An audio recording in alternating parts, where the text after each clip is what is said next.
to hashtag sports.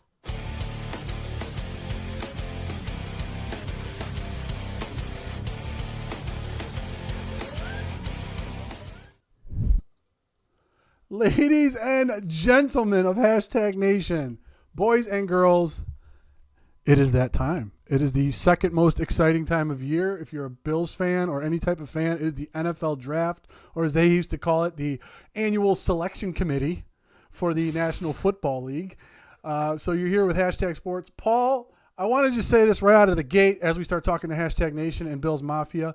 The 9th year either podcast or YouTube format that we are covering the NFL draft, and 9th straight year we are not getting paid for this. I hate our agents. This sucks. What is going on? We have a very special guest, Ryan Sullivan of Buffalo Fanatics, and the 585 report is here. Oh my God, it's gonna be a lot of fun. We are with you guys night 1. It's gonna start in a few minutes, and then we are gonna be here tomorrow at 7 o'clock to cover rounds 2 and 3 as well. And just to let you guys know, on Saturday, the coverage does not stop. Hashtag Sports will be there cutting shorts about all the Buffalo Bills picks, so make sure that you stay tuned for that. Even though we are not live, we're still going to be covering the NFL draft. Make sure that you hit that subscribe button before you want to join and be one of the Hashtag members. I'll let Paul talk to you guys about the new charity work we're going to be doing in Hashtag Sports coming in August. We're very excited about that. But first of all, we'd like to give a shout out to our sponsor, Mr. Rogers Homes, the top 1% realtor in Arizona. If you're thinking about moving to the Valley of the Sun, please contact Sean. His information and link is in the description of this video. But first and foremost, my heterosexual life partner, Paul. How are you doing tonight, buddy? There we go. That's an introduction for introductions. I'm excited, right? And I don't know whether I'm excited because there's really anything's on the board. Like tonight is just chock full of possibilities. Last year, we didn't really get this. We didn't really get this night 1, right? No. We did draft coverage. We're sitting there going, oh man, can the Bills trade up? Like, could they maybe? Well, no, they probably couldn't. We're sitting there, it's pick 27, 28, 29. You're like, I just don't feel it's coming.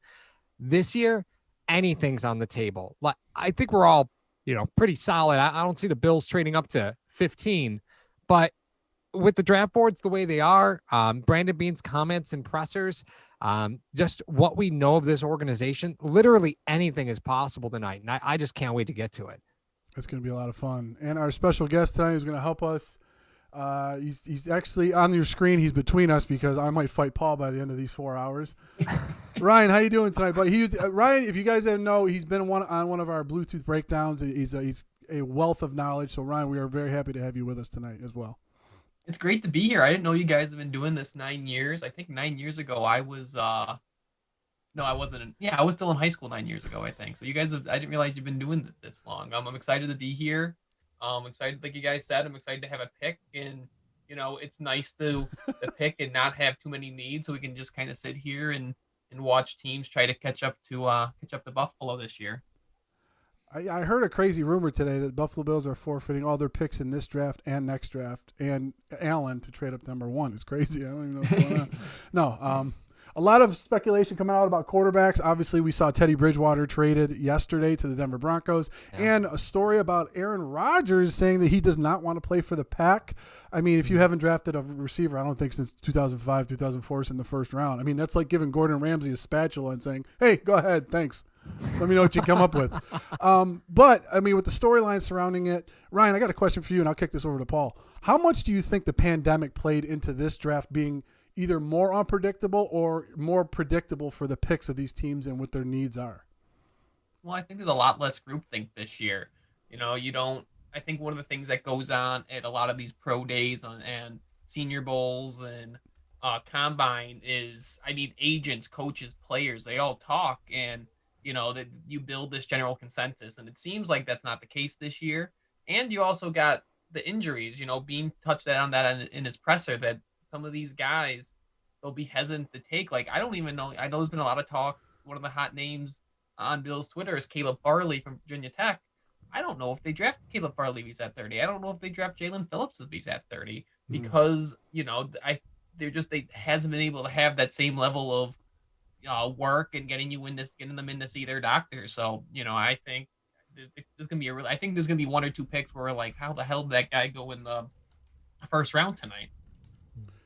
Yeah, and I'm totally down with that. Brandon Beane has already said in other pressers that players with injury history were a concern, right? Because you didn't have the exposure to them at the Senior Bowl like you normally would. You didn't have the scouting combine to get in touch with them like you normally would. You're chasing down medical records and you're not able to get these guys in your building. It's a big time change for what makes you comfortable on draft night. So the question really becomes, is Buffalo looking at their board? And we've talked about it here 100 times. Most NFL teams have 15 to 18 guys rated as first round draft picks for them. Does Buffalo look at their board when they get down to player 13, 14, 15 and say, listen, when we get to round 2, it could be anybody's game. We're not really sure we're going to get a starter if we don't act right now. And that makes the possibility of trading up all that much more likely. But at the same token, Buffalo sitting at 30, there may be a team that calls them and says, hey, we need that pick. We need to get a starter. And you might start see them racking up currency for 2022. Beane loves draft currency.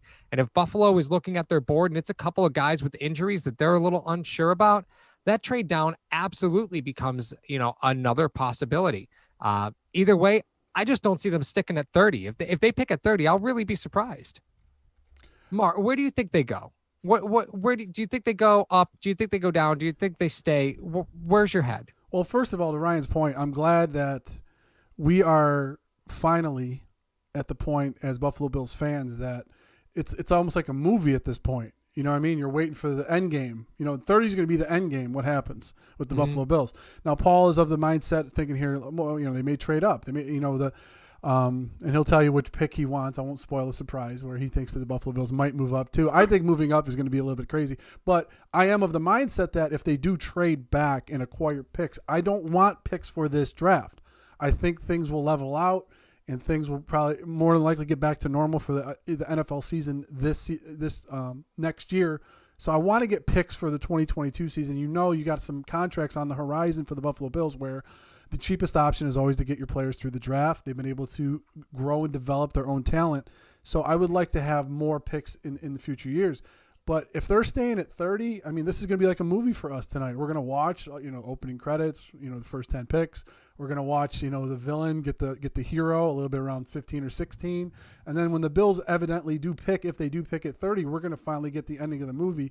And either a lot of Bills fans are going to be very upset or they're going to be very happy. Or the third option, if they trade out of the first round completely because Beane, like you said, doesn't have the quality of talent that he wants there, we're going to be left, twiddling our thumbs until tomorrow. But Paul, I want to get your take on this. And I'll kick it over to Ryan. Injuries to players really hasn't skewed Beane and McDermott for drafting players. I know mostly in the rounds 3 through 7, they'll take a chance on a guy that maybe had an injury in their junior year, torn ACL in their sophomore year, but they tend to they don't stray too far from those guys, do they? Yeah, I think round 1 is always with durability, right? They want durability in round 1. And once you get into those later rounds, those players come onto the table, even high usage guys who have a higher likelihood of getting injured at the next level, like Devin Singletary, Zach Moss. Those guys had a lot of tread taken off the tires in college. That hasn't really scared them in the later rounds, but I think the biggest walk away, and I see Pepe laugh, says Joe Tryon. Not at 30. I like Joe Tryon, but I don't like him at 30. I saw 2 or 3 mocks. They had Joe Tryon at 30. I know. And we talked about him as a third-round player, but the guys slam up boards, it's just the way it is. But the truth of the matter is Beane and McDermott want a starter at 30. And getting a guy with some injury history, that starts walking the line of, how good is your roster right now? You could take Landon Dickerson at 30 and I'll be thrilled. Yeah, he tore his ACL in December? That's a long-term pick. It doesn't help your team tomorrow. It does help your team in the long term because you got Mitch Morris, who's, one concussion away from eating everything through a straw, God. Just being honest, Mar. Like, there's long-term answers that you could grab in this draft for value, but you have to understand the risks that come with that. And for Bean to take somebody with an injury history in round 1, that's why, like Caleb Farley, it just doesn't fit. Like, it just doesn't fit their MO in round 1. It doesn't matter how many times I look at it, it just doesn't fit their MO. No. And I think the difference is in a normal year, you get to bring guys in and see your doctors and get them in your building, and you get to ask them questions. I think teams get a little bit more of a picture of what that player what the sustainability of that player really is.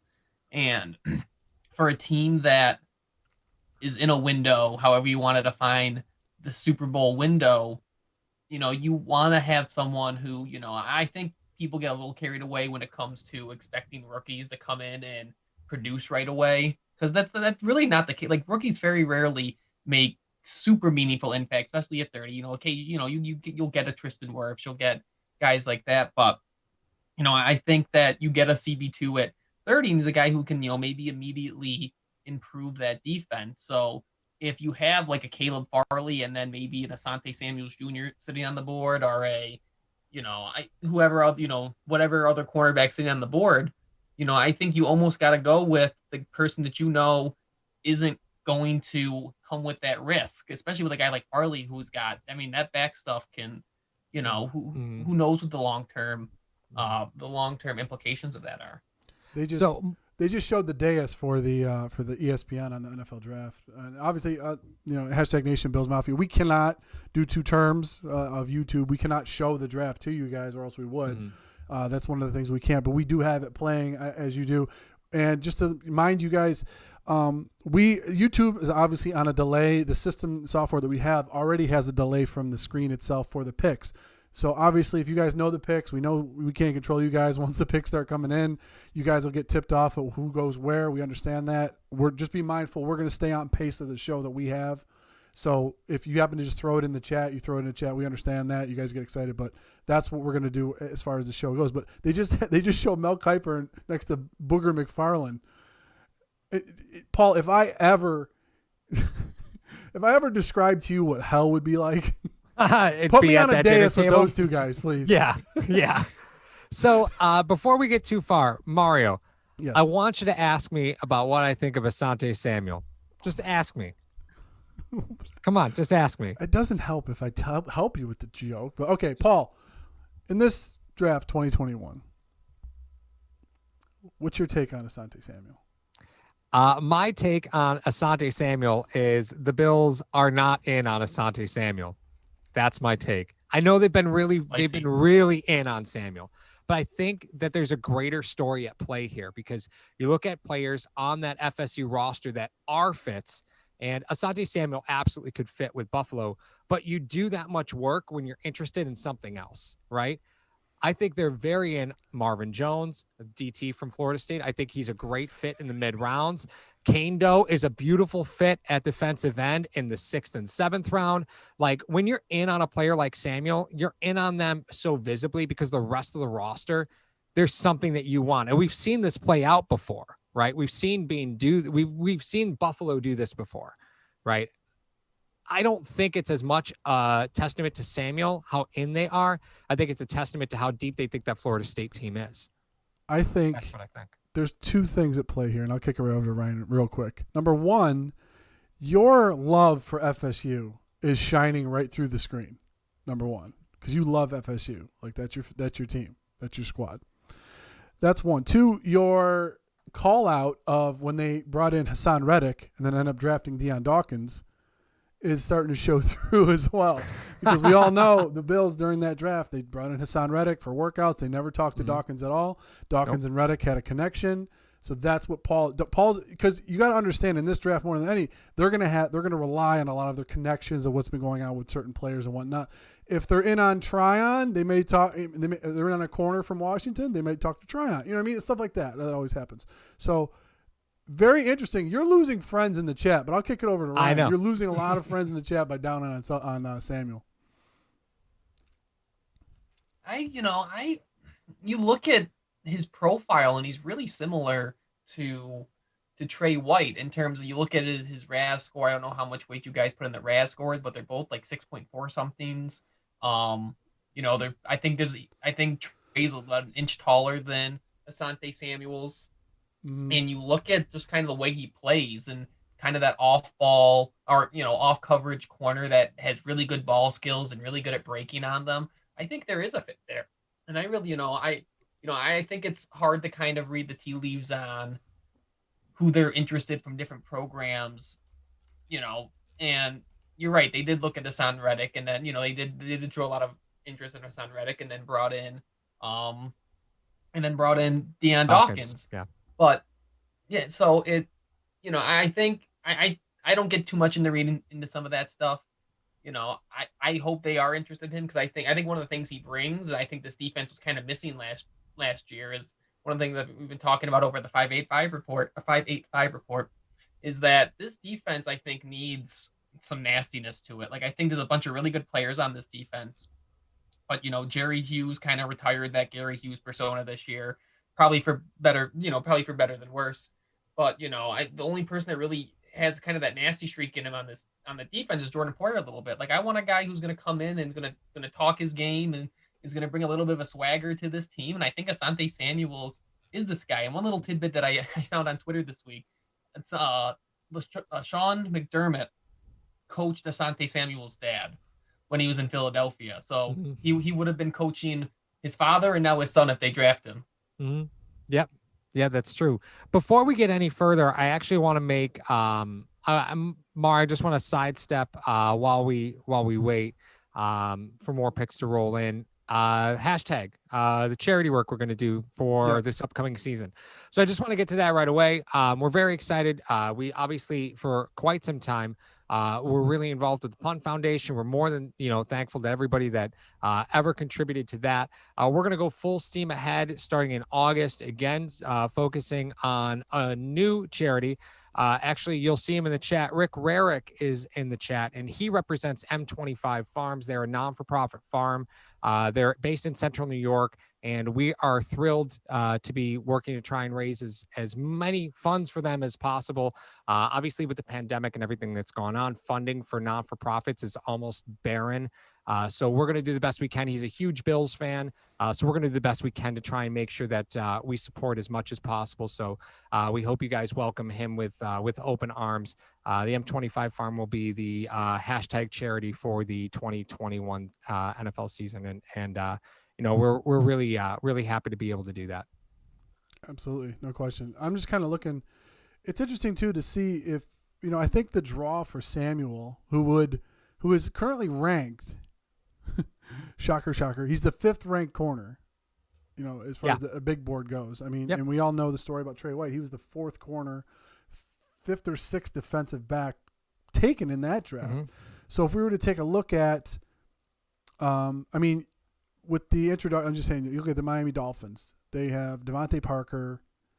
They got Albert Wilson, Jakeem Grant. They just got Will Fuller. Okay, you got that. You got to deal with that in Minnesota. Then you got New England. They got Nelson Aguilar. You got N'Keal Harry there still. So they have some wide receivers that could give you some fits. And then the New York Jets. Do I even look them up? I mean, no, I'm just kidding.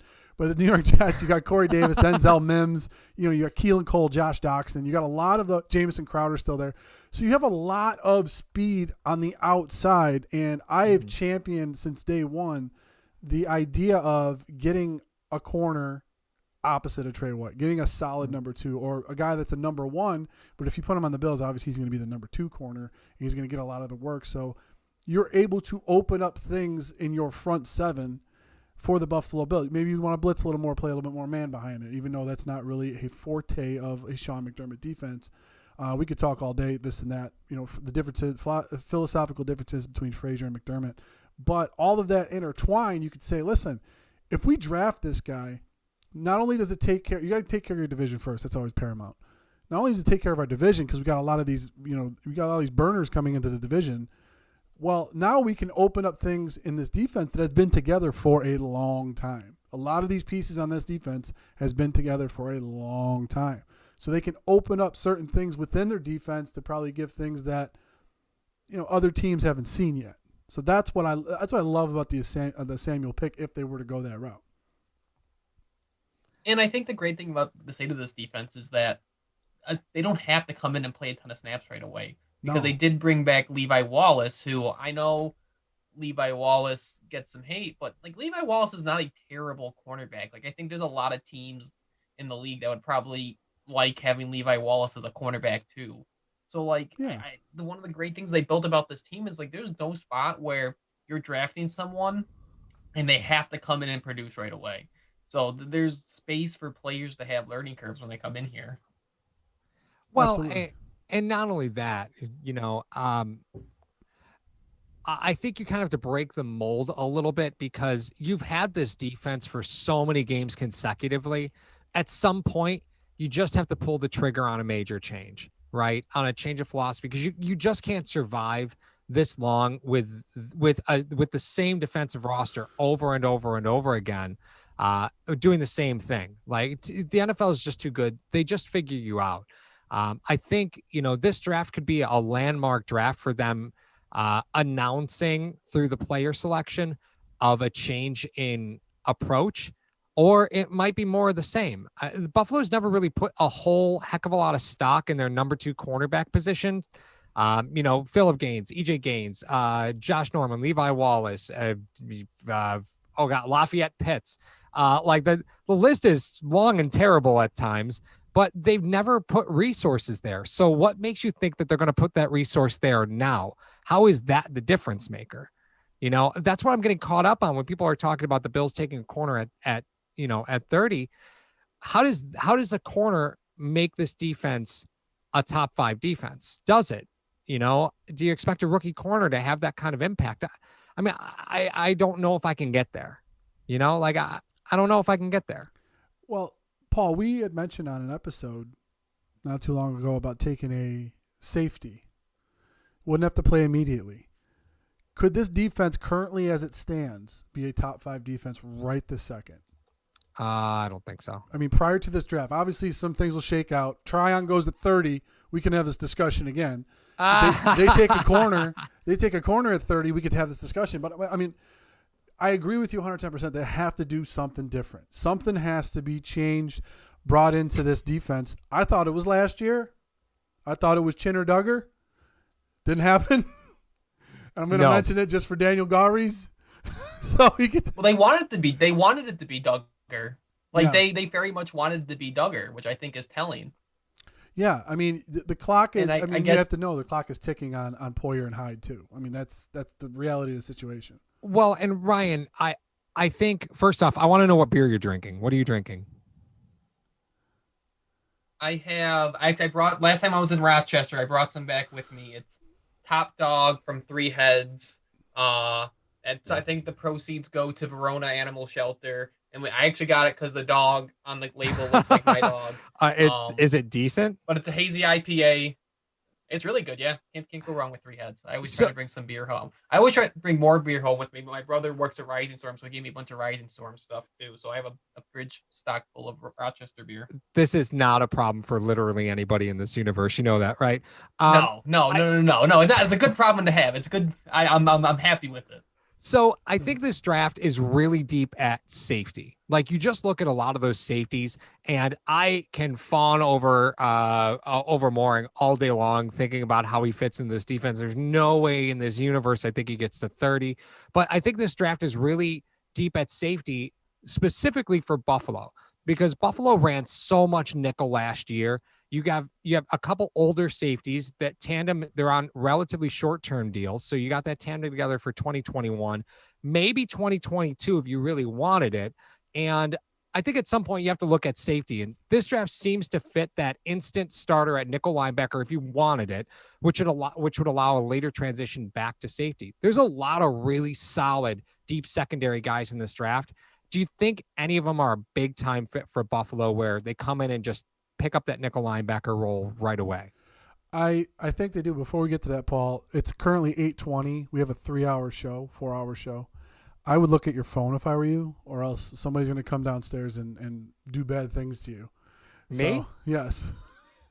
When What I get a happened? text message for you to look at your phone, it's What? not good news. Uh-oh. So that being said, I'll let the chat blow you No. up for a little bit.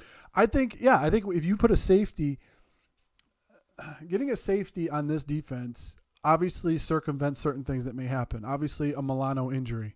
Obviously, you're not going to burn the tires on Poyer coming down in the box as much. So if you get a safety, quality safety at that position, at whatever pick you want, 30 or in the second round, you're going to have a guy that's going to come in, be able to get acclimated, and then you have to know if he starts playing, if he's in that nickel role, look at the pieces that are around him.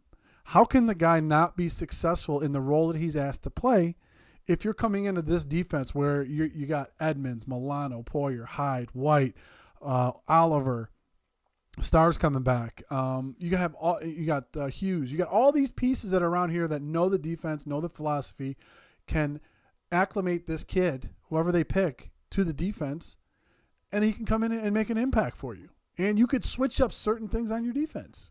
So it's gonna be very, very interesting. They're just showing obviously just showing a bunch of highlights of Trevor Lawrence. Obviously, the only, if I was to bet money, that would have been my bet. I mean, I would have went to Vegas and been like, yeah, I think the Jags are going to take Trevor Lawrence. So I'm going to bet my house. There's a lot of talk about Rodgers getting traded to the Patriots. Yes. How bad would that, like, come on, to the Patriots? Like, you're going to complain about going to Green Bay, staying in Green Bay, and you're going to get traded to the Patriots with that roster? Should have just kept your mouth shut, dude. I saw something that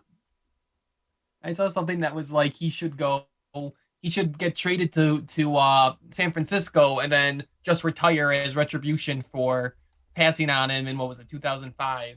But I like, it's he wants to go back west. It seems like, I think I look at that situation. I've looked at some of these quarterback situations this year, and you look at what the waves Russell Wilson kind of made, and putting aside all these terrible legal issues Deshaun Watson's having, what he was trying to do to get out of Houston, and now Rodgers. I think it shows, you guys touch on a little bit, why it's so important to build around a quarterback, because these guys are starting to realize the power that they have. And, I don't think it's a mistake that they brought in a guy, a camp body, but a guy that Josh was in his wedding in Tanner Gentry, and brought in Jacob Hollister. And I think, it shows why you really need to, once you have a franchise quarterback, you need to do everything you can do to protect him, to give him weapons. And that's why in this, one of the things that I think's been one of the hotter topics of discussion is, if Elijah Moore is sitting there at 30, do you go Elijah Moore to give him another weapon? How much do we want to add to the offensive line? Because I think that's a spot that can get better. Because I think this is and we talk about cornerback too, and you talk about long-term at safety, but let's talk about long-term keep upright, and long-term keeping this offense that likes to go 5 wide, keeping them stacked, the cupboard stacked with wide receivers.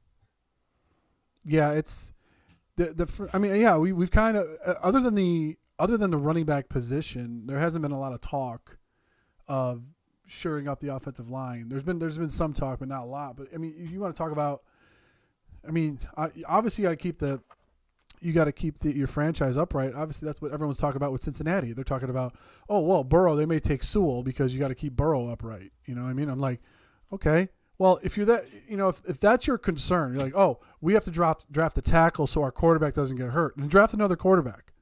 Like draft the Mitchell Trubisky of this draft and Mac Jones if you're that worried about your quarterback getting hurt. So that's what I'm saying. Like, you don't, guys. The only time you worry about injury is if he's coming into your team, like we talked about earlier.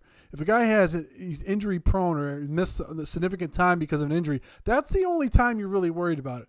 Burrow got hurt last year. Yes, it was a bad team. Absolutely. However, giving him Chase over Sewell, I think, would be better. Giving this guy a weapon, because you could bring tackles in, Paul. You could bring tackles in from free agency, because that seems to be the route everyone likes to go, because the tackles coming out, except for Sewell, it's a graveyard. Yeah, but look at the free agency market. I mean, are you really gonna trust your second year quarterback just coming off a knee surgery to Marshall Newhouse? Like, is this really the what you're signing up for? Like, I Oh, come on, if you're Paul. Don't do that to me. I'm just Come saying on. you got it. I'm just saying. You got the opportunity to fix it now, fix it for the long term. I mean, you're Cincy. You might as well take the shot. No, I'm right? trying to say a quality free agent guy though, dude. I'm telling you, okay, if we're on a road trip and we have to stop at a fast food place and you say, okay, well we can get some gas station pizza. No, I'm gonna stop at McDonald's or Burger King or something. All right, I'm not gonna go for Marshall Newhouse. Listen, I lost a bet let me ask you this. I'm sorry. Go ahead, Ryan. Sorry. I was gonna say I'm gonna ask you this, Mario, because I think I'm gonna side with Paul on this one. Okay. That yes, you can find the Bills got Darrell Williams in free agency. You can sometimes find, but how often do you find franchise left tackles in free agency? Those guys don't hit the market that often. Like Orlando Brown, Kansas City had to give up a king's ransom. That's the market right now. I mean, for an experienced tackle who only has 1 year left on his deal garners a first round pick. That's huge to me. That's huge. Yeah. I don't. Yeah. No, I know what you mean. I 100% know what you mean as far as that. And with a lot more teams going spread in the NFL, right tackle is like a left tackle at this point. I mean, they're pretty much interchangeable. And shocker, Trevor Lawrence is drafted by the Jacksonville Jaguars. We wish him. What does the WWF do or WWE do when they fire somebody? We wish you luck in your future endeavors. Something like that. Paul's about to make a gravestone that has Trevor Lawrence's name on it for his career because he went to Jacksonville. That's what happens, man. I did the same thing when Baker got drafted by Cleveland. It was like, well, that was a nice career. That one lasted. So Trevor Lawrence goes to the Jaguars. Everyone knew that was coming. So that's obviously, like I said, the opening credits are here. But to get back about the tackle talk, I mean, I like Sewell. I think that would be a good pick for Cincinnati, but they've been down this road before. Didn't Williams get hurt? Would they have Williams? They drafted Williams a couple years ago, and he ended up getting hurt. So it's like they have your left tackle coming back right now anyway. Well, I think the Orlando Brown thing is a little bit overplayed because Baltimore was right to deal Orlando Brown when they could. They had really an excess of tackles. And besides, Orlando Brown was never going to have any higher value than what he had last year because he never had to pass block. No. We never had to pass block. You ask tackles in today's NFL to just solely run block, I bet you a lot of them are going to look like first-round talent, like first-round trade value talent. You asked Orlando Brown to do what he's always been good at, just run block all day long. And I think Kansas City's really going to regret that. Like, I know they had to cut both starting tackles. I get the position that they were in, but that trade just didn't make any sense to me. Like, you're gonna take a starting tackle from a team that throws the ball 14 times a game, and now he's gonna go to a team that throws it 55 times a game and think that works. You think this is gonna work in your favor? I really struggle to believe that. I think it shows what can happen when you build your whole offseason around one game, and why I kind of caution people against looking at that AFC Championship game and saying, well, we need to throw everything out and get this, and this, and this. Because the Bills could have looked at AFC Championship game and could have looked at that Super Bowl game and been, well, we need to go and overpay for Carl Lawson. We need to go and overpay for, Roman Amukamara or Tyus Battle or whatever. And said, but they didn't. They stayed put. And, they stayed within themselves and had a responsible free agency, got, maybe a high ceiling guy in Obata. And, I we'll see where they go in this draft. But I think when you get to reactionary, and I feel like that's what that move was a super reaction. And great, I mean, they also, like you said, had lost 2 tackles, but that offensive line got beat the crap in that Super Bowl. And I think it was a very reactionary move to that. I think cutting both tackles was a reactionary move to that. Well, yeah, I mean, it was also you you sold the Kansas City Royals to Patrick Mahomes. I mean, that's really what kind of did that in. And I don't know, it's weird. And believe me, Paul knows my utter and undying hatred of Tom Brady.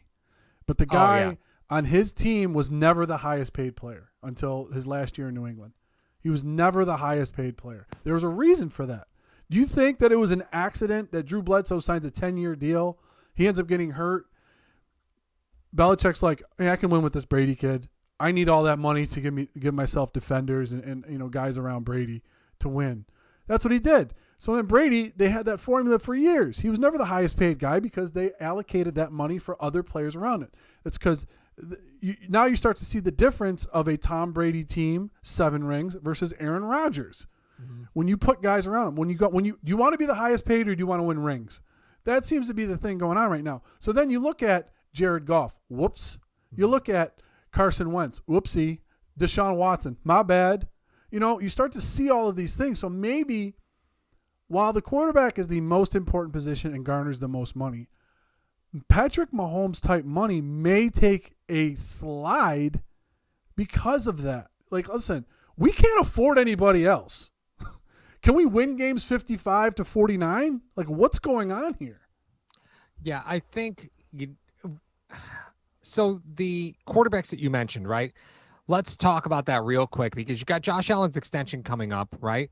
And what do we see there? We see quarterback who signed an extension, quarterback who signed an extension, quarterback who signed an extension. Like, it's a terrifying list of these kneecapping, these quarterback contracts kneecap organizations, right? So it's a huge it's a huge challenge to be able to sign your quarterback to a deal that works for your franchise and also a deal that works for the player, because these quarterbacks have held for ransom, unfortunately, their organizations. And you look at the players that got dealt, literally all of them had extensions recently, like very recently. Wentz is going to have the most dead money of any player in NFL history.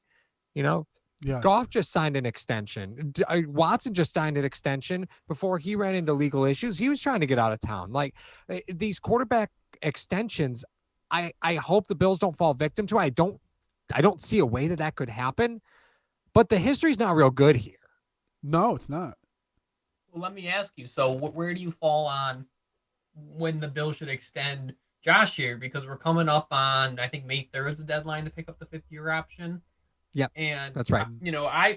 I know the popular thing is people want to extend him now, and I sit here and like I've been on, after year 2, I was on Josh. He's improving, he's getting better, but I think he's had 2 years where he was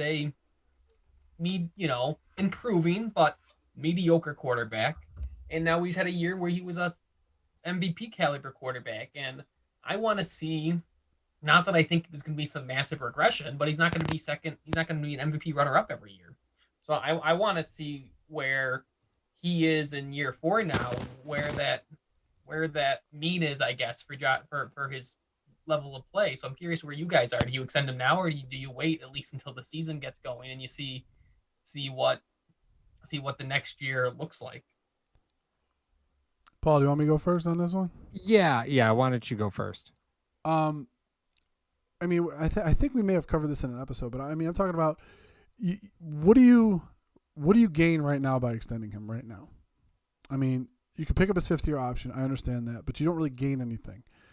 You signed Trey White early, so you've already set that precedent of a guy that you think is a franchise guy that's going to be a staple of either your offense or your defense. You extended him early. Okay, so that precedent is set. So if I'm a first-round pick and you don't extend me early, what does that say about me? Right. Now, the difference between what's going on with Josh Allen and Trey White and the difference between those two is this. You start talking about if you extend Josh Allen, he was not the only first-round pick in that draft.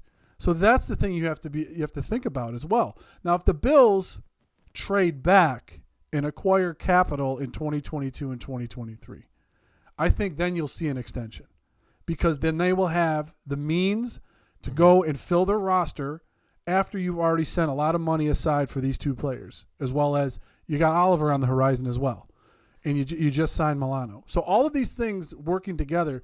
Do I want them to extend Josh? Do I think he's the quarterback that should be here? Absolutely, no question. However, other things at play going on have to be factored in for the Buffalo Bills. How are you going to fill your roster? Because you're not going to be able to go out and get a lot of free agents the next 2 years if you extend these 2 guys. You can't. So you have to do it through the draft. Now, either you do it through the draft at the draft or you do it now. You do it at this draft for the future years. So can we just have a moment of silence for the Jets drafting Zach Wilson? Why? Can we just have a moment of silence? Because it's yet another quarterback. It's yet another quarterback lost, right? Like, listen, this isn't a real great quarterback class as it is. It's just not. It's not a great quarterback class. It's just not. But any team, any player going to the New York Jets to play the position of quarterback, it was a nice ride. This is the pinnacle of your football career. You don't think Saleh can be the difference in New Jersey? No. Listen, I don't. Paul, number one, I think he can because he's a defensive-minded guy. So he's going to try to keep things low. You got a rookie quarterback, a defensive head coach. Tell me we don't know that story. You know what I mean? True story. In the AFC East, it's interesting too because now this is where we're talking about. Ryan and Paul already knows this, but Ryan, this is what we're talking about. The New York Jets just selected Zach Wilson, a rookie quarterback coming into the AFC East. The Buffalo Bills are now the hunted. We have to get ourselves in this championship mindset as well as people that cover the Buffalo Bills. The Bills are now the hunted. They're not the hunter anymore. Okay, so now you have this rookie quarterback who, by all scouts and everything, can throw off platform. Some people will complain that he had one of the best offensive lines. He's not really going to have that in New York. You got a new coach coming into town. A lot of unknowns for the Buffalo Bills. Ryan, how do you see Zach Wilson coming into New York and the Buffalo Bills? I mean, how do you attack this kid? I mean, seeing the tapes you've seen, going on the scouting reports and everything, how would you attack Zach Wilson if you were the Buffalo Bills? I think McDermott is one of those defensive coaches, and Frazier's one of those defensive coaches that I think rookie quarterbacks. I can't think of a rookie quarterback. I mean, it's only been 4 years that's really had a ton of success against this team. So yeah, I think in year one you just do what you do. I think the Bills have a defense that's kind of hard to figure out if you don't know what you're doing. You haven't seen it before. Yeah. And I fight, and I've been talking to a couple people offline about this week. Is that I don't think you build your team just to beat beat the Jets. I don't think you build your team just to beat Tua, whatever. But I think it's just continuing to, add pieces to that defense. I think the pass rush. I've been one of the people. I think pressures matter, hurries matter, all that stuff. But I think you need to keep adding. You got to find guys that are going to get home there. That cornerback 2 spot's got to get better. But I think at the end of the day, defense year to year, regardless of who you add, is more volatile on a year-to-year basis in terms of performance, and that's why people just assumed we were going to have the same defense this year, and it wasn't, just because the defense is more susceptible to the way the ebbs and flows of football, especially with the way that it was called this year. So I think really for me, and why that, like, if the Bills went offense in the first round, whether it's ETN, even though I'm not super high on first round running backs or Elijah Moore or whatever, I think you just got to keep finding ways to score points, and you got to keep finding ways to keep Josh healthy with offensive linemen. And so, I think, it's been the cliche thing to say, but like, I don't think there's really a wrong way to go in this first round pick, because you're either be finding a spot to get that defense better, or you got to, find ways to keep putting more points on the board. Absolutely. So, Mar, specific to Zach Wilson, right? He's coming from, what's the best way to say this? That's not the best conference, right? Let's just call it what it is. Paul, it's not the best conference. Paul, our quarterback's from Wyoming. So you know where I'm going with this, I know right? exactly where you're going with this. But the fact of the matter is there were some games where he just simply had all day to throw. He's only had one season that wasn't shortened by injury. Like, this feels like a New York Jets pick, right? Like, it just, this feels like a Jets pick. I just think that there's so many more unknowns, though, Paul. What do you mean? I mean, you got a new head coach. You got a new, philosophy coming in. You got rid of the quarterback that you just drafted. You know what I mean? You're basically hitting the reset button, and I like Joe Douglas. I think he's doing a good job. I like Douglas too. After McCagnon ruined everything in New York, I mean, he came in and he tried. I mean, you try to pick up everything with one sponge. It's kind of hard to do, but he's got a very solid leader at head coach.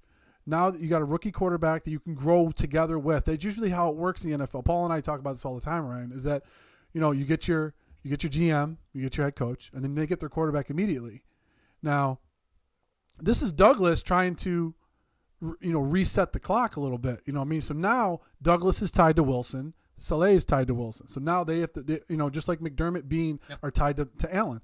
So that being said, there's so many unknowns that are going on in New York with a lot of new moving pieces that they have there. You don't know. It's not an Adam Gase-led team, so we're like, okay, we know what kind of dumpster fire that is. I don't think it's going to be that much of a dumpster fire. Now, I'm not saying that they're going to go 11-6 next year or they're going to go 12-5. But what I'm saying is that there's unknowns in New York now. There's knowns in Buffalo. You could plan. There's tape on Buffalo. There's no tape on San Francisco or on New York and how they're going to play and all this stuff. So there could be unexpected things that happen this season with the Jets. I'm not saying the Bills will lose to the Jets. I'm just saying there's going to be unexpected things that come up.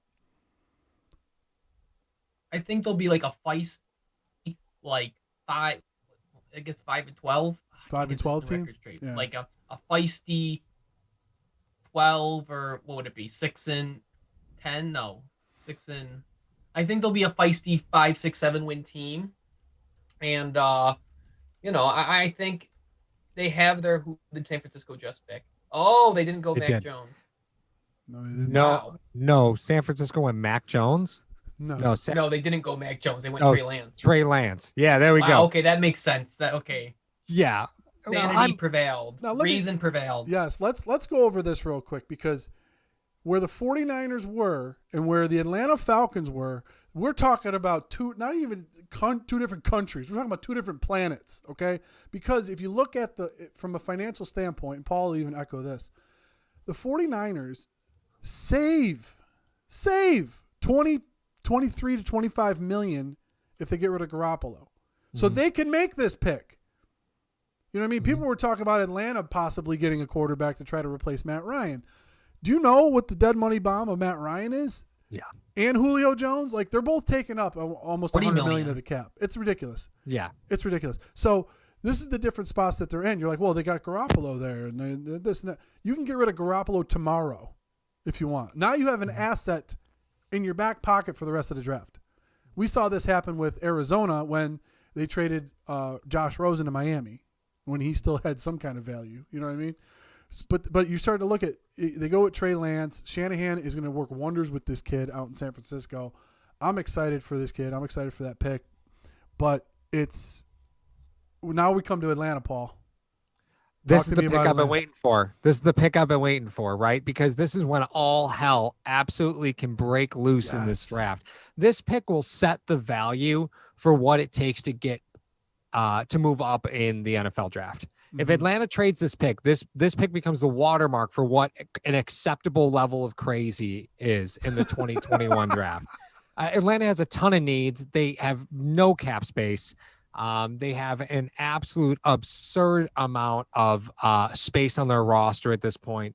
Like, they really need picks. And you really have to wager, does Atlanta find their one player away? Atlanta can't even afford the players they have. Like, you have an aging roster. I don't know if pick number 4 in this draft class does it for you. No. If I'm Atlanta, I'm really looking to get out of here, right? If I can get down anywhere above pick 20, I'm probably okay because I know I'm going to pick up a bunch of assets along the way, and I'm trying to set myself up for the future. Atlanta's not going to get better anytime soon. They have no running game. They haven't had a pass rush since the 90s. Like, they're in dire straits. If you're Atlanta, you have to consider every single offer. But the question is, are any of those offers really ultimately worth it? Are you going to pick another wide receiver here? No, but I bet you I can name 5 teams who would love Jamar Chase right now. Like, it becomes a game of what do you do? Donnybrook, Buffalo moves to 4. I don't think so, homie. No, I don't think so. They take Pitts. No, I'm just kidding. Yeah. Paul, Yeah, are you I don't ready to think so. shotgun the White Claw if they take Pitts here? That I did make a bet with Greg Tomset that if Kyle Pitts goes in the top 10, I have to slam a White Claw, and I will absolutely well, it's right So there. Ryan, I'm just absolutely curious. do it. I'm just curious about your take on this because obviously it's well documented. I think Atlanta is like $900,000 under the cap. I don't even think they can afford their draft class at this point. But the draft pretty much went. No matter who you had there, it was 3 quarterbacks. People thought 3 quarterbacks were going to go up there. Obviously, since San Francisco made that move with Miami, you knew they were going to go a quarterback. Jacksonville, the Jets. Obviously, everything was set in stone. Now, this was, as Paul says, this is a wild card. What is going to set the value for the rest of this draft? Set the value for what is absolutely crazy in the draft. Now, Atlanta finds themselves on the other side of the coin now. So when they traded all those picks away to get Julio Jones. Now they're on the other side of that. Maybe it's time to get those picks back. What do you think Atlanta does here in this pick?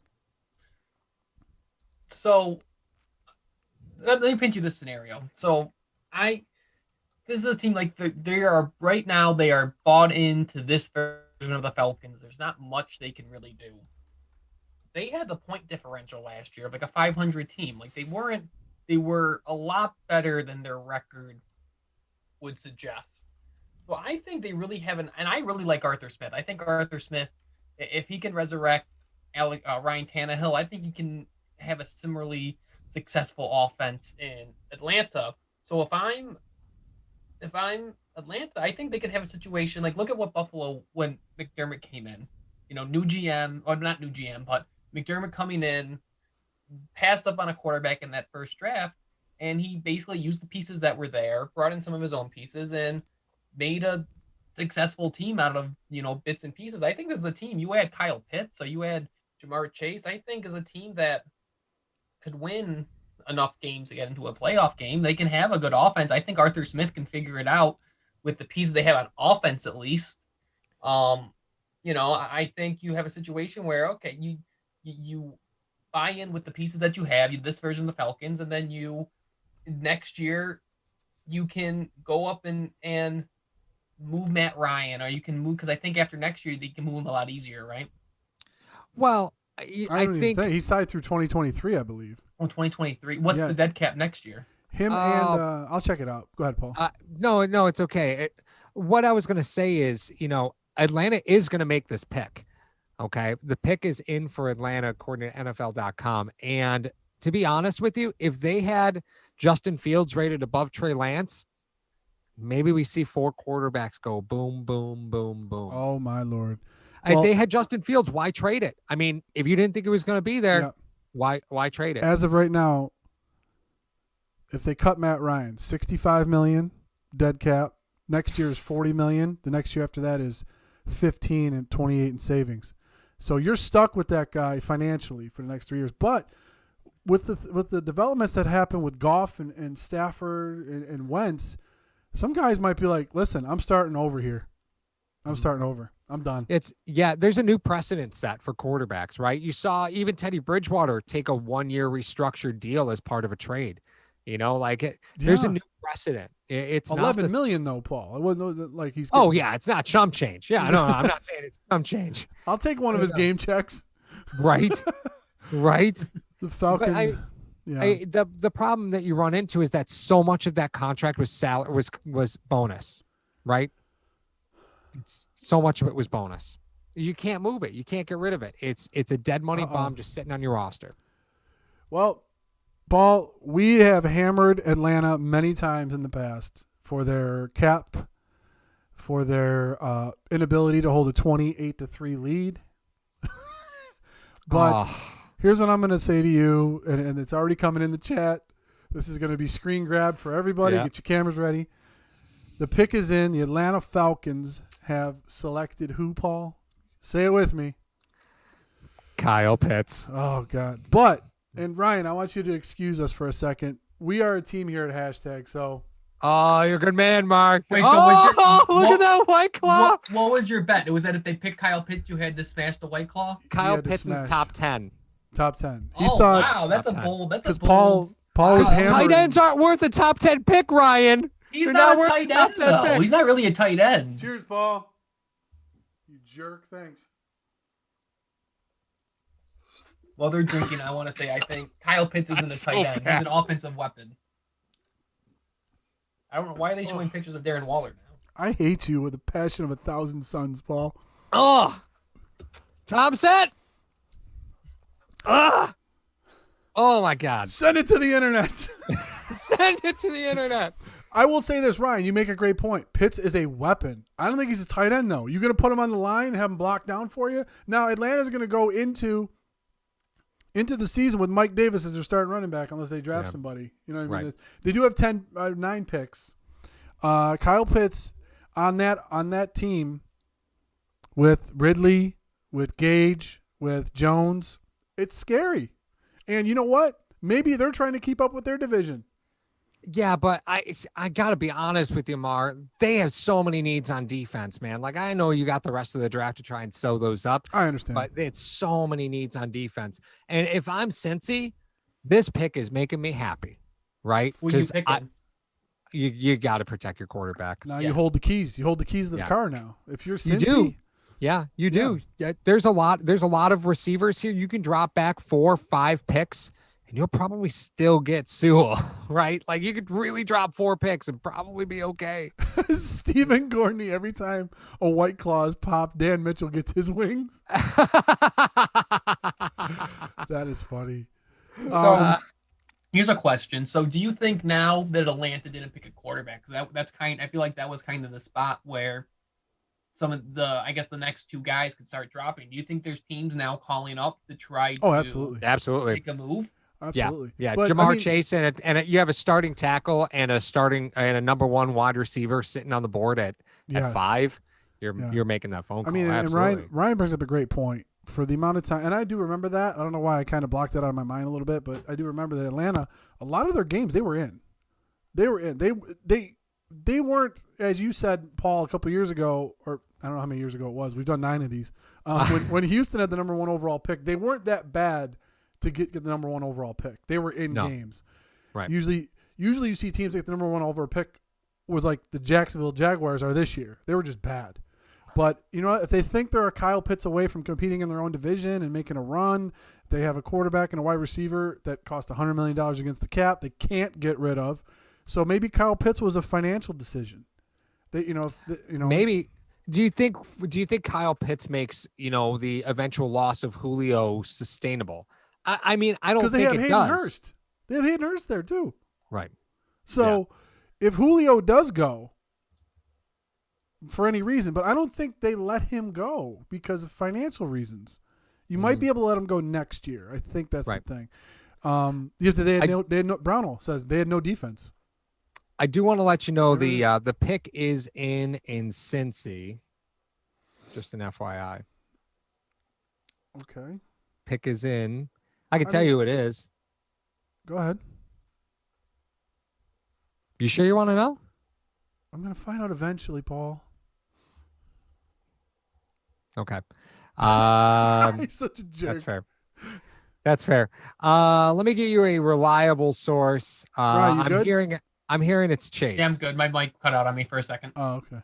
I'm hearing the pick is Chase. Ryan, you got this format, bro. Really? I mean, if you could just tell me or Paul to shut up. It's all right. It's fine. We won't take offense to it. No. I turned myself on mute because I was making sure my mic was working. It cut out on me for a second. So here's the way this works, right? Ross Tucker just tweeted out, if the Bengals take Chase, the Dolphins gave up next year's first-round pick for nothing. It's the dangers of trading up. It's the dangers of trading up. What, now, say that again. Let me hear that one more time. Yeah, Ross Tucker just tweeted, if the Bengals take Chase, the Dolphins gave up next year's first-round pick for nothing. And that's true. Well, yeah, they did. But you know what? Yeah. With the amount of assets that they got for Laramie Tunsil, 4 first-round picks, they were playing with house money with that first-rounder anyway. Yeah, that's so. Fair. I mean, you understand, but I mean, obviously, you don't want to say that, but you can rationalize it in that fact to say, listen, okay, you didn't know how this was going to play out in the way that it did, even though. And so, is this going to be a comedy of reunions? I mean, you got Chase going with Burrow. Are you going to get Smith going with Tua? Is that what we're going to see? Does his size freak you guys out? Because I go back and forth on that. And because dudes aren't getting crunched, but man, that dude I think he's smaller. He's smaller and weighs less than I do. Like, he's not. Oh, that's right. I forgot. I saw your combine stuff, Ryan. Dude. Yeah, Ryan is. We're very lucky to have Ryan Sullivan with us tonight on draft night. We're waiting for his phone to ring for when he's eventually picked. I think I'm a day 2. My agent told me I'm day 2. Day 2. Who's your agent, Doug Whaley? Jim Manos. So Miami, if you're Miami, you're sitting here, you got needs at defensive line because you had to let go Shaq Lawson and Kyle Van Noy, right? You have needs at running back. You have needs at linebacker. You have needs on the line just in general, right? Just general offensive line needs. And now the pick that you expected to be there at wide receiver is gone, right? What do you do? Do you take a tackle and just say, we're going to protect whoever's under center? Do you go out and take the best pass rusher available because you don't have any of those anymore? Like, what do you do? Miami's to a point where they might be too high to take what their need is. They could really slide back a couple picks and probably, again, still be okay. I mean, you could make the argument for getting Sewell. You really could. Yeah, sure. For what's going on. I think you can find wide receivers so much late. Like, wide receivers come in a position where you can find talent way down the board. But this is the crazy part, though. And Paul even echoed it. Ryan echoed it a little bit with the connections we like to talk about. We said this draft's going to be about connections. Chase going to Burrow and Waddle or Smith going to Tua. What does that say for the rest of the draft? Right. Like, I played with this guy. I need this guy on my team for us to score points. You know what I mean? So if I were to look at let me look at the Bengals really quick. I just want to take a real quick look at their roster. So if we're looking at the Cincinnati Bengals, if I could find them, I'll get them in a second, guys. Don't worry. Stay with me. So Cincinnati Bengals. So you got Jonah Williams, you got Michael Jordan, 4th round pick, Trey Hopkins, Quentin Spain. They just turned down Billy Price's 5th-year option. Yep, sure did. Wow. And you got Xavier Suafilo and Riley Reef. Yeah, I just wanted to say it, Paul. Yeah, thank you, buddy. I appreciate that. You got some work to do, right? Yes. The Dolphins, the question was asked in the chat, they have 8 total picks in the NFL draft. They've got 6, 18, 36, and 50. So 4 picks in the top 50. Oh, that's dangerous. That's a lot of money, man. There's 7 picks going before the Bills in the East. 7 or 5? 7. Yeah, 7. Let me ask a question here, because I think it's something that's been going back and forth. 5. I've been going back and forth on. Well, what do you think is harder to find? You think it's harder to find an elite wide receiver, or you think it's harder to find an elite left tackle in the draft? If you're asking the Bills, they traded a 1st-round pick for an elite wide receiver because they didn't want the 5th one off the board last year. It's a good point. And honestly, the Bills found a starting left tackle who is projected to be a guard. Like, it's just a crapshoot. The tackles in college are so ill prepared for the NFL the last 3 seasons. It's terrifying. Yeah. It's scary. It's actually scary how poor the tackle play has been, because think about it, right? Recently, though, that just happened like the last 2 or 3 years, though, Paul. Yeah, it's been really bad the last few years, like really bad. That's why you keep seeing guys like, Cordy Glenn stick around, Reuben Brown stick around forever. Cam even Robinson. though they are far Jordan from Mills. Yeah, Yeah. Jordan Mills. Even though they're far from stellar, right? They're pretty. They're better than what is being produced by the college football game. Because the fact is, these guys don't have to pass block for longer than 2.4 seconds. Every college team seems to run some sort of spread where it's quick snap and go, right? You're not asking these tackles to actually stay in battle for so long. So you're drafting guys who really aren't battle tested. You can look at it and say, well, a guy's really agile. That's nice, right? But you don't get to see these guys take on battles, 40, 50 snaps a game at college any longer. Yeah. Those days are over. Yeah, I would have said to Ryan's question, what I would have said earlier, you know what? It takes a wide receiver longer to get acclimated to the NFL. But now we're starting to see these wide receivers come out and make an impact early on. And these tackles are starting to struggle. So it's a shift of the pendulum. Probably because, as well, teams aren't running as much anymore. There's not a big onus on the running back position in the NFL unless you can catch the ball 80 times out of the backfield. So you start talking about that. Not a big onus is put on run blocking, even though all these guys love to run block. But maybe it's a little harder for these guys who come in from spread offenses to try to acclimate themselves to an NFL offense. And it's just tough. It's just tough, and they got to hold their blocks a little longer, like Paul says. But, I mean, reuniting a guy who played with your starting quarterback cannot be a bad thing. You just got to try to keep Burrow upright. You're gonna play the cards that are dealt to you on that team. So, I mean, if they didn't pick up Billy Price's fifth-year option and something happens to Morse, I wouldn't be against that. So I think there's something to be said. Nick Saban came out this week and had a comment about Jalen Waddle. I know everybody talks about Devonta Smith as being like the 1B, like the next best wide receiver after Chase. Nick Saban came out and said Waddle comes out of cuts like no other player he's ever seen. If you're talking about today's NFL, sustained route running is not as important as just getting free, right? It's not. Like, you really have to have a conversation of whether Waddle has more value to an NFL team than Smith, and maybe Miami will tell you that. There are two things I'll add to that in terms of just the macro discussion on wide receivers and I think the trajectory in the NFL. There's a lot of interesting stuff out there in terms of interesting articles and data out there about the development of wide receivers. And the reason why some of these classes have been so deep, if you look at it on the youth level right now, kids are playing 7-on-7 football year round. Kids are catching thousands of footballs a year instead of, some of them are probably still playing basketball and baseball and whatnot, but a lot of them, even as that, are playing these 7-on-7 tournaments year round. And a lot of these kids are catching thousands of footballs a year as opposed to what it used to be. So I think there's a lot of really interesting stuff out on there. I think it's something to watch as in the macros of football as the game develops and more draft classes come out. And I actually got one thing. This is totally off topic, but Adam Schefter just tweeted, I think you guys would enjoy this. 49ers did not tell their coaches or scouts their pick. They did not know that the team was selecting Trey Lance until the pick was announced. So John Lynch went rogue. Wow. Well, I mean, really? That's what Adam Schefter's saying. This is draft day. There's no reason not to believe that, right? Yeah. So what do we think the Dolphins do here? Well, here's the thing, Paul. I wanted to ask you about. Oh, sure. So the Dolphins get out of 3, they go to 12, then they move up to 6. I think that's poignant. Detroit, Carolina, Denver, Dallas, Giants. They went up there for a reason. They knew they weren't getting to 5. So you sit there, you go, what does Detroit, Carolina, Denver, and Dallas and the Giants need? Even though some of those teams are NFC teams, we talk about players now. What is the one glaring need? Giants were talked about taking Parsons.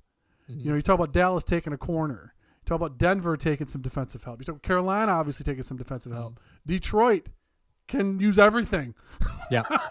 So if you take that collection of teams, not just as one team, you take a collection of teams, Detroit, Carolina, Denver, Dallas, and the Giants, why did they go up? Who are they skipping, and who are they afraid they wouldn't get by jumping back that far? Yeah, I mean, I think Atlanta and Cincy you both looked at as saying, okay, well, Atlanta definitely needs some defensive help, right? So odds are I think the goal was Chase. I think they thought they could get Chase at 6. And the dynamic really changes, and it's really kind of fun. If I know Miami's pick is in, we don't know exactly what that is yet, but wouldn't it be wild, one, if Miami went quarterback, right? Went Fields, wouldn't that be crazy? Wow. And 2, what if Detroit, because think of it this way, right? Do you think Detroit's kicking themselves that they could get to 7 and Fields is still on the board after just trading away Stafford for Goff? Right? You don't know. You don't know. Everyone went for knowns with the pandemic and everything else that happened this year. Oh, did what I just say happen? Oh, yes, it did. Remember I told you, Wow, nice call. There we go, guys. There we go. Waddle goes to Miami. Waddle's the pick, not Devonta Smith. You're welcome 5 minutes early. Throwing that out there. Today's NFL is different. Today's NFL, it doesn't matter whether you're 6'1", 6'2", it doesn't matter. Can you get open? You have a quarterback who can't throw the football more than 25 yards. It looks like a baseball. So you need guys that can get open quick. Well, that's what Buffalo did. That's how Buffalo built their team. That's exactly right. That's exactly right. It's not. It's not about speed. It's about shiftiness. Can you get separation? Let me say this. Okay. So now that it plays out to the 6th pick, Paul, I was talking about them skipping Detroit, Carolina, Denver, Dallas, Giants, right? If they were doing that and then took Fields, I can understand your point. Here's what the thought process might have been. They were at 3. They went back to 12. They said, listen, we got to get to 6 because we know the top 3 are getting quarterbacks. We're happy with Pitts, Chase, Smith, or Waddle. Mm-hmm. All 4 of them we would be happy with. There's only 2 teams ahead of us. We're going to get one of them. Mm-hmm. Let's do it. So they gave away a pick that they were gifted in the first round to move up to get their guy. But the reuniting of quarterbacks that played with wide receivers, do we think that will be a theme coming up? If we see a guy who was, I don't know, could that be a defensive thing too, or is that just an offensive thing? Do you think that might happen? I mean, do you think this is unique though? Like, how many years do you have guys like Burrows and Tua who also have super high ranked teammates coming out in the next year or in a similar year? Like, I don't know how, crazy, like how, right? It's crazy. Like how, like I feel like it might be more of a coincidence than anything. Detroit's pick is already in. They ran to the board. Sewell, right? It's got to be Sewell. It's got, yeah. Oh yeah. No, if you can get a tackle at 7 in the NFL draft, you take the first tackle off the board at 7. Detroit needs, as Mario said, literally everything. There's no bad pick here unless it's Devonta Smith. Unless it's a tight end. Well, yeah. What if it's Devonta Smith? Does Devonta Smith fix, your problems in Detroit? I'm saying you're in there now. You have Jared Goff. You have a T.J. Hawkinson.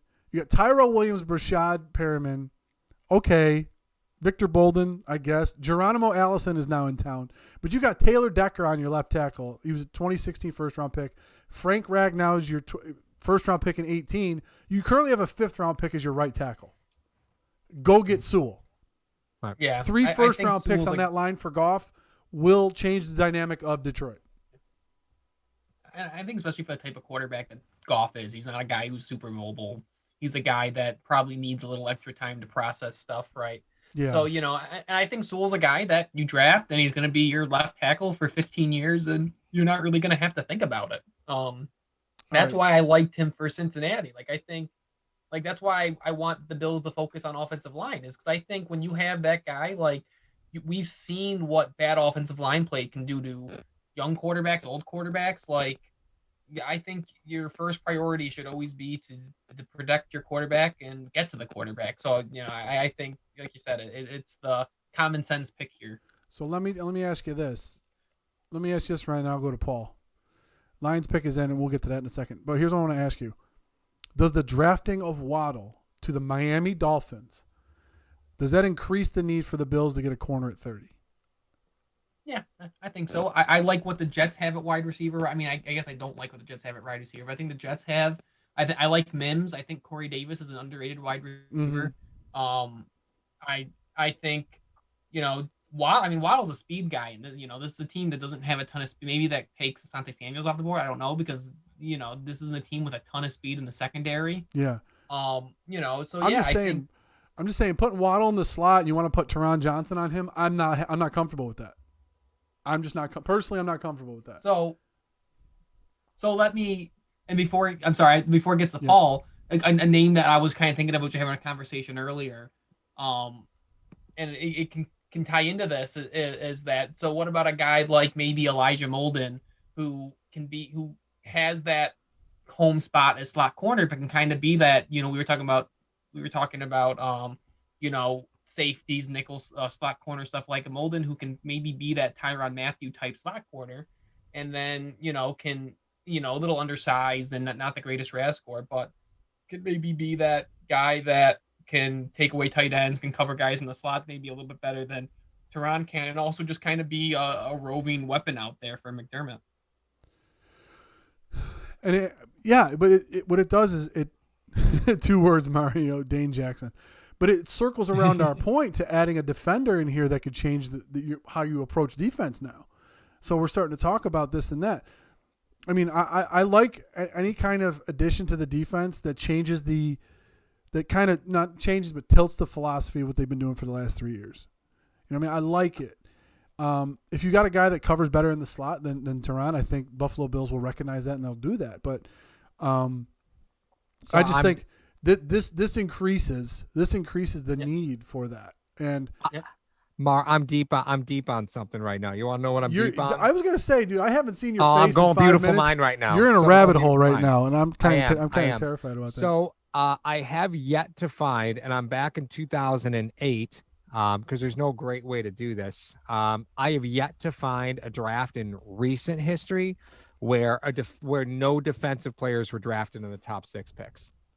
I'm down to 2006 right now, and it still hasn't happened. Mario Williams is the first player off the board. Have you completely blacked out of the last 5 drafts we've covered? Like defensive tackles and corners have been flying off the board. Right. Yeah, that's what I mean. Like it's just you see, we did a study on defensive ends. You could read the article at htagsports.com. Yes, we have a website. And not much goes on there. But it looks like Sewell does go to the Lions. So that's really a smart pick for them. That is. But we did a study on defensive ends drafted in the top 10 versus defensive ends drafted 11 through, I think, 50 or 60. And if you didn't get a defensive end in the top 10, the defensive ends drafted between 11 and either 50 or 60, I forget which it was.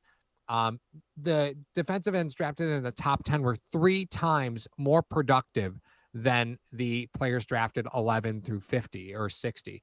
That was broken down into different classifications. We broke it down from 1 to 10, 11 to 20, 21 to 30, 31 to 50, I think. And there was near an equal number of defensive ends in the last 5 years drafted in those groups. And the numbers were clear. If you weren't getting a defensive end in the top 10, you could just chill out and just wait, right? And here we sit at pick 7. Detroit just took Sewell. You have Carolina on the board at 8, who desperately need a linebacker. And the question is this where Micah Parsons finally goes? He's probably the best linebacker on the board. And I got to be honest with you, I'm not in love with him. But if I'm Buffalo, you let all these offensive players go. That's fine by me. That's fine. Let me ask you this, because as I've gone through some of these players, even the top, like Quinny Pay, who I think is probably edge rusher 1, I have a hard time falling in love with the guys of this year's draft. Like, there's no one that, like, every guy, it's like, well, he's great, but he didn't produce. He's great, but he has this health issue. He's great, but, like, there's no edge rushers that, like, every position is a player I have a crush on, and there's, like, no edge rushers that I have a crush on this year. We say move the needle. That's what we say here. Move the needle. Nothing moves the needle for you. Yeah, none of them move the needle for me. None of them do it for me. So you're talking about Carolina, who's got about just to give you guys a reference that are watching it at home. We got 2:28 on my clock. So you guys are probably at like a minute and a half, probably, or the pick's already in for you. You guys are in the second round already as we're broadcasting. But the point is this: you look at what Carolina has. They have 1, 2, 3, 4. And I'm going to mention him. They have 4 former first-round picks on their defense and Jeremy Chin. None at the middle linebacker position. Nope. So you got Hassan Reddick and Shaq Thompson. You put Parsons in the middle of that crowd. Watch out. I mean, that's terrifying. I'm not the biggest Parsons guy. Like, it's just, I got to be honest with you. There's some off the field concerns that just kind of resonate with me. And yeah, like I like him. Like, I like the player, but I don't like the player at 8. Like, I like him at 19. I don't like him at 8. I think that's kind of the substantiation of value that you have to have, though, is how much are you willing to risk being wrong, right? Like, if you're Carolina and you absolutely love Parsons, you pull the trigger. If you're Carolina and you're like, well, we need a linebacker, and I guess this is where it's going to have to go, Parsons was the best on our board. We thought he might not be there. I mean, everything is there on Parsons. Like everything says he should be great. Everything says it. But absolutely, yeah. I'm not in love with him. You haven't seen him since 2019. He opted out of 2020. Like he's coasted into this draft on reputation. I think that's always a risky thing. I mean, here's the thing. Parsons was I'm sorry, go ahead, Ryan. I was going to ask you, would you rather go him or Koromoa?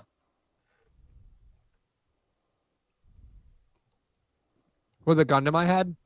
Oh, God. Demonetization immediately. No, is it really? No, I'm just kidding. Oh, okay. I was like, oh, man, really? He goes with it. You had me scared there for a second. Well, if we're talking about it, I mean, I'll let Paul think for a second, and I just want to pull up something real quick. You're talking about a guy who opted out last year versus the guy who didn't. Both have 2 years experience. I mean, one guy just seems like a guy that's going to fly around a little bit more than the other one. One just seems like a hammer. The other one seems more versatile to me. Yeah. So it depends how you want your defense to go. Do you want a more agile coverage linebacker in the middle, or do you want a guy that will stop anything that comes his way in the middle and kind of be susceptible to the pass? Now you're in a division with the Saints, the Bucs, and the Falcons, who just got, who just have Pitts now. So what do you want to do here?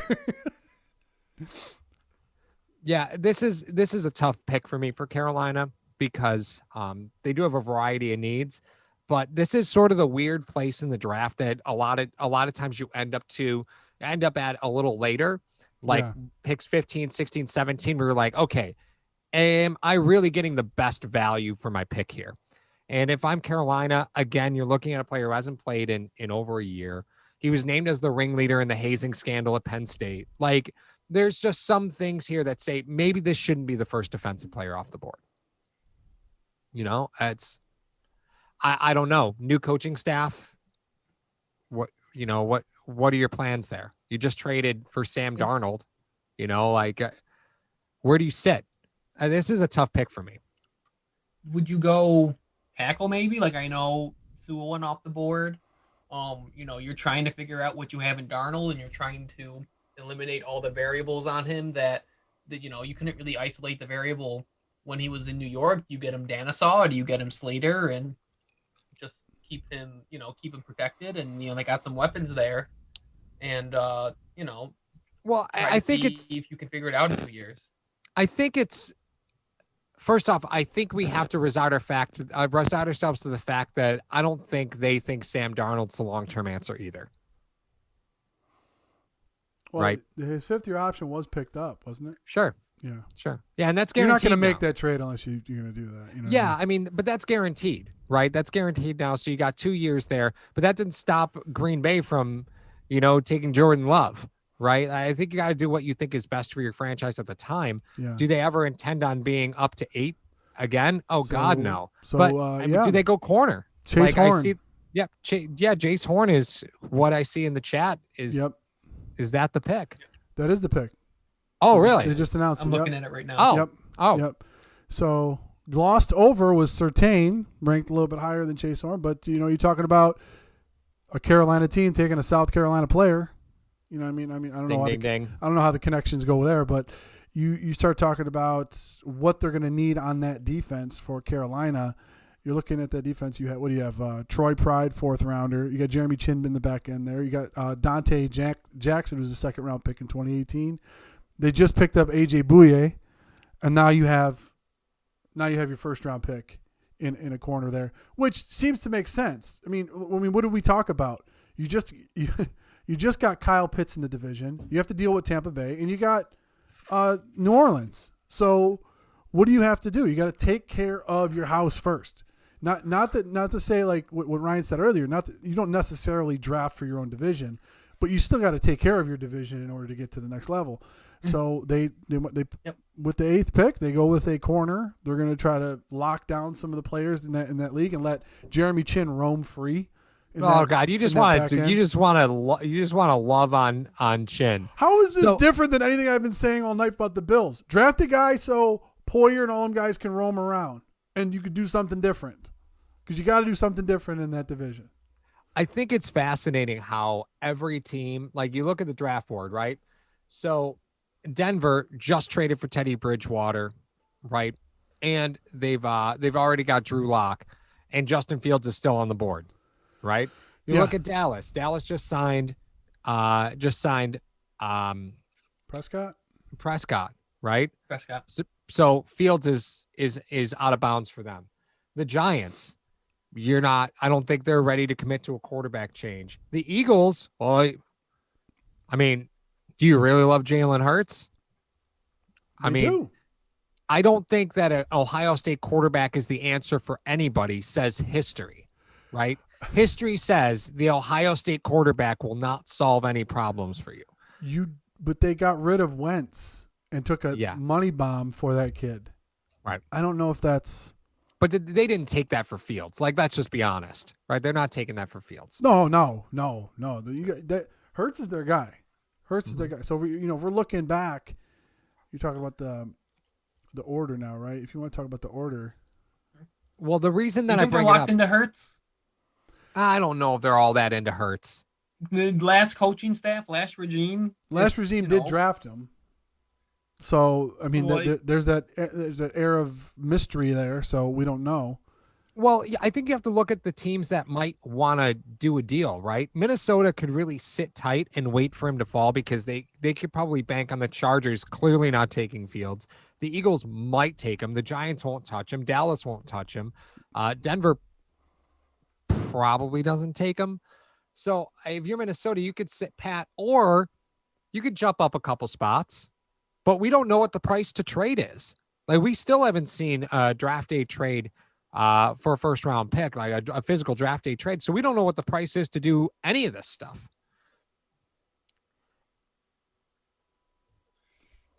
I mean, do you think having Teddy keeps him a quarterback? Like, do you think if they thought Fields was going to fall here, they would have made the trade for Teddy? I guess is the question.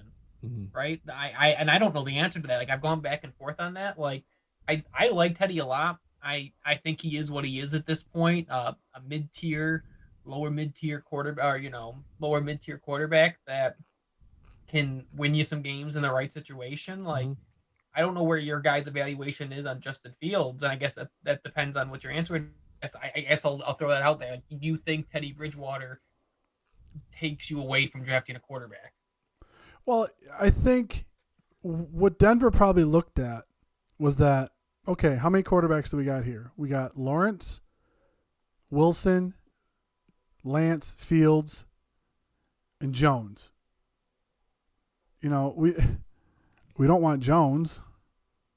We don't want Fields. Those are probably going to be only two that are left.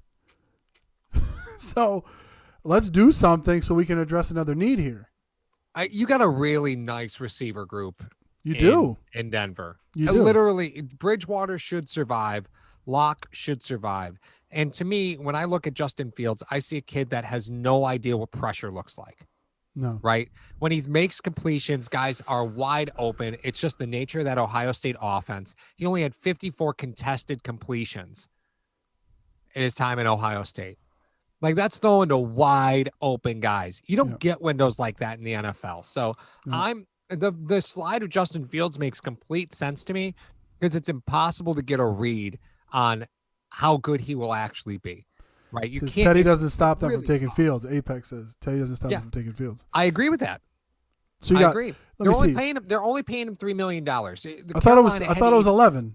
No, Carolina had to eat $7 million in a signing bonus to trade him. Okay. So he's only making, I think, $3 or $4 million from Denver. So you could walk from that. So you're more comfortable with Fields over Drew Lock throwing to Sutton, Judy, Fant, Patrick, and Hamler, and Deshaun Hamilton. Mm-hmm. Okay. It's a nasty wide receiver group. It really is. Well, we've not seen a Denver quarterback or an Ohio State quarterback throw in thin weather, so his arm might get a little bit better up there. Could this be a spot for Parsons? Like, Vic Fangio? You head invoked the coach. name Vic Fangio on this channel. Oh my God, Mario so loves some Vic Fangio. Love me some I had Vic. this. I don't know if you would go this high, but I had the safety from TCU Morig. You know, Kareem Jack's a little bit older. Fangio likes to run those two high looks. Like, you know, why not just throw two elite safeties back there to run your defense? And I don't know that I don't think that's a great value here, but Well, they picked up Kareem Jackson, or they have Kareem Jackson. They got Justin Simmons. You just got Kyle Fuller and Ronald Darby. Corner wouldn't be a bad idea here. Surtain's still on the board. Surtain would be a great fit in Fangio's defense. Great. Mm-hmm. Yep, he would be. Well, the pick is in for Denver and Vic Dallas Fangio's defense. Paul. I know. You love yourself some Vic Fangio. He's a great dude, man. I don't know. Dude. I don't know about all that. Yeah, I don't know about all that. How dare you spit on that name? Bryce Love. What? Oh. Don't you talk about Bryce Love like that. Oh, yeah. They'll never take injured Surtain. players. They'll never take injured players. I know. Surtain, you're welcome. Yeah, Surtain. Well, it makes Really? sense. Surtain's a good pick here. That's good. I mean, you think, and hindsight's always 20/20. But if you think, these GMs and everybody, they talk with the what happened this past year with the pandemic. You start to think a lot of more communication has been happening. Guys can't go anywhere. They got to talk this and that. You don't know what's going on. So guys communicate here and there. This whole draft has been about connections. So if you're the Broncos and you're sitting there one day before the draft, you're sitting there, well, we're getting wind. This team might take this guy. This team might take this guy. Oh, you're going to tell me that all these offensive guys are going to fly off the board early on and we're going to have our pick of these two guys? Do you want Fields, Jones, or do you want to take the best corner off the board? Yeah, we're going to take the best corner off the board. Thank you very much. Right. Well, and just to go back to what Ryan said a while ago, this is the first draft that I can recall. And I say it as I mean that the first draft I can recall where we've seen no defensive end players drafted in the top 10. Wow. And that just tells you how weak this class is, right? Ryan said there's no defensive end I love. He's right. There's no defensive end to absolutely fall in love with in this draft. And the draft is proving that, right? I cannot tell you the last time that a defensive end went outside of the top 10, let alone outside of the top 5 in a draft in recent history. There may be a couple sprinkled in there, but you can just basically circle a top 5 defensive end in almost every draft since at least 2000. And here we are at pick 10. And I would not tell you that Dallas needs a defensive end. I wouldn't tell you that. I don't think they need one. No, but Yeah. you're starting to sit there and you go, well, Jerry Jones is going to be Jerry Jones.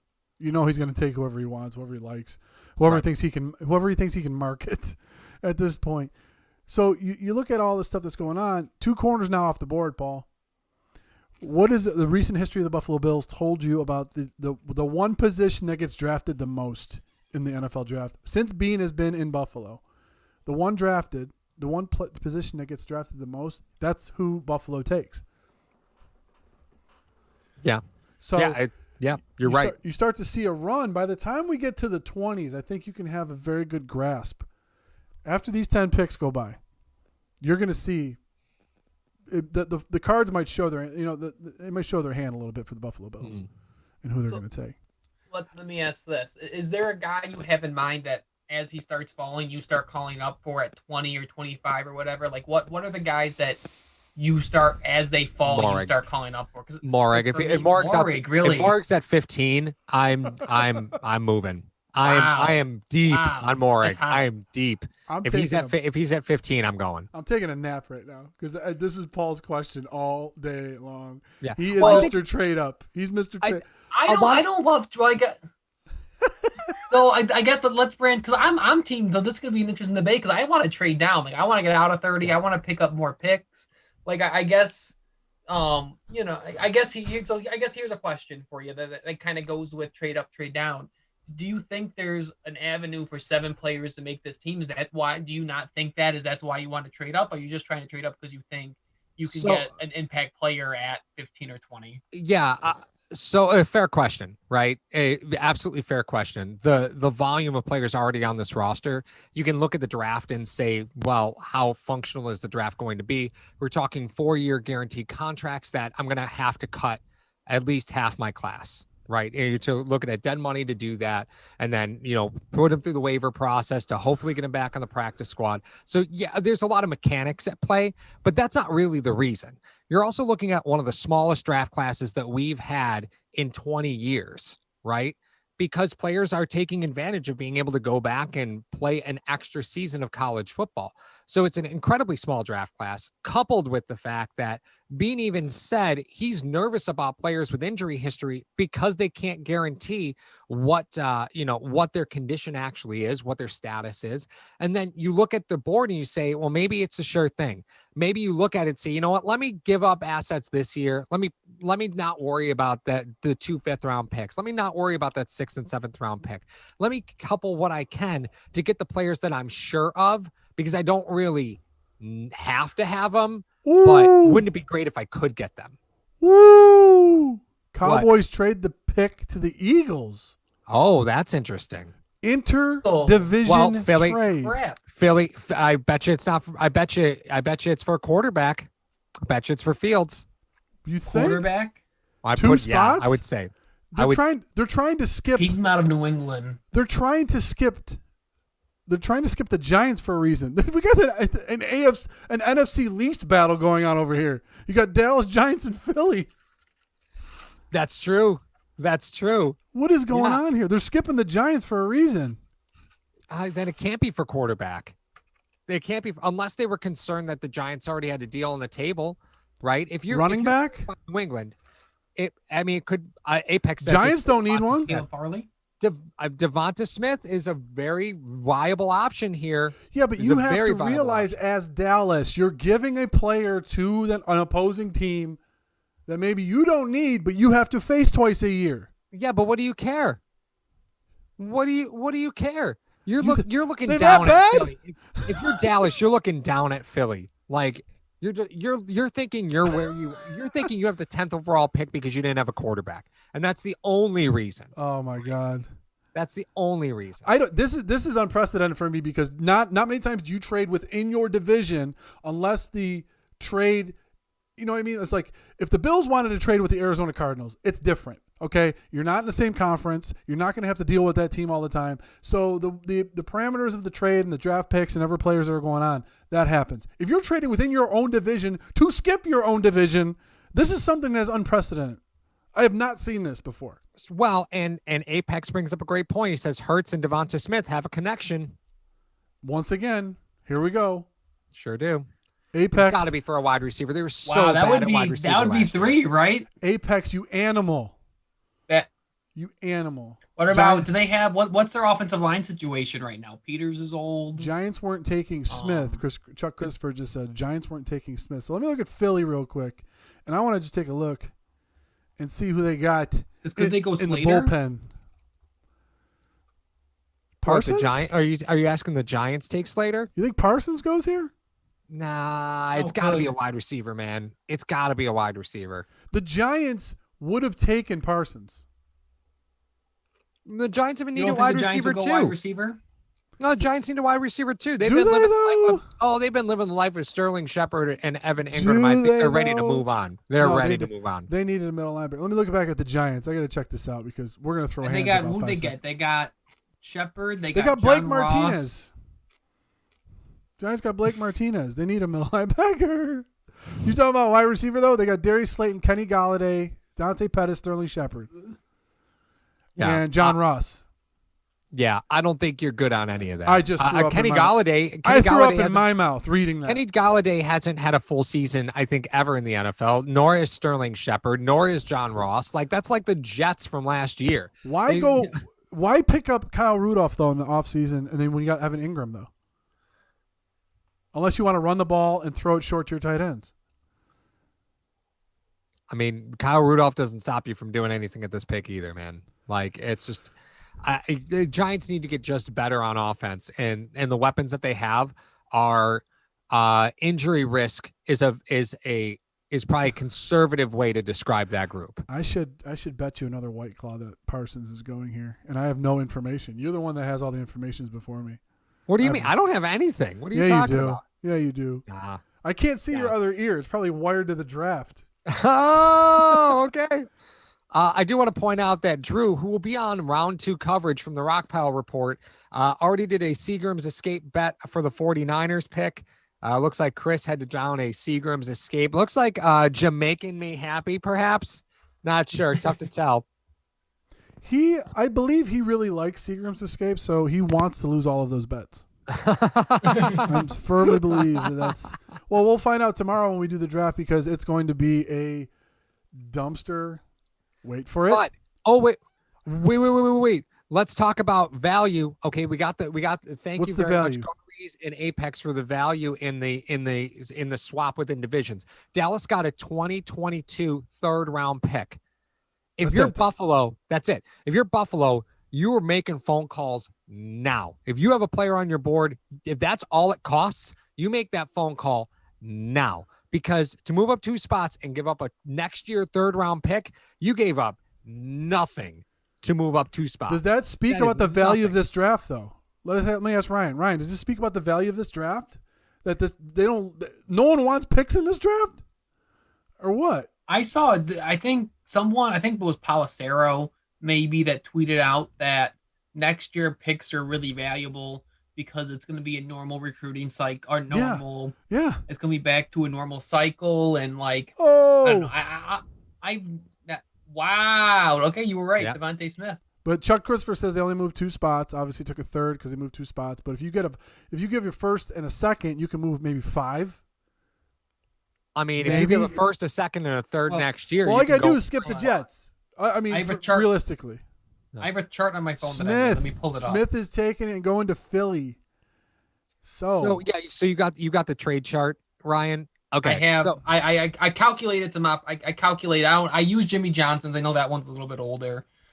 still good. it's a fair representation. It's fair representation. So if the Bills wanted to move from 30, right? If they included first, their second, and next year's third, where did that get? About 16. First, second, What? 16 to Arizona. Yeah, that's why I said the ceiling was 17 at Las Vegas. Like the ceiling's 17. That Yep. Okay, thank you. You could go. You using, I mean, depending, I think people use Rich Hills a little bit more now that I was looking at the other day on Draft Tech. But yeah, you could go first and second to Las Vegas. You can go first in the next year first too, because I think it generally works out that you count the next year a year up. I don't really want to give, but yeah, I think I as I was looking through it when I made it, I think 16's kind of that ceiling that you really feel comfortable giving up. Right. So assets Chuck to move up. Chuck Christopher comes in and says, dumb trade for Philly. Giants weren't taking Smith. They could have had some wide receiver help. The craziest stuff that has happened in this draft already. So now you got Tua Tagovailoa reuniting with Waddle. You got Hurts reuniting with Smith, and we got Chase reuniting with Burrow. This is turning out to be more of an interesting draft than I thought when it originally came out, because obviously, you're going to go, first 3 picks are going to be quarterbacks. Okay, and then the real draft will start. Atlanta will trade out. Atlanta didn't trade out. Sewell slides to 7. And you know what? And you got 2 defenders that were corners taken in the top 10. So, Mar, I have to ask you. Talk to me. You have right now. So the Bears are trading with the Giants to get the Giants pick. Okay, we don't have compensation. Thank you, Nicholas Bean. Giants traded out because they didn't get Giants their player. trade out. Yeah, why keep maybe. it? Maybe. So thank you guys in the chat. Does that mean so the Bears are now on the clock? So if the Bears are on the clock, Well, they got to go QB, right?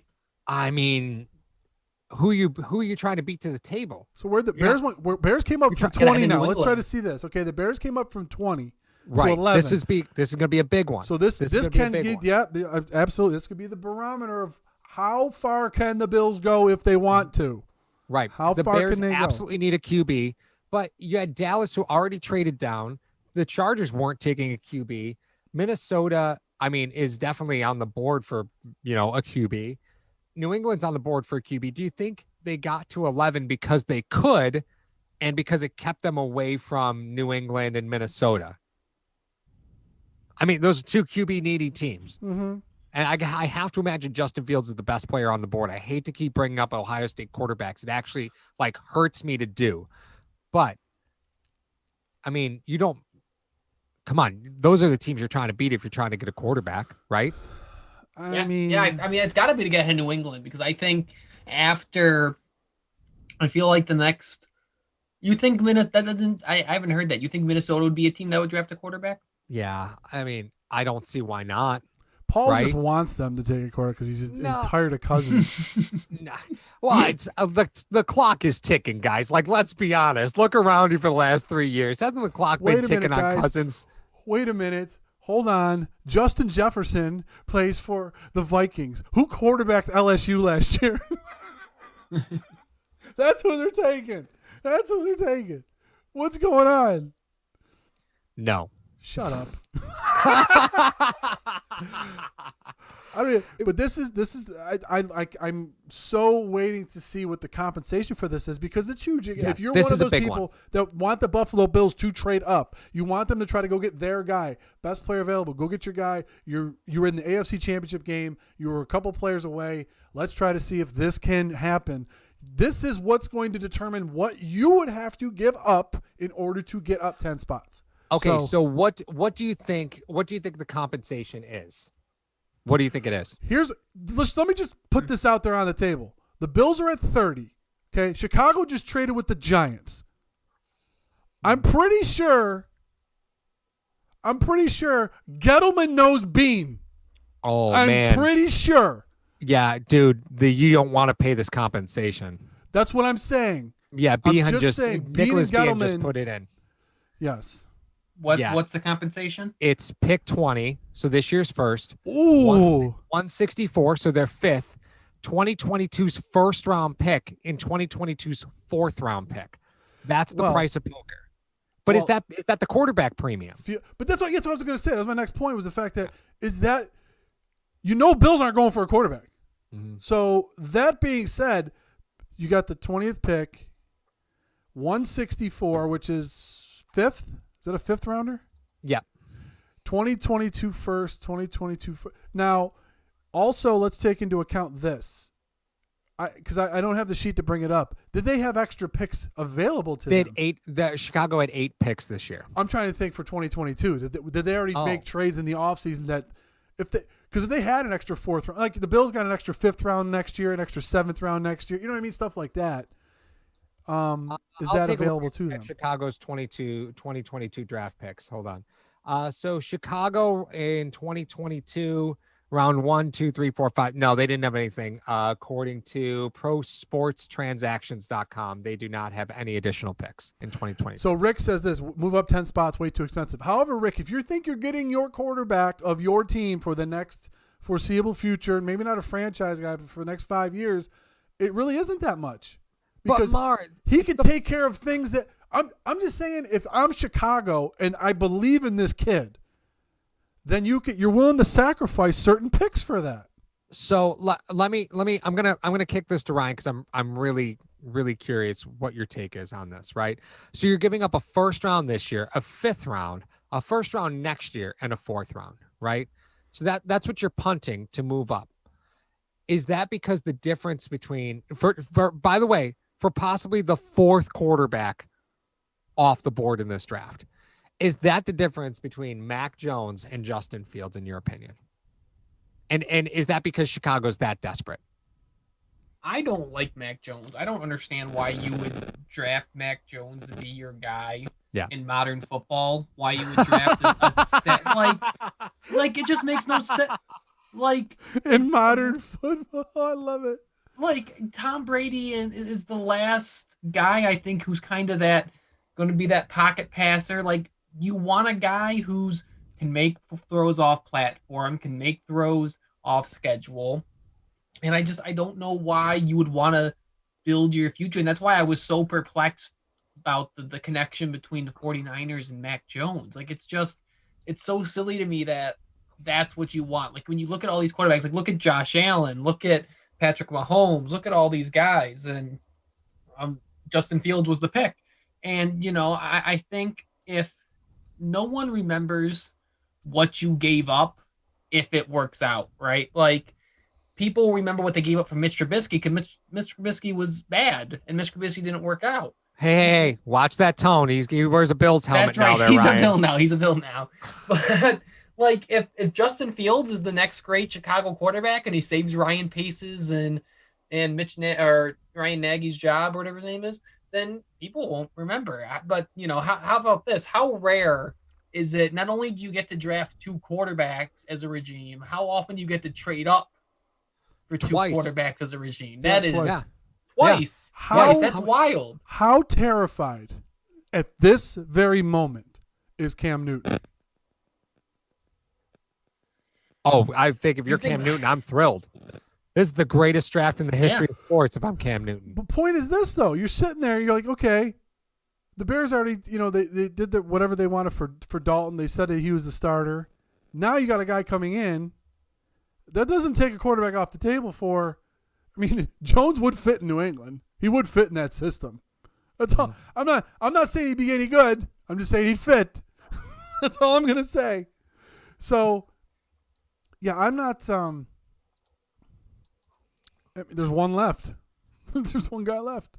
So this, we'll be able to tell if New England was after Fields if they trade out of 15 and they do the Belichick way and they just gain picks. There's no way that Belichick would have given up multiple first-round picks to move up to get Fields. There's no way. Oh God, no. They're not that desperate.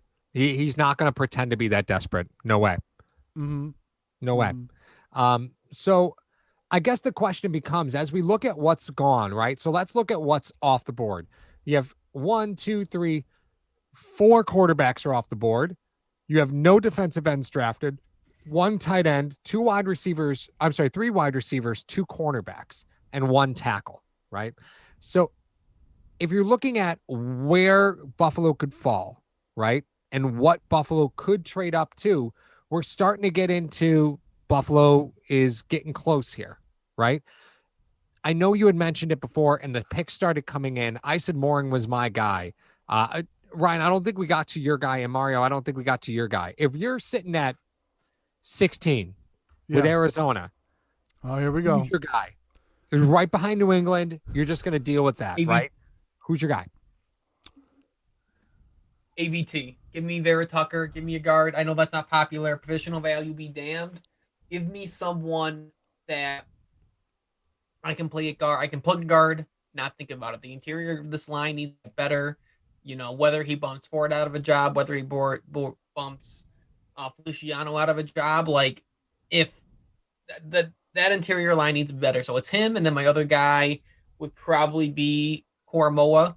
I think that could be McDermott's Shaq Thompson from Carolina and be that just kind of rangy, do everything linebacker. The 2 guys I have targeted is Koromoa and Vera Tucker. Well, and I think the Koromoa pick is interesting, right? Because if I'm sitting at 20 and realistically Koromoa could still be there at 20, the linebacker from Notre Dame, Gettleman's there, right? And that pick screams Gettleman. It does. Right? So, if you're sitting there and you're Buffalo, again, you're going to have to get in front of the Giants now because they might have said, you know what, we'll drop. Linebackers are still there. There's still pass rushers there. We're okay to wait. Koromoa screams Gettleman at 20. So if you're Buffalo and that's your guy, you got to get in front of 20. Like, you got to get in front of 20. That's just a definite. And then nobody in this universe knows that better than Brandon Beane. He would too. I don't know, man. Give me Newsome or Phillips. Yeah. Give me Newsome or Phillips. Give me edge rush or give me some guy on the outside. Guys like almost 6'1", 6'2", $190. I want a corner, Paul. I don't know why. How many times I got to tell you this? It's like the drummer for Spinal Tap, guys. They don't care at all who their number 2 corner is. They don't care. If they didn't care, who the number 2 corner was, and they won the last 2 Super Bowls, neither would I. Listen, if you get signed as the number 2 corner in Buffalo, they don't even sew the nameplate on. They just use Velcro. They're like, listen, it's only going to last 8 weeks, so don't worry too much about this, okay? What? Like, dude, I'm with you, Mario. Guys, they reused EJ Gaines' jersey. They reused it. They brought in Philip Gaines, wore the same number. They reused the jersey. But like, where are the holes on this roster though? Like, if there's, like, I get that, if you're going positional value, maybe CB2 isn't the highest value position, but you're sitting there, and BPA is a cornerback, or at least close to BPA is a cornerback, and like where did they get beat in that AFC Championship? And I know I said before you don't build around one game, but they're that second cornerback spot. I know I'm contradicting myself. Got beat up, and like you have 2 lockdown corners, or 2 close to lockdown corners on this team. Like, that becomes a very hard team to throw. And you guys said it. I forgot who said it earlier, but frees up that defensive line. They get home. Like it. I think like Trey. I think was the 4th least thrown at cornerback well in coverage this year, which means that other guy is going to get a ton of balls. So give me, give me an upgrade from who we got. I think a lot of people are banking on Dane Jackson being some, another 7th round success story, but that's not the path to success. I don't think banking on Dane Jackson is the way you get better as a football team.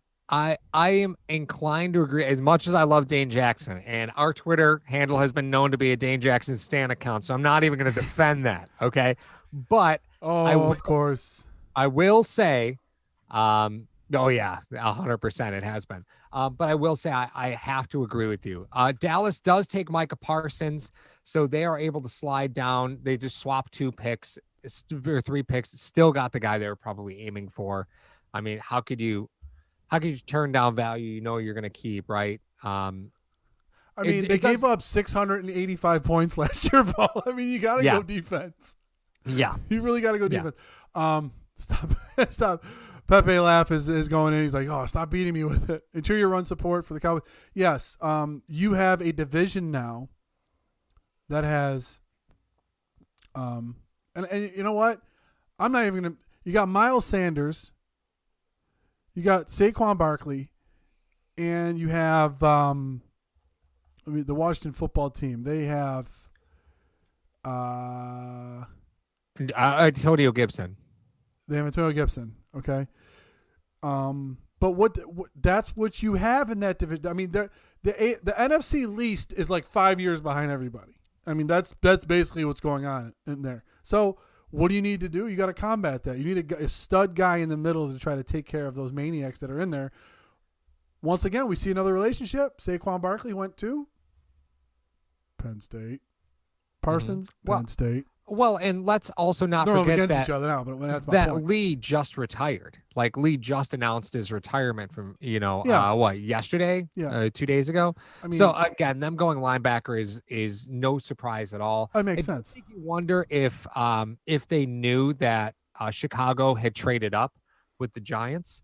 It does make you wonder if they already knew that going in. Yeah. Because, again, like the Chicago trading up with the Giants, that doesn't impact Dallas at all. Like, they don't care at all. Like, that doesn't. Chicago's not. Yeah, that doesn't bother you, right? No. So, you don't have to worry about them sniping a player from you. You don't. The Chargers, however, they've got some. The Chargers are one of those teams that were so close to being good. They were so close to being good. They were the AFC equivalent to Atlanta in many respects. They could put up points. They just couldn't stop anybody. Right. And I thought they had one of the best secondaries in the league on paper going into the season. Mm-hmm. You talk about Chris Harris. I mean, Derwin James is an animal. Mm-hmm. I mean, they couldn't keep a couple of the guys that they had because they ended up leaving. But you got Bosa and Tillery over there and then a graveyard. Mm-hmm. What are you going to do? Do we see the third corner go off the board? Ryan, do you see another corner come off the board here? For the Chargers? You're in a division with the Kansas City Chiefs. If they're, this will be a really good litmus test for for what teams think of injuries. They need someone to compete there. I think personally, you got your franchise quarterback. You got a center to protect him. If I'm saying, and I think you're starting to figure out, or your viewers are starting to figure out where my football sensibilities lie. Get him a tackle. Yeah. I feel like I've said that a million. I feel like I've said everyone take a tackle, but everybody can take a tackle. Yeah. I think I think everyone has their sensibilities, and I like offensive line play, and I think you got Slater sitting there, who there are people out there that think Slater could be better than Sewell, and or Danasaw, or who's ever sitting there. You have your guy, you have weapons for him to throw now. Like, we had a stellar year with bad coaching and like some not line play. Get him protected. Keep seeing what happens to Josh Allen's development when you got him a stable offensive line. I'd go there. Like, if I think that this is the litmus test. Like, do teams care about not just Caleb Farley's injury, but do teams care about injury history in general? So I think if it's not a cornerback, it's going to be a Slater. That's my guess. So you think there's a very definitive line between Slater, Darisaw, Vieira Tucker, and Walker Little? You see there's a very big line between. So to you, it's Slater, and then there's everybody else. I think it's Slater. I don't know if it is a cliff. I think it's Slater, and then Tucker's a true guard, right? Like, he's not someone who's going to outside, I think. But it's him, and then I think it's probably a little bit of a fall off, and then Jenkins. I still like Tevin Jenkins, and he might be, honestly, he's a guy that I would start trading up for, because you can kick him inside. But I think Slater is very much that tackle 2, who I didn't think would get out of the top 10. So Slater, I think, just protect your guy. I think the biggest thing with Slater is that you got versatility with him. You're talking about a guy who he played 2018. He played 1,000 snaps at right tackle, moved over to left tackle for 783. Obviously, he opted out of 2020, but you got a guy you can put on either side now. So whatever you want to do, you can put him on either side, and then you're protecting your franchise back there. That's exactly what you're doing. And you know what, Ryan, I will go with being I played one on TV. I was a quarterback on TV. But being a former quarterback, I will always champion getting the big uglies up front all the time. You will never have to wonder about that with me. I will always go for tackle. Yes, I'd want more of them. Yes, please. Thank you. I do not want to be touched. I'm going to disagree a little bit on the Slater take, and here's why. So I know I'm going to talk about Vieira Tucker for a second. I know he played like almost 1,000 snaps at guard in 2019. Like, I know. Paul. Right? Oh, I know. He did take almost 500 snaps at left tackle. I think he's proven versatility, whereas with Slater, you're not sitting there yet. Maybe I'm interpreting that wrong, right? But I think if you're looking at a tackle from USC versus a tackle from Northwestern, I don't think it's a far stretch to say that the competition's not equal. But I think there's more.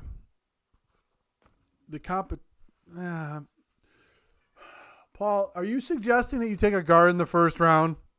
No. I'm saying you take the most versatile offensive lineman you can get your hands on, because I'm just going to be honest with you. That Chargers line is not built for the future, right? You got Justin Herbert, you got a young quarterback there. You really do need to invest. I agree. You probably need to invest in the offensive line here, right? I really do agree with that. But I think you need to grab the most versatile piece that you can. So you're talking about you want a guy that if there's a regime or philosophy change in the offense, he can adjust. Yeah. And you don't think a guy from Northwestern can do that? I have concerns over that. You know what? From a competition, I think from a competition level, it's a good conversation. I'm calling up the academic department tomorrow from Northwestern. I'm telling them what you said. And you, because I forgot, USC is the Harvard of the Pac-10. Oh, stop. I forgot about that. The pick's probably Slater. I'm Excuse just bringing it me. up for conversation. The pick's probably Slater. I'm just bringing it up for conversation. All right. Oh, my God. Get out of here with that nonsense. Reggie Bush graduated magna cum laude. Reggie Bush has 0 college rushing stats. The first time he ever recorded real stats in Memorial was when he played for the Bills. His first rush went for negative yards. There we go. We all have more rushing yards as a build than Reggie Bush? Absolutely, we do. Absolutely, we do. What was your score? Your athletic score, Ryan? Was it a point? I put it in a wide receiver. They gave me 0.01. 0.01. I think it's because I'm 6 feet tall. That's why. That's the only thing they gave you, It huh? was all height. It was all height. It was all my height. I think my Apex. girlfriend's laughing. I can hear my girlfriend laughing at me from the other side of the door. Apex is what is Paul talking about? Northwestern is the Big Ten. He played OSU and Michigan every year. I'm just pointing out. That he did. Yeah, That he did. He did. Opted out of 2026. I mean, it's You're Do we going to get a have- lot of that. You're going to get a lot of that. do we have what words are difficult. There's a point here. I There know. is. I know There there's is. a It's point. coming. Hold on a second. We are on pick 12. Yeah. 13. Sorry, we're on pick 13. Of the first 12 picks, how many were opt-outs? Oh, that's a good question. Where's Omaha? oh. We need Omaha. Omaha, the stat monkey. Omaha, the let's hear. stat monkey. Parsons opted out. Fields played. Smith played. Surtain played. No, I mean, Sewell sat out. Sewell sat out. Waddle played. Chase played. Pitts played. Trey Lance played one game, but I guess that counts.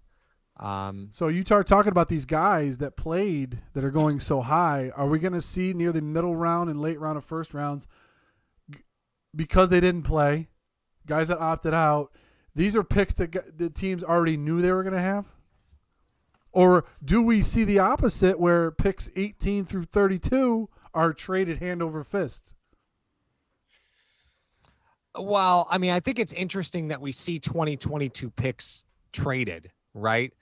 You know, like you jump 3 spots to get Rashawn your Slater taken. Yep. Yeah, Slater was the pick. That makes sense. You know, when you see That guy's a refrigerator in a striped suit. What the heck? the 2022 draft picks, I think, are going to carry a lot of currency with GMs. I think when GMs are talking trade, they're not going to be interested in 2021 picks. They're going to be interested in 2022 picks. Wait a minute, Paul. We talk about coaches every year that are on the hot seat. Yeah. GMs are in that same boat. Oh, sure.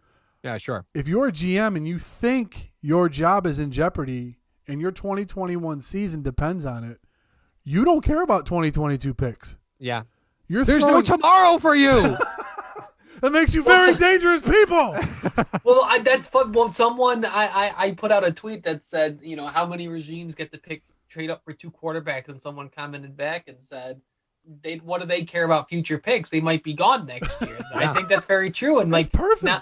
That's true, and I think that's what may give guys like Belichick and Bean a little bit of an advantage, that they don't need to worry about losing their job next year, so they can take that risk. And maybe some of these guys that are on the hot seat can't take that risk. So that's a really good point. Very dangerous game you're playing, Mr. Bone. Get out of here with that. Get out of here. Fine, with I'm shutting my screen off. You're done.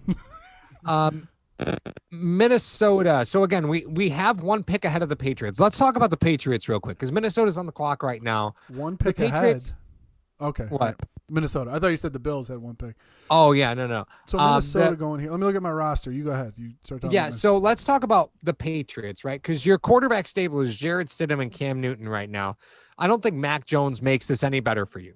Just because he's probably listed as the best quarterback on the board does not mean he is the best quarterback for you. I think at this point you can grab somebody in the 5th, 6th round and literally be in the same position you're in right now. I don't think they were banking on getting a quarterback at 15 anyway, although everybody will say that they were trying to get a quarterback at 15, right? Wide receivers, certainly a need. Corner is certainly a need. Linebackers, probably a need. Defensive lines, probably a need. Paul, you lost Thuney. Is this where Vera Tucker goes? I like Vera Tucker here. I mocked him here. I meant New England. To New England? To New England? To New England. I'm sorry. I thought you said no, it's okay. No, but you're saying the values there. They just traded. Who? Minnesota. Minnesota just traded? The Jets. Is this a running back? Could this be the Harris? Jets? To the Jets, yeah. Oh, the Jets need a running back. That's for damn sure. Could this be Harris? I mean, the Jets need it's one of those teams that need everything, but yeah, but don't the Jets need a tackle? The Jets need a corner. You know, like if you're the Jets, can you really wait another 10 picks to get there? I don't think you can. Plus you're jumping New England. Like let's just put that in frame. You're getting ahead of a division rival for something. What do you need that these 10 picks are going to take from you? Okay. Bateman? Let's try to think about I like the thought process you're going down. Right? What'd you say? Bateman. That's an interesting thought. Ooh. I mean, you want to give a rookie quarterback a chance? Like, if you really want to give a rookie quarterback a chance to succeed. Yeah, but the Jets have already made so many investments at the wide receiver position, right? Like, I don't know if it's there. Yeah. I think there's a big line in the sand in corners in this draft, like true corners. I really think it's a deep draft at safety. I said that to you before the draft started. I think this is a thinner cornerback class. So corner makes a ton of sense here, but did you have to get in front of New England for that? New England needs a corner. Well, here's the deal. If we take the progression of if you think Fields was going to go to New England, what is the second biggest need for New England? That the Jets also need, that the Jets would want to jump New England for. So, that being said, you just put a franchise tag on Marcus May, who's your free safety now. Yeah. Currently you have a 5th round and 6th round corner that are your starting corners. Yep. Mm-hmm. Why not? Why not jump New England, who, for all they do. For Newsome? Do you think it's for Newsome? It could be Newsome, but you don't know the status of Gilmore. They were thinking of moving him because he costs too much. I mean, who do you got? You got J.C. Jackson and Stephon Gilmore as your corners in New England right now. Mm-hmm. Gilmore's north of 30. Mm-hmm. You could think the Jets were doing that to try to get Newsome or try to get who's the other maniac up there? Let me try to look. But I'm trying to think who the other crazy Farley, Samuel, maybe Stokes. It's too early for Stokes, man. I'm just saying, who's on? You already got Sony Michel on the squad. I think they played together for a year, maybe. I don't know, probably not. Point is this: we're talking about connection. I'm just trying to make connections. Who would they jump them for? Who does Saleh have in college that he knows, and he was able to make this trade? I mean, it might not just be about getting in front of New England. That might just be happenstance, right? They might not be able to wait for 10 picks. Here's what happens. Organizations, again, just to rephrase, most organizations have between 15 to 18 players on their board. And if their board gets empty early, they get jumpy and they want to jump in because if their first round to second round has a big cavern between there, that's an area they don't want to be. If the first round to second round boards are very, very different, right? So is this the Jets saying our board is beat? We got to go up. We got to get a Barmore because he's the best defensive tackle on the board. Do we got to go up and we have to get Darisaw because there's a huge cliff at tackle?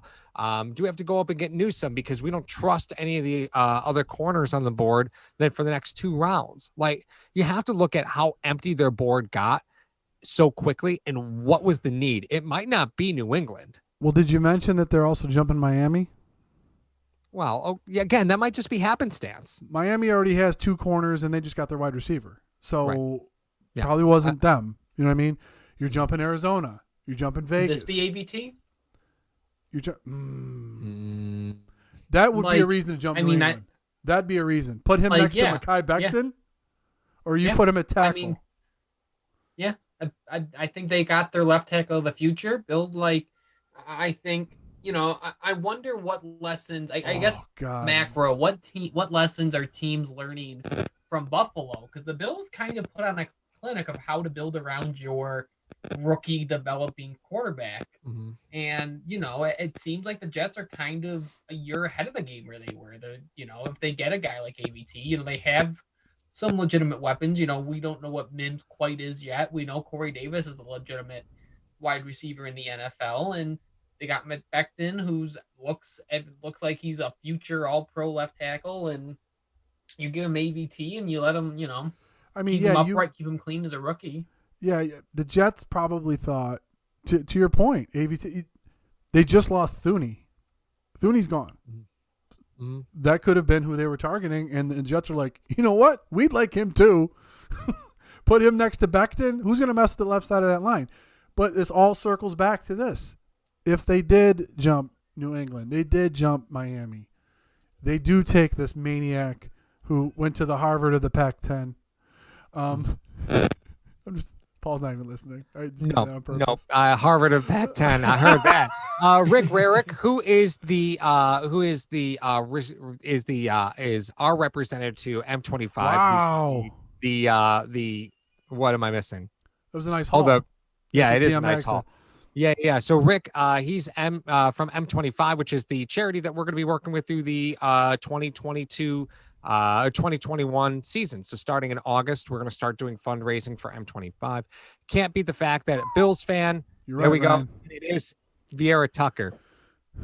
It is Vieira Tucker to the Jets. So the Jets get 14 and a 2021 4th round pick. The Vikings get the 23rd and 2/3 in this draft. That one's interesting. Yeah. In this draft, let me look at what the Jets had there. Hold but on. we say this, Paul. The Jets they had 66 and 86. We say this. So it could be both this year. So 66 and 86. We talk about this. Rick Spielman, GM in Minnesota, been there since 06. Clock's ticking for that boy. He got 2 picks in this draft. Yep. I need him now. Yep. Hey, it all matters, right? So I want to point out Vieira Tucker. I know everybody's saying guard. He can play both. He is, again, Deion Dawkins-esque, right? He can play both. Will be more proficient at guard. Yes. Can play tackle if his hair was on fire, right? Like if you had to play him at tackle, you can play him at tackle. I do not see in any universe where New England sees quarterback at value here. No way New England wastes a 1st round pick on Mac Jones. No. No way. I don't think so. No way. They're going to have to dig in. I think this kind of solidifies a cornerback as Ryan was talking about a little bit, because they could have went offensive line. They could have went corner. Obviously, their quarterback was off the board. But as for the Jets, just to cover the Jets now you can think of that line. It's Mekhi Becton. You got the animal from USC now in. Connor McGovern, Van Rotten, and Fant. Mm-hmm. Not a bad line to put in front of a rookie quarterback right now. Yeah. So things are starting to shape up there in New York that I don't like, but we're still going to have to deal with this. I'm telling you, Joey Douglas knows what he's doing. I like what he's doing. I know our friend over at Jets Talk 24/7 right now is losing his mind. And shout out to Ryan Delaney over there. Mac Jones was on the phone. I do want to point out that he's ordering a pizza. Ryan brought up a really great point. Adam Schefter just tweeted, Zach Wilson's newest friend is USC guard Vieira Tucker. Just as the Chargers are protecting Herbert, the Jets are doing the same with Wilson. Get it done. Perfect. Get it done. Yeah. It makes perfect sense, because when you think of, all right, for your team it works. I mean, to Ryan's point, you're trying to improve your team, you're trying to protect your franchise. Not really something that the Bengals were doing, which means they may draft 6th next year. But the point is this. It coincides with the point of, listen, we had to go up there and get this guy because there were, like you said, every other team could take this guy. Every other time could have taken. I mean, if we look at the order here, you had New England, Zona could have taken him, Vegas could have taken him, Miami definitely could have taken him, and then you look at Washington and Indy. I mean, you put Vieira Tucker across from Quentin Nelson in Indy. That would have been terrifying. Mm-hmm. So, they knew who they wanted. They targeted it. They went and got him. So 2/3, something that the Bills don't have. So if we're talking about equity jumping that many spots, the Bills can't. They can't jump up 9 spots. So, wouldn't it be? So I'm just gonna say this, right? Wouldn't it be great if New England drafts Mac Jones? Because I really feel Mac Jones is Christian Hackenberg 2.0. So like, you telling me you have down with that. You have Jones, Wilson, and Tua in the same division? Sign me up. Sign me up. Yep, I'm good. Make that happen. Make that happen. Pets, they picked them? Yes. They did not. Oh, this is great news for the Buffalo Bills. Yes, sir. Mac Jones is in the division. Welcome, Mac Jones. Welcome. Oh, what a beautiful moment it is to be a Bills fan, guys. What a beautiful moment. Paul, what did we say? What did I just tell you 7 picks ago? What's Cam Newton doing right now? Oh, yeah. I mean, I'm still feeling pretty good if I'm Cam Newton. I'm still feeling pretty good about this. I am thrilled with this pick. Thrilled. New England wastes a first-round pick on the 5th quarterback off the board. The fifth quarterback off the board. What are you doing if you're New England? The Jets forced their hand here. Doing? Did the Jets force their hand? Ryan, do you think the Jets forced their hand taking AVT? Oh, he's working on his mic. Hold on. We'll get him back in a second. Yep. That's it. Just keep caressing it, Ryan. Keep caressing it. If it gets bigger, you know it's working. Medication for stuff like that. No, my friend. Shut up. So what we've seen you're so the far, one that's over 40, Mark. So pre and post draft, we've had so far we've had 15 picks. The pick is in apparently for Arizona. We've had 1, 2, 3, 4, 5, 6, 7 trades already. It's a big deal. And this is the area where Vegas is on the clock. This was the pick that I said was your ceiling. You get ahead of Miami. If you're Buffalo and you're serious about trading, this is where it starts, is at pick 17. Arizona's pick is in, so we'll see what they end up doing. Arizona needs a corner pretty bad. They could use some safety help. Just want to tell everybody the last time 2 wide receivers went with the quarterback, first 3 rounds, West Virginia, 2013, Tavon Austin, Stedman Bailey, and Geno Smith all went in rounds 1, 2, and 3. We see 2 wide receivers and a quarterback from the same team go again. In the first round, first 14 picks. What? Are you serious, Clark? Dan Van Cohenberg, is Bill Belichick eating expired prescriptions? He probably just like Pez. They fit just like in a Pez dispenser. So you got Andy Dalton. Seeing that number 10 back there throw the ball around kind of reminds me of A.J. McCarron. Listen, all right. I came here for the picks. I didn't come here to get picked on. All right. I see. And Donnybrook says Mooring, and Apex is like, please let it be Mooring, because he doesn't want to hear me talk about how the Bills could trade up for Mooring for the next 10 minutes. Please let it. Is it Mooring? Oh, that secondary would be disgusting. But that's why I said you get to 7, you get to 15. This is the pick you wanted them to trade to. This is the pick that I said I would trade for Mooring. I'm just pointing it out. I'm not wrong. He will you may tell all think I'm crazy, but I'm not wrong. Could the Bills have gone up 14 spots, though? I mean, you're giving up your second round pick. I don't really think they're comfortable with that. Mooring isn't worth 2 picks like that, I don't think. You watch your mouth. I do still have my AJ McCarron t-shirt. Thank you very much. Very proud of that. I'm very proud of my AJ McCarron t-shirt. Yeah, Jason King says, I will not be surprised if Buffalo trades out of the first round. We talked about that when we started the show. Literally everything is on the board here. A trade out, a trade up. Buffalo's, they don't necessarily have the currency to trade up too high, but that depends on how much you want to value the 2022 draft. If Buffalo doesn't value the 2022 draft the way that they value the 2021 draft, You can trade those future picks. I don't really believe that's the case. I think they probably value the 2022 draft a little bit more because they'll have more access to players. We talked about that, rather extensively. Player access is a big deal. It's a big deal. So Arizona definitely, they did just add AJ Green. They added Malcolm Butler. They lost Patrick Peterson. They still have a quarterback on a rookie deal, Mar. So what do you think Arizona is going to do here? Is it Morey? Was that confirmed, or they were just messing around? So you want to talk about the Arizona Cardinals? You got Robert Alford and Malcolm Butler, who are both over 30. Right. Did you just say that? You just mentioned I that? just mentioned Butler was there. Butler's there. Robert Peterson. Alford. Your two starting corners are over 30. You got Budda Baker in the back end, along with Byron Murphy, who was your second-round pick in 2019. I would say if you want to go safety or corner here, you just got J.J. Watt. Oh, my gosh. You got Arizona took Zaven Collins. How many linebackers do they need? I think that's a stretch for Zaven Collins. I'm just going to point out. How many linebackers do they need? Don't get me wrong. I like Zaven Collins. I do.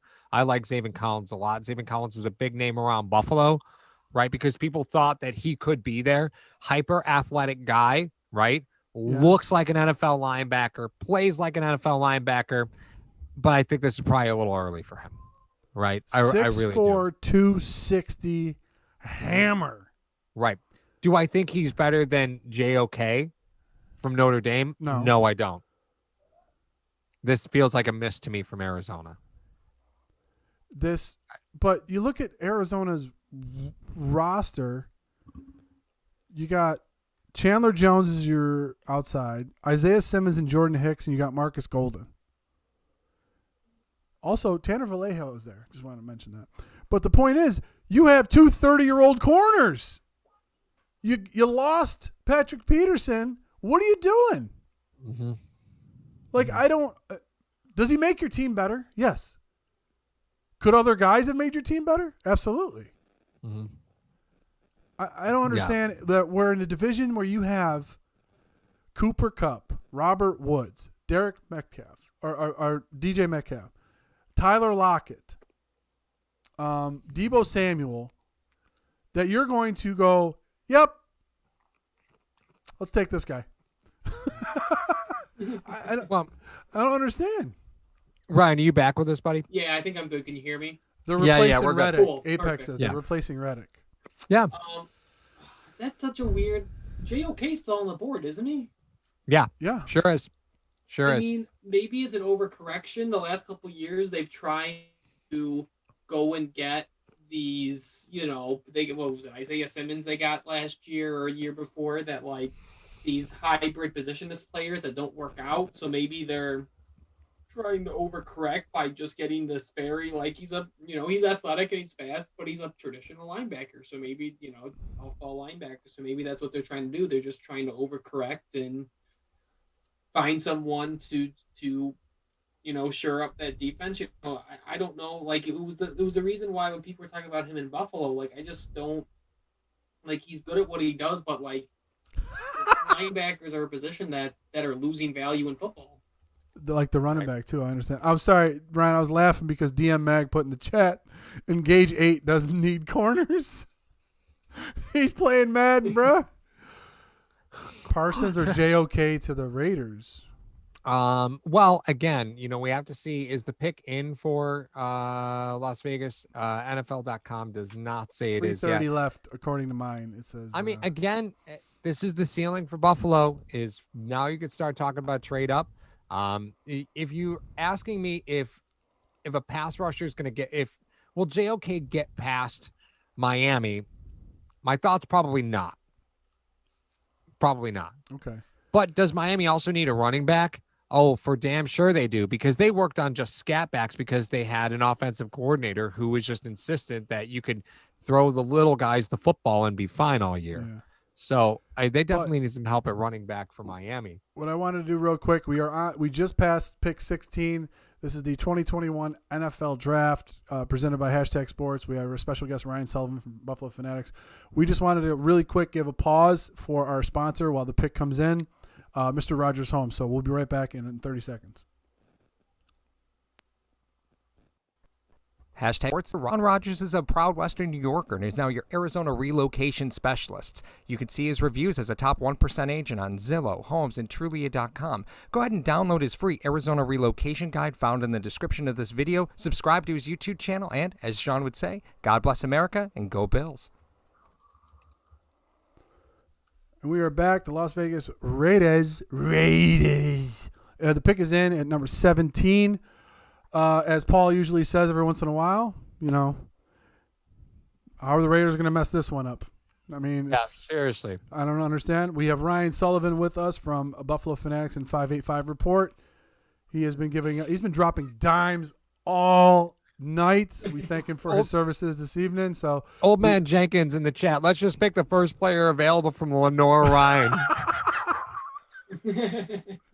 Old man, you gotta what? You know what? Next time, Old Man Jenkins, a little bit of foreplay. You can't just come in hot and just totally shove it into the chat like that. You gotta kind of massage the chat a little bit before you do that, man. That was a little too aggressive on this draft night in 2021. But it is. Okay, so now we talked about it, and then we're gonna talk about how obviously hashtag sports, obviously with hashtag Nation and Bills Mafia. Guys, we're giving you stuff with our draft coverage. We tell you how these picks ultimately affect the Bills, what the Bills can do, how they can move up, back, and how all of these players taken tonight and tomorrow are going to impact the AFC East. Thanks, Calvin. Appreciate it, buddy. But we start to see what's going on. I mean, the unpredictability of the Jets. This hasn't been right now a Jets draft that we've seen before. Okay, you may have had your reservations about Wilson, but them going up, trading assets in this draft to try to go protect their asset with putting Becton next to that maniac from USC, also known as the Harvard of the Pac-12, which is what they're doing. You start to look at what Miami's doing. You start to look at New England drafts a quarterback that not many people are very, very high on. But you know what? I remember people throwing stuff when Josh Allen was drafted. You might not have been one of those people, but that's what happened. I'm not saying that the Buffalo Bills are going to – Buffalo Bills are the hunted now. We're seeing these picks and how this affects the Bills in the AFC East and beyond, and how they can progress a little bit more than the AFC Championship game next year. So that all being said – Alex Leatherwood? What in the gods – this board is falling very nicely, I gotta say. Yeah, if I'm Buffalo, there's no reason to trade him. How many picks can Vegas trade into ahead of Buffalo? Leatherwood? Alex Leatherwood isn't even one of the top 5 tackles in this draft. He's not even one of the top 5 tackles in Alabama right now. Okay, so just Mike Mayock wants to be fired the fastest of any GM.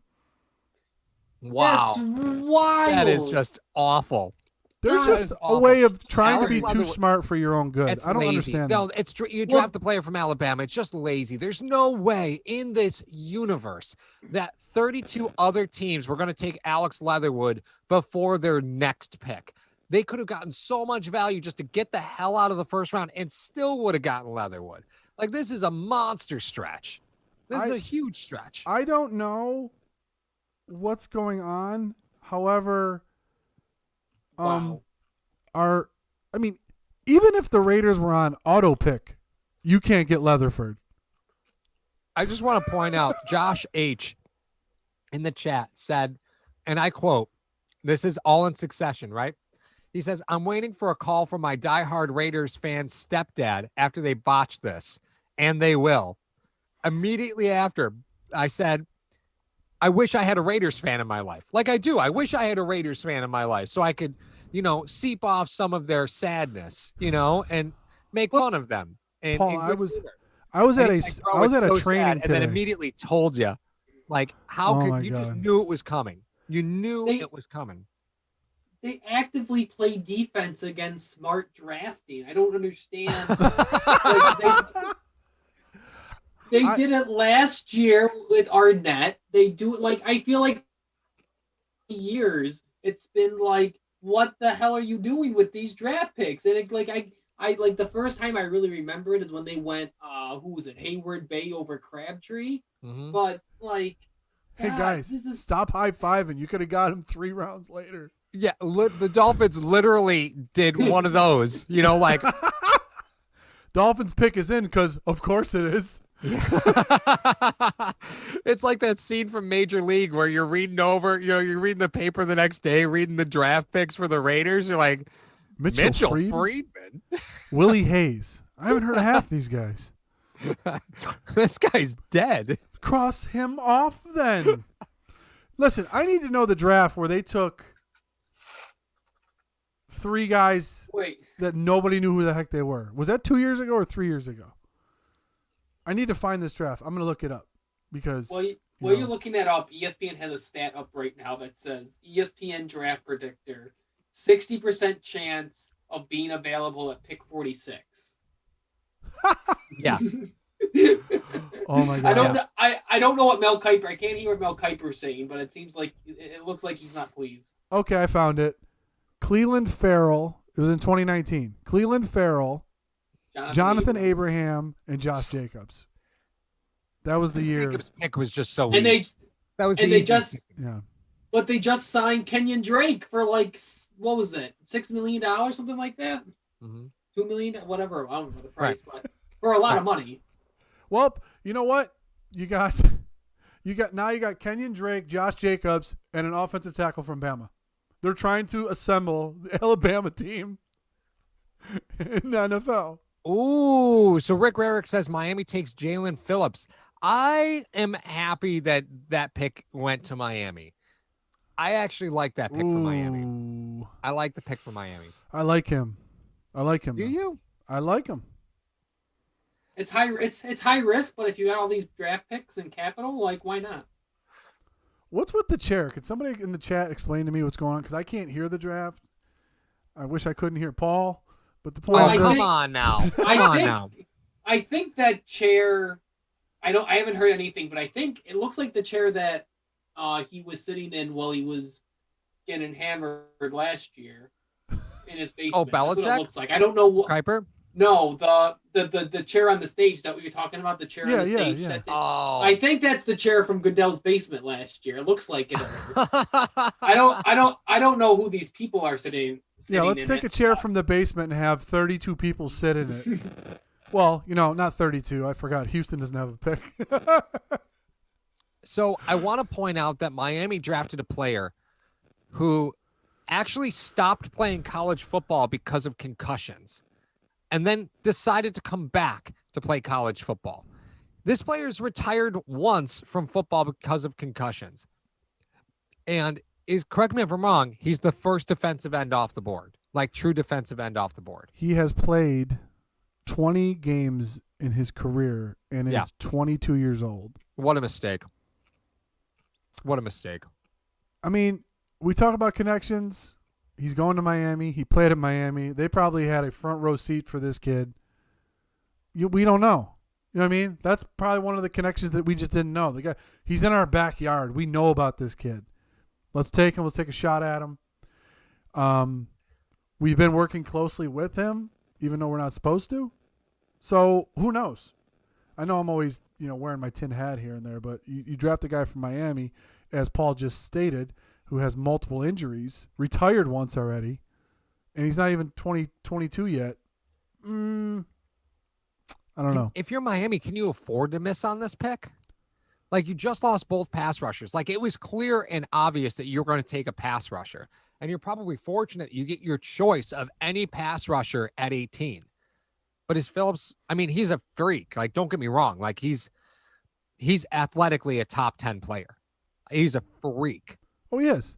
But all you're asking him to do is to create pressure to the quarterbacks that you're going to have to face. Yeah, but the concussion issue, man, like, you just need his eggs to get scrambled once and you just torch this pick. He's not going to be they're not going to put him in a situation where he's going to be interior. So you could bag the pick for not drafting a guy that could play both inside and outside. That's fine. But they're going to tell this guy, we need you to create pressure because you know what? We have 2 of the top 2 corners in the NFL. We need the ball out of the quarterback's hands quick. So the questions are coming up in the chat. Let's just be real honest about it. With the way the positions are shaking out, we're seeing groupings of positions, right?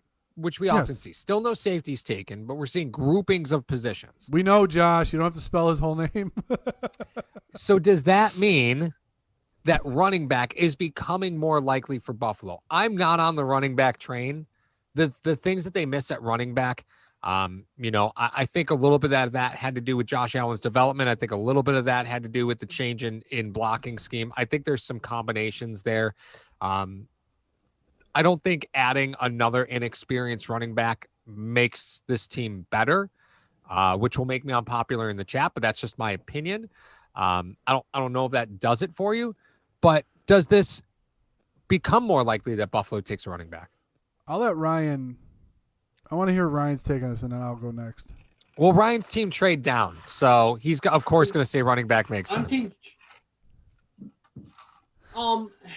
So I guess is the question just about value at running back at 30 and like whether we need a running back at 30? Like is that the question? The way that the board is starting to shape up and what's going on, it seems like more and more that. And then here's where I always come to grips with it. Sometimes the best player available isn't a need for you. So why would you take it? I don't understand that. That just kind of gets me. So that's the thing. I think that's a really good point when you talk about BPA. Like people talk BPA. Like teams don't like. You're not just going to take the best. You're not always going to take because the number one guy is on your board necessarily if that's not a position of need.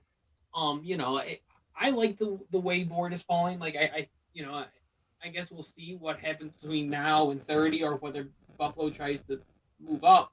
But I just don't understand.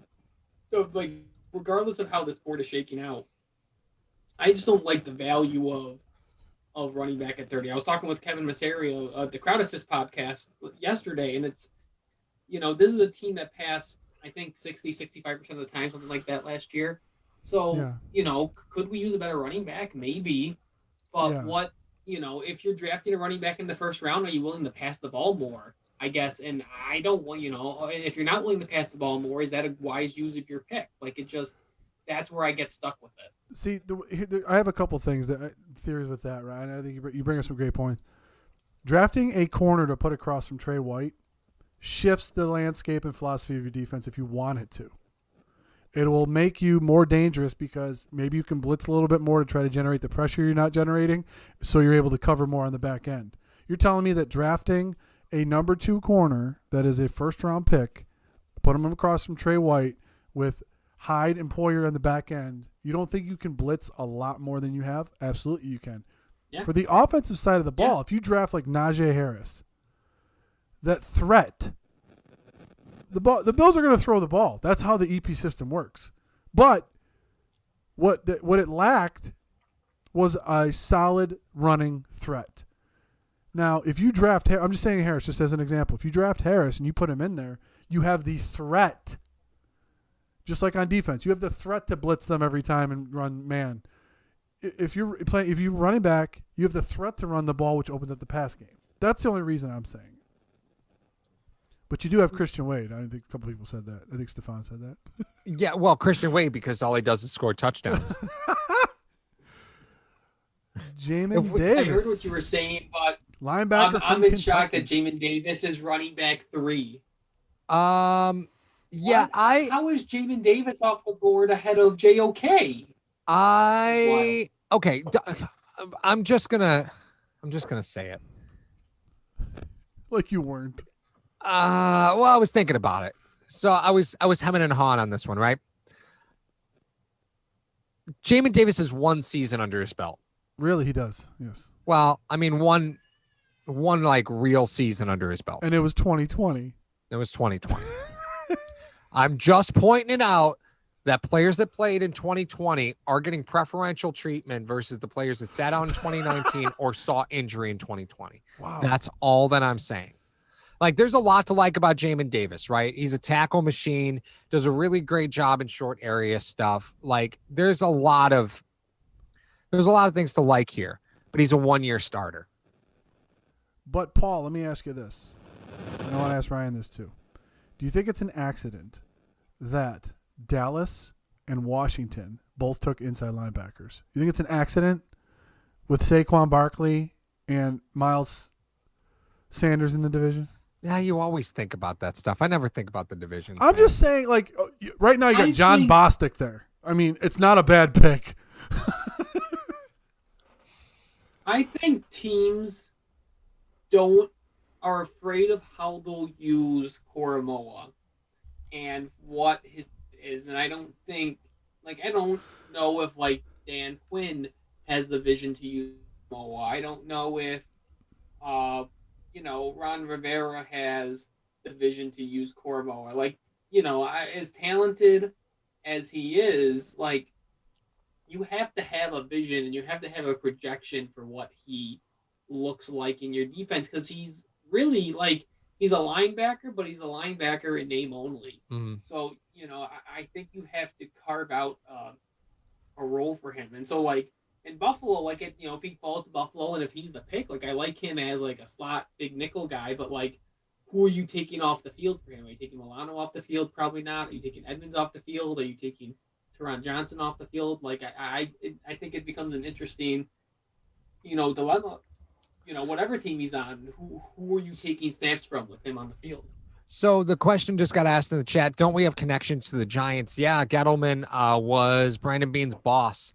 We talked about this in every draft since Gettleman and Beane have been separate and with different organizations. Just because Gettleman was Beane's boss does not mean the two of them get along.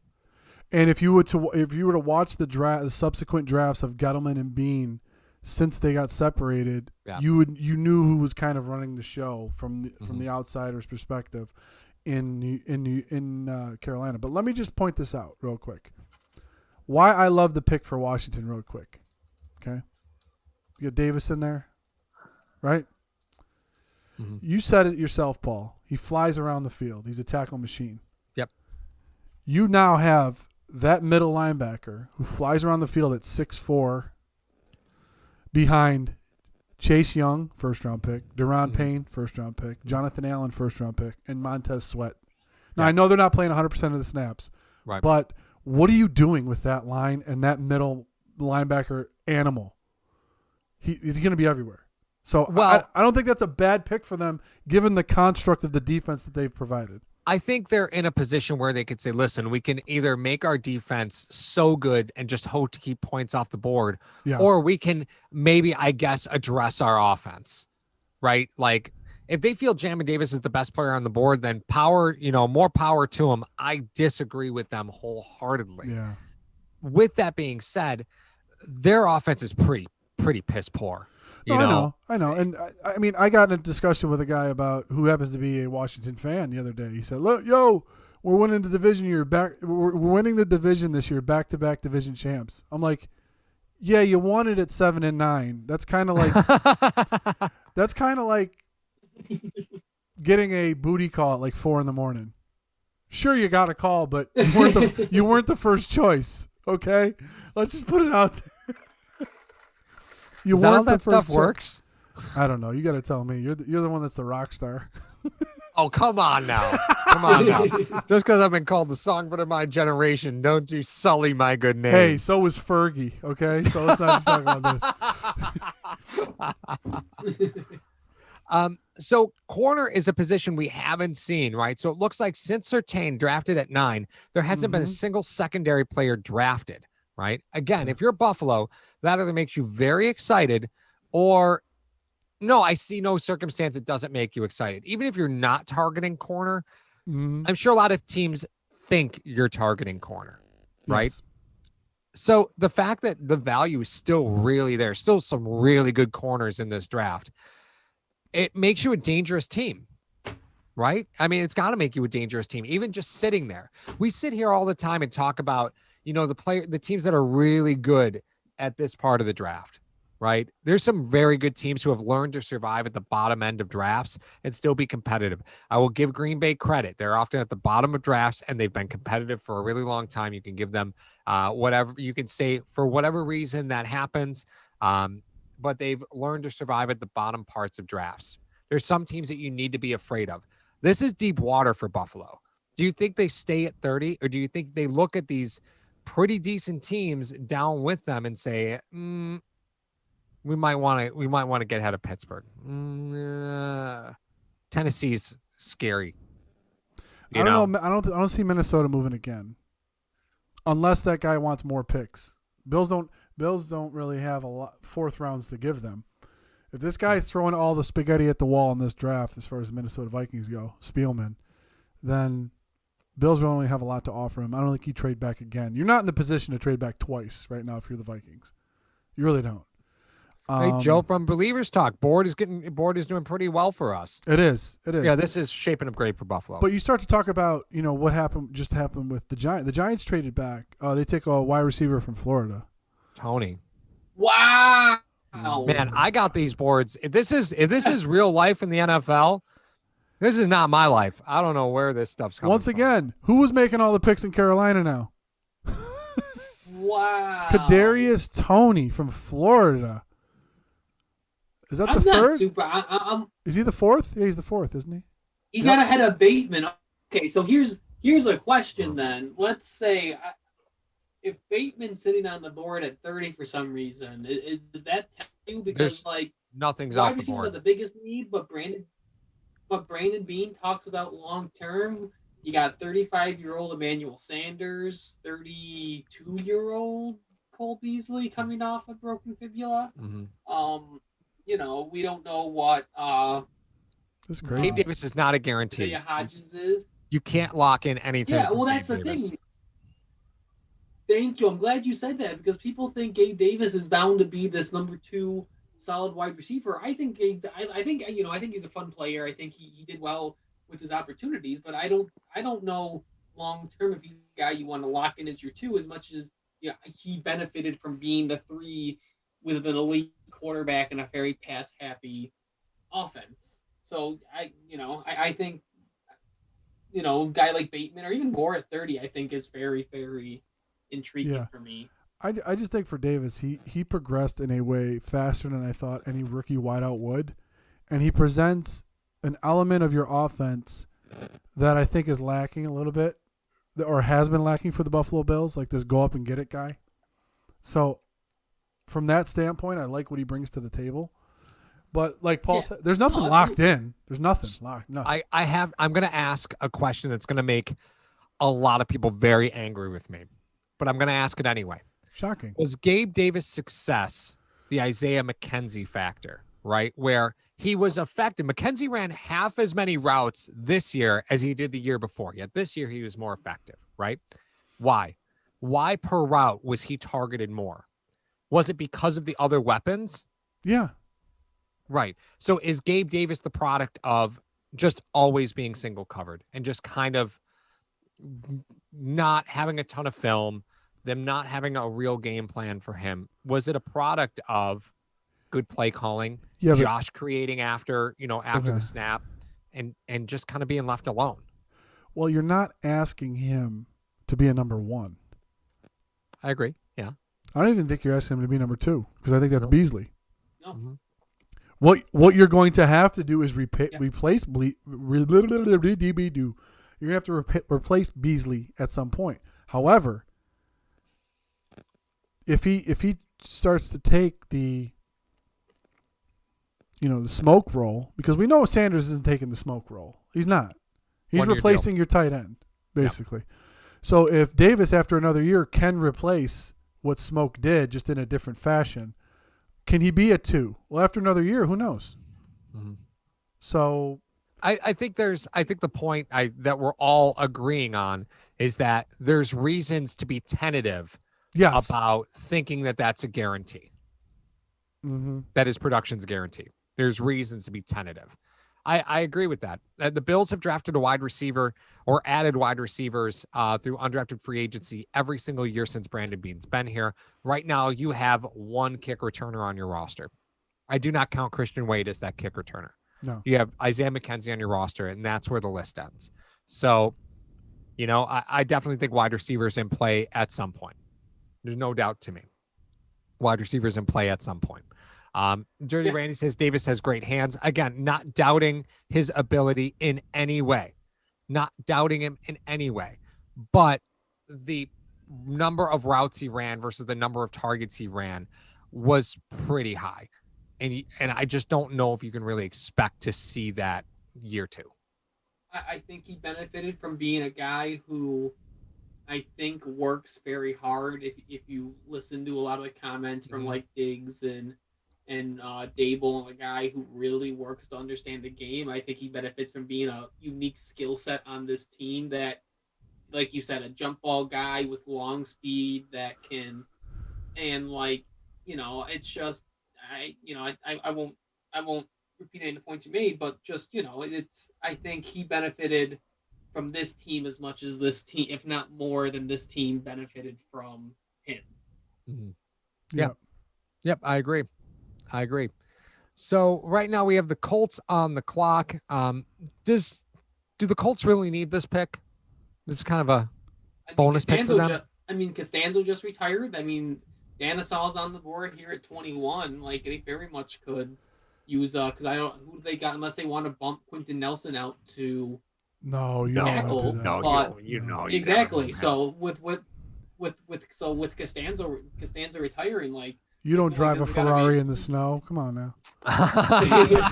Well, exactly. So you got to imagine this is an easy Danisaw pick, no?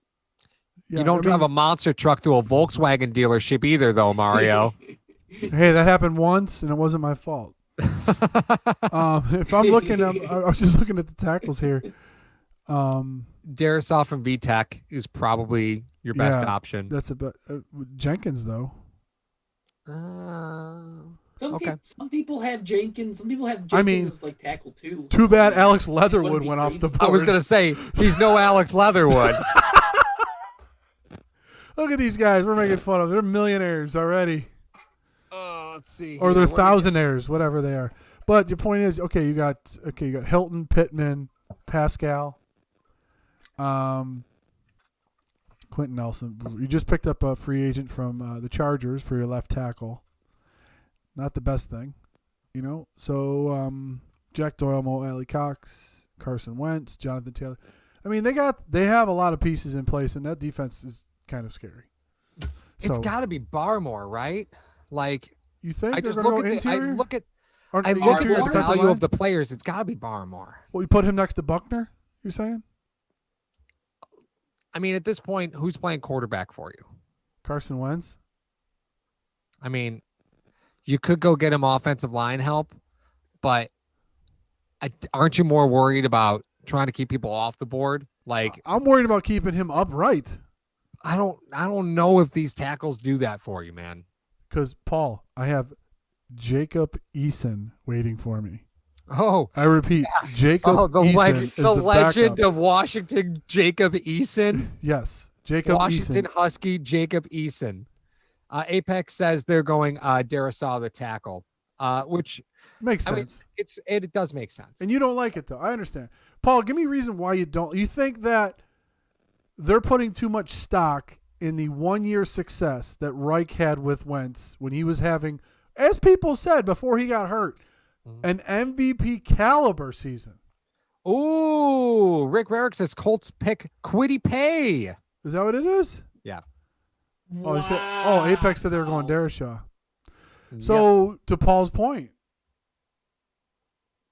keep people off the board. He probably PFF had him ranked as the best edge defender in the draft. There's no way that you can deny this pick makes at least some level of sense for them. This pick makes a lot of sense for them. It does. In Mario, I know you're just going to say people are putting too much stock in the Carson Wentz, Frank Reich connection. Yeah, they could be. Yeah, it's possible. Well, clearly this organization believes that connection is going to work and that they're going to figure it out. Yeah, they gave up. They gave up to get it. I know. This organization, by no fault of its own, was put behind the 8 ball because Andrew Luck just decided to retire. Mm-hmm. And you didn't plan for that. It wasn't like he flamed out. It wasn't like he was a bust. Mm-hmm. That just smacked the organization in the face. So then you had to rectify that. Mm-hmm. You played a little patchwork. Hey, we got Rivers. Fun. But that's what you talk when you talk about those things. 1 year pause for me to get other guys in here. Let me see what happens. Mhm. And there we go. So it's Apex says it's a miss for the Colts. Yeah, I'm not sure I agree with that. I'm not really sure I agree with that. You look at the board, you look what's there. I mean, you could like Barrymore more. But I mean, if it's comparison between the two, I get why that's the pick. I get it. I don't think it's a bad pick for them. So you got 6'4", 270. He only played 4 games, obviously. He played all 4 years. Mm-hmm. But you look at – I'm sorry, I'll get right to you. You look at you're going to put him on the same side as DeForest Buckner, rushing outside of him. Mm-hmm. You can't really go wrong with that. Plus, with King Henry in the division. Right. I'm going to stop doing that eventually. Okay, I'm always mentioning the freaking divisions. I'm sorry, Ryan. Go ahead. No, I mean, he's a good run defender. I feel like this signals that they saw the board and they saw the way that it was falling and that they think that there will be tackle depth in the second round that can be plug and play.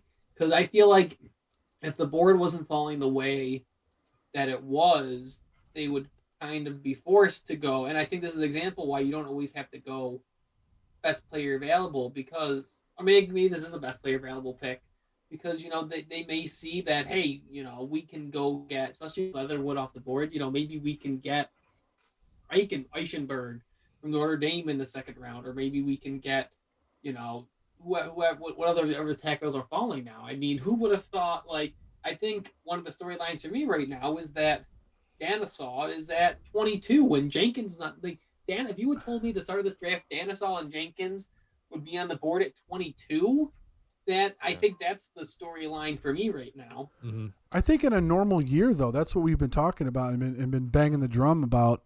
Every time that we've been talking about the draft, because of what's been going on, and no combine, only pro days, having to get messages from these guys, having limited Zoom calls and stuff like that. How is it going to shift the 2021 NFL draft? And we're starting to see that play out. I mean, the Raiders are the Raiders, but everything else just seems Chet the Bee. Bills trade up for JOK. There is, if you're Buffalo and you're looking at how random the last 6 picks have been, I don't think you're stressing right now. You're not. Bean is pumping his fist at One Bills Drive right now. I don't think the Bills' first round draft board is exhausted yet.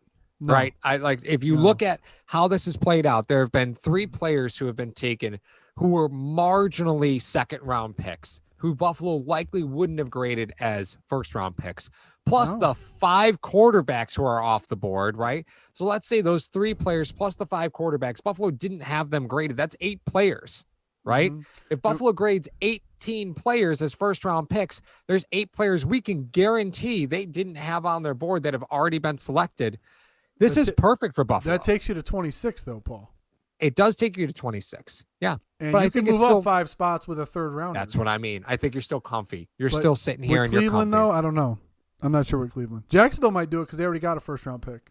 Yep, Jacksonville's a target. They're at 25. They're at 25. But if we take a look at it, I just had something I was going to say, and you distracted me like you always do. Sorry, my friend. I mean, no, it's okay. I mean, you can get up to 23 in theory with maybe a third round pick and a 5th, 6th, 7th round pick next year, or something like that, or you get up to 24 with a third round pick basically this year, maybe a future 6th or 7th next year tacked onto that. But they're now in a spot where it's not going to take. So we're at Indianapolis or Tennessee Jets. If they want to move it to the Jets, I have it as a third round in a 2022 7th. Maybe a little bit more, maybe a touch more than that. Because I know Jimmy John. I know you sometimes have to overpay to get up, but wouldn't be a ton to get up right now. Should they take a tackle or cornerback? Apex, I would say, or Titans should take a tackle or corner. Okay, I thought you were saying who should the Bills take? Trade Motor to the Steelers. See, move up to 24. I think Tennessee, who lost Corey Davis, is still in play for a wide receiver here. They are.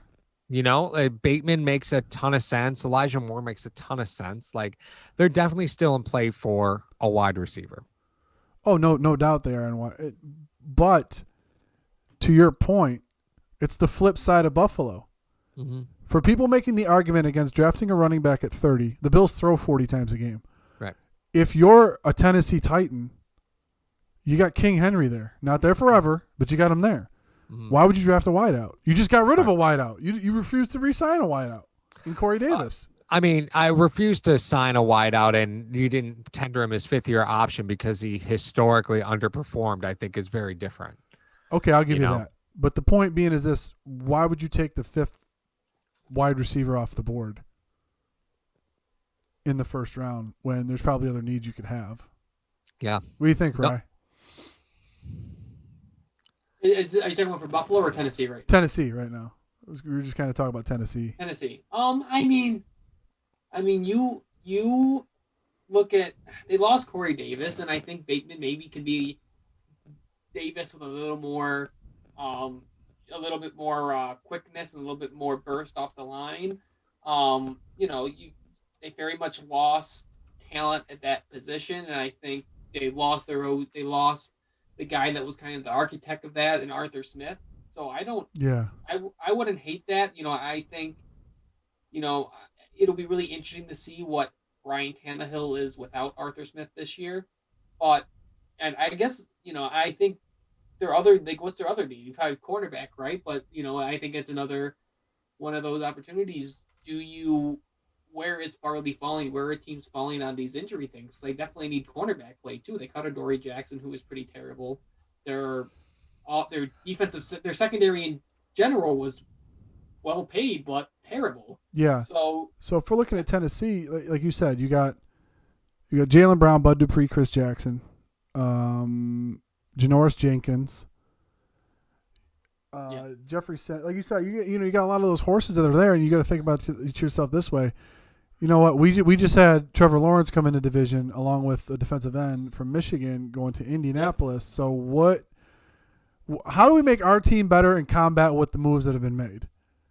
Okay, so we have one wideout. Titans took Farley. Nice. Okay. That's a big relief for me as a Bills fan. I don't think Buffalo had him graded as a first-round player. That injury history would just scare the living daylights out of him. That goes to Ryan's point, though. Did he say take a corner? The Titans take a corner? Okay. Yeah. Beautiful. I have a feeling when you start talking about Farley, there's concern that that's degenerative in his back and neck. So that's a big problem. You're not only looking at one procedure, you're probably looking at a series of them, and the clock starts ticking there, right? A phenomenal player, but the clock is ticking on Farley. So if your window is Derrick Henry being effective, which I think it is, you can afford to be short-term there. Okay. What are you laughing at? I'm waiting for somebody in the chat, and no one's done it yet. You're talking about him breaking down with a degenerative condition, and his last name's Farley. I'm waiting for somebody to say, soon he'll be in a van down by the river. They never talked with Farley. They talked with Samuel twice. Chet the B. We did talk about that before the show started, that I think they're in on all those Florida State players, not just Samuel. You so shut you got to your be dirty smart. mouth I'm right just saying it's not going to come to fruition tonight. I can promise you that. Stokes or bust. 30. Oh, stop it. Stokes or bust. Get out of here. Stokes or bust. Are you really? You're not on the Eric Stokes train, are you? Shut your dirty whore mouth about Eric Stokes. Are you really on the Eric Stokes train? I will. Let me just say this once so everyone can hear that, and you know what? Everybody, get your screen record ready because I'm about to drop this. Any secondary player that plays in the SEC is welcome on my team any day.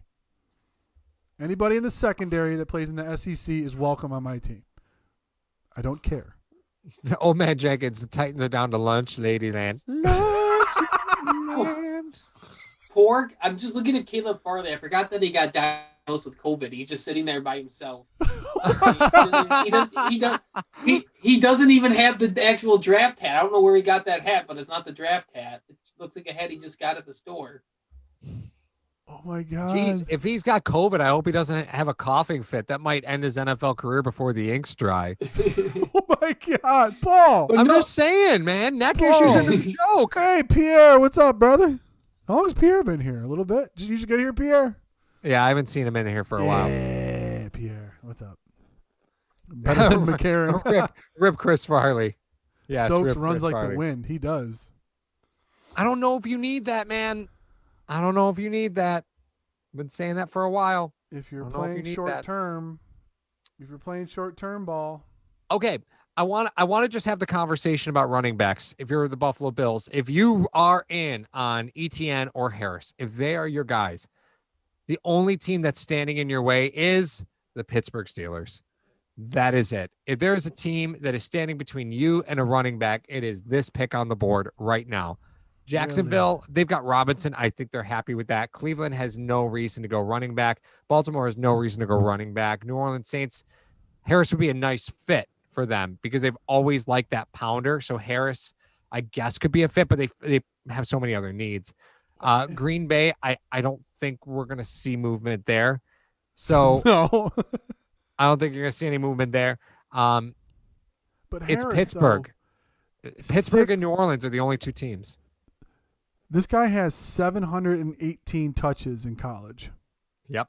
Najee. Yep. He's mocked to Pitt. How many touches? He had. I mean, I feel like that's a supernatural. I feel like he's supercharged Le'Veon Bell.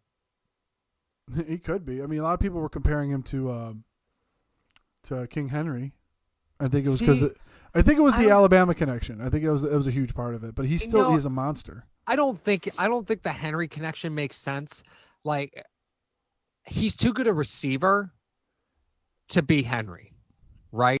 Like, think of a receiver who was really good catching the football, but just didn't have a ton of speed, right? Who would be a good Forte? Forte is a good example, right? Not game-breaking speed. Matt Forte was an awesome running back. I would have loved Matt Forte. Fred Jackson, same way. I think those are your comparables with Harris. Devin Singletary? A little bit bigger. What? Devin Singletary? Guys who can catch the ball in the backfield but aren't really burners? Did you just say that to me and not give me Devin Singletary? Yeah, I did say that. Pick is in for the Vikings. Oh, God. I'm going to quickly change this conversation before I get hate mail. All right, two things really quick before we get back into that. Yes, and 133 of you in here, only 66 likes. You know that really upsets Paul, and he starts crying into his White Claw. I just want to remind you of that. That's number one. Number two, make sure after you hit the subscribe button, go down in the description of the video to Mr. Rogers Homes, the top 1% realtor in Arizona. If you're thinking of getting a winter place out in Arizona, or thinking of moving to the land of the sun because you're tired of cutting grass and shoveling snow, you can go out there. It's the only place where the grass is fake, but the snow is real. Because you can just drive a little bit north. They have tons of ski resorts. It's the most random place in the universe is Arizona. And it's amazing out there. And we're going to be going out there to see Sean very, very soon. But make sure you do that. You check out that, our official sponsor of Hashtag Sports. We also have Ryan Sullivan of Buffalo Fanatics and 585 Report helping us out tonight. He is dropping dimes better than Mac Jones will be this year. But that being said, we thank you for joining us tonight. We have, 8 picks to go, 9 picks to go? I'm not really a math guy. So, yeah, we have 8 picks to go. So we will check that out. And Christian Darrisaw.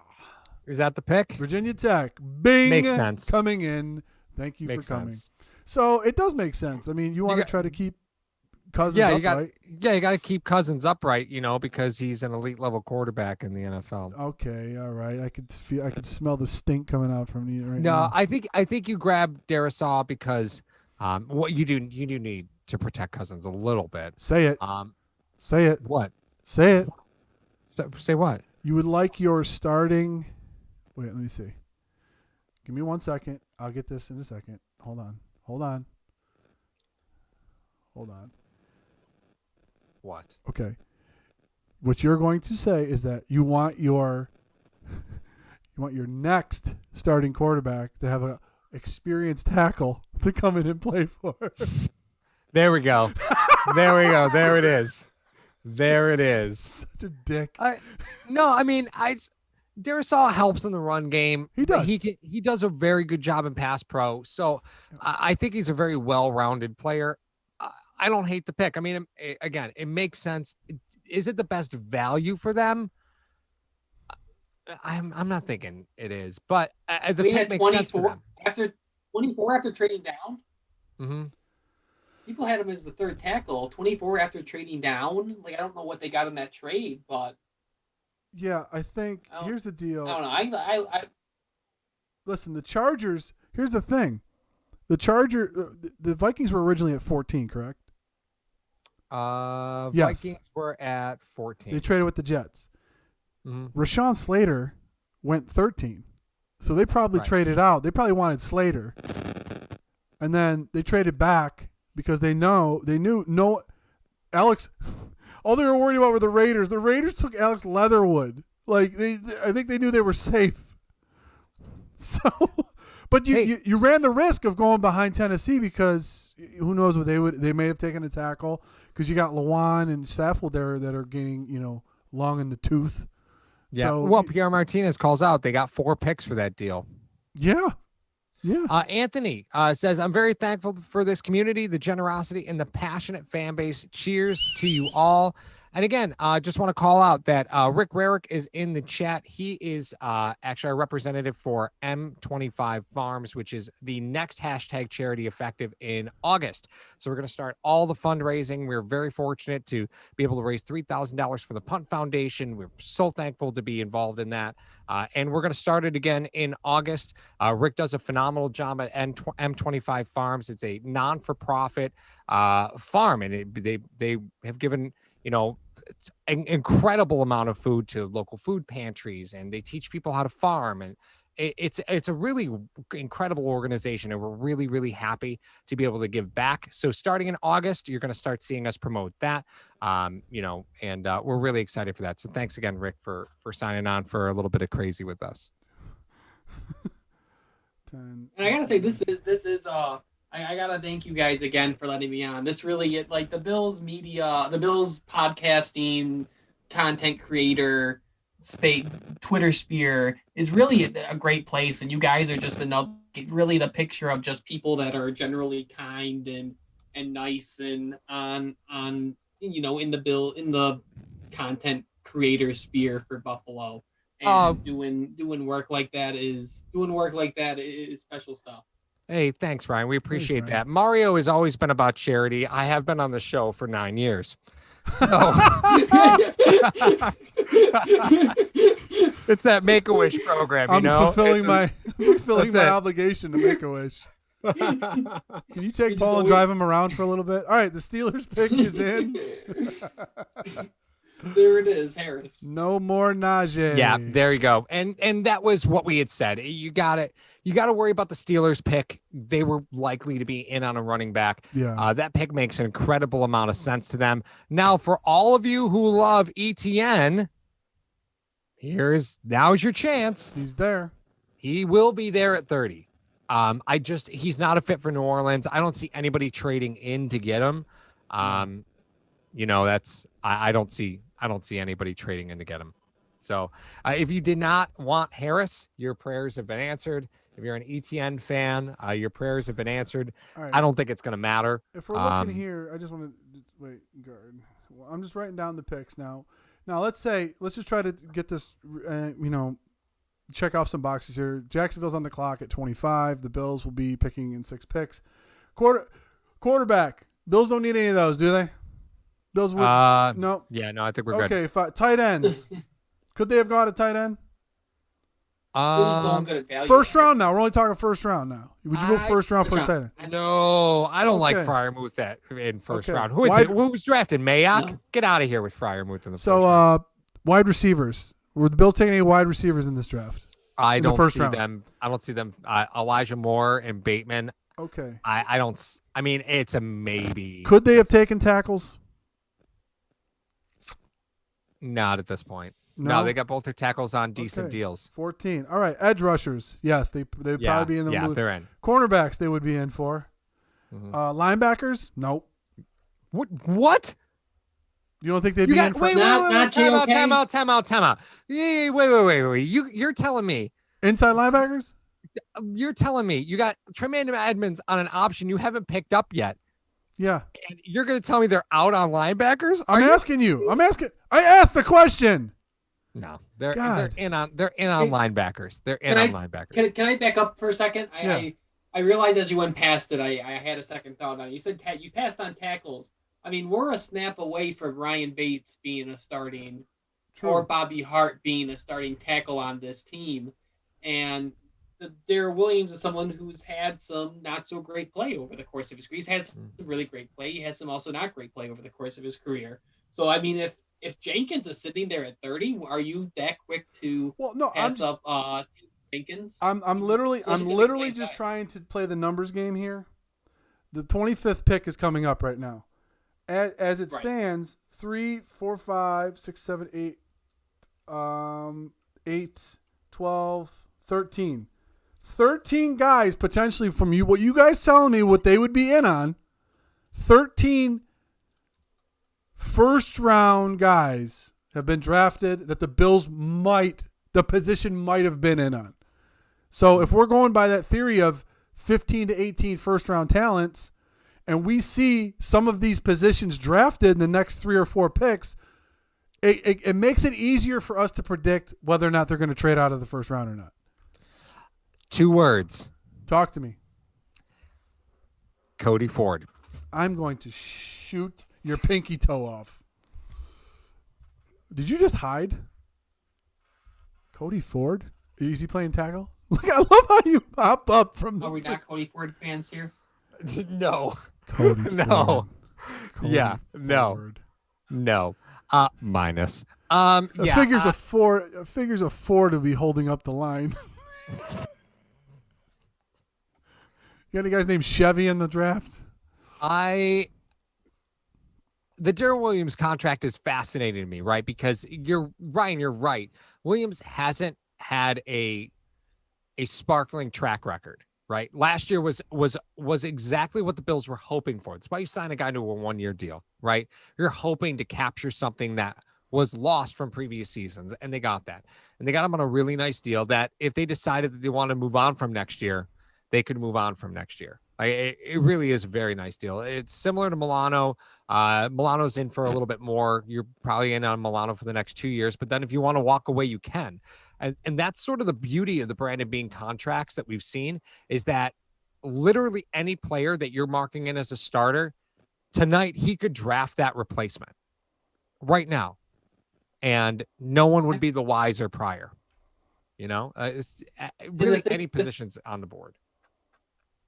And the thing is, with a guy like Jenkins, if he falls, he's someone you can kick inside. So, like, if you can go into training camp with a pretty legitimate competition, or, I don't know how they would set it up, but a competition between Ford and Lamp and Feliciano, and if they had Jenkins, and have him in there, and then if someone gets hurt, you can bump Jenkins outside, and you can throw one of the other depth guards back in that spot. So it's something, once again, talking long term, I think tackle, at least that right tackle spot, could be a long term need, or at least something they look to upgrade in the long term. So I think, unfortunately, normally what you see at the bottom half of the first round, when teams are trying to trade in, they're trying to get that extra 5th-year option, right? Yes.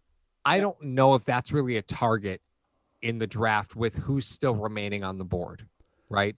I don't know if there's any skill position players left who you'd want that 5th-year option on. So you're agreeing with me, Mar, on that one. An injury or an opt-out, I want an extra year with that guy.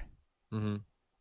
And, of course, since the 5th-year option is based on Pro Bowls and starting, if I get a guy that's injured who I think is a first-round talent and I pick him up, and he doesn't start in any Pro Bowls as a start, his 5th-year option isn't going to be that much for me. So let me throw this scenario at you. Just going to gloss over that, right? That brilliant plan I had. No, I'm going to throw a scenario at you. I want you both to react. Ryan first, Mario second. Let's say Jenkins is on the board at 30. Ryan, you brought him up a few times. Let's say Jenkins is on the board at 30. Is he more valuable to trading back, letting Cincy come up and get him, right? Because Cincy would have the 38th pick. Oh, I'm sinking. Hold on. Are you serious right now? God, There we you're a go. child. I'm good. I absolutely hit the little lever and sank to the floor in my chair. You hit it with your foot, didn't you? Yeah. That's size So- 16. Yeah, it gets in the way sometimes, man. They're like canoes. So is he more valuable to trading back to 38 than taking the pick? Right? If the Bengals call you and say, hey, listen, we'll give you 38, we'll give you some more picks along the way, something in 2022. You conjure up whatever deal you want. Is Jenkins more valuable to you because the Bengals want him versus you taking him? Because I'm totally comfortable sliding back to 38 at this point. Like, I look at the board, I'm comfortable at 38. I have in my calculations, and you can play around with turning stuff over to flipping stuff to future picks too, but I have it as we could get 111 and 149. And I think that's a unique situation because Bean likes to target his guys in the later round, like he did with Ford and like he wanted to do with Moss last year. So if the board keeps falling the way it does, and there's this plethora of talent available at Goodell just sat down in his chair. It was really funny. Well, Rick called this it. plethora of talent, and this plethora of talent here. I think it does make sense because you can probably still find a guy you like and target more guys later. And for Travis Etienne, who had the prop bet was 1.5. Who had 1.5? If you went over on the 1.5 running backs, you got it. That was the prop bet. Where'd ETN go? Jacksonville, No, where'd he go to college? Clemson. Where'd their quarterback go to college? Oh, God. Here we go. Here we go. Call me a liar. Call me a liar. The laziest scouting on the face of the earth right It's Urban Meyer. Who do you think? I am drafting the entire Clemson squad. Yeah. I can't say that I'm Surprised? Robinson was not a bad running back last year. Like Robinson really earned that job. I don't understand the dynamic difference between Etienne and Robinson. I don't get it. Robinson has done enough to really earn that job. Why do you need to pick Etienne? What about a Taylor Max situation? Oh yeah, that worked out real well. No? Well, Mac had season-ending injury. No, but when both of them are healthy, don't you think that's a nice 1-2 punch for yourself? No, it's not, because we've seen this go before, like a 1-2 punch. They're both the same skill set guys. Look at the Bills running back room. How well that work out? Like, go back and think of when They Bills threw it 50 times. Go back and think about. Oh yeah, they're not going to do that with Lawrence. Okay, so you go back and look at Fred Jackson. And then how many times did they try to replace him? Oh, Fred Jackson, C.J. Spiller. Oh, that'll be a great 1-2 punch. No, it wasn't. Spiller, Jackson, and Lynch were on the team for 1 year. No. Or for half a year. I'm sorry. The 1-2 punch thing is so Tecmo Bowl. We're so past that. Newsome or trade down. It's so Tecmo Bowl. Really? You're going to pull out a 1989 game? If it's not Bo Jackson, I don't want it. He could probably play today. Face the Bears. Shut up about the RB room, Paul. Have you seen Bo I'm Jackson so happy recently? right now. Why? Because Etienne's off the board? What was that, Ryan? Yeah, it makes that so much easier. Like we don't have to. It saves us from the discussion of whether we should have drafted ETN or having the like. No, now the discussion shifts to we should have traded up with somebody to get him. Who are you going to trade up with? I'm not saying you should. Oh my God, I'm going to reach through this phone and just pour a White Claw over you. I'm just saying that is. I dare you. You'd go like this. Shower of the gods. I'm just saying the argument would be made that if he didn't fall to them, they should have went up and got him no matter who. Bo knows the draft, Brownell. I'll say that. Pick is in for Cleveland. Wow, that was quick. So somebody just mentioned, Josh H. says, watch them draft Javonte Williams. I'm not the biggest Javonte Williams fan, but the Bills saw a lot of Javonte Williams because they signed Antonio Williams.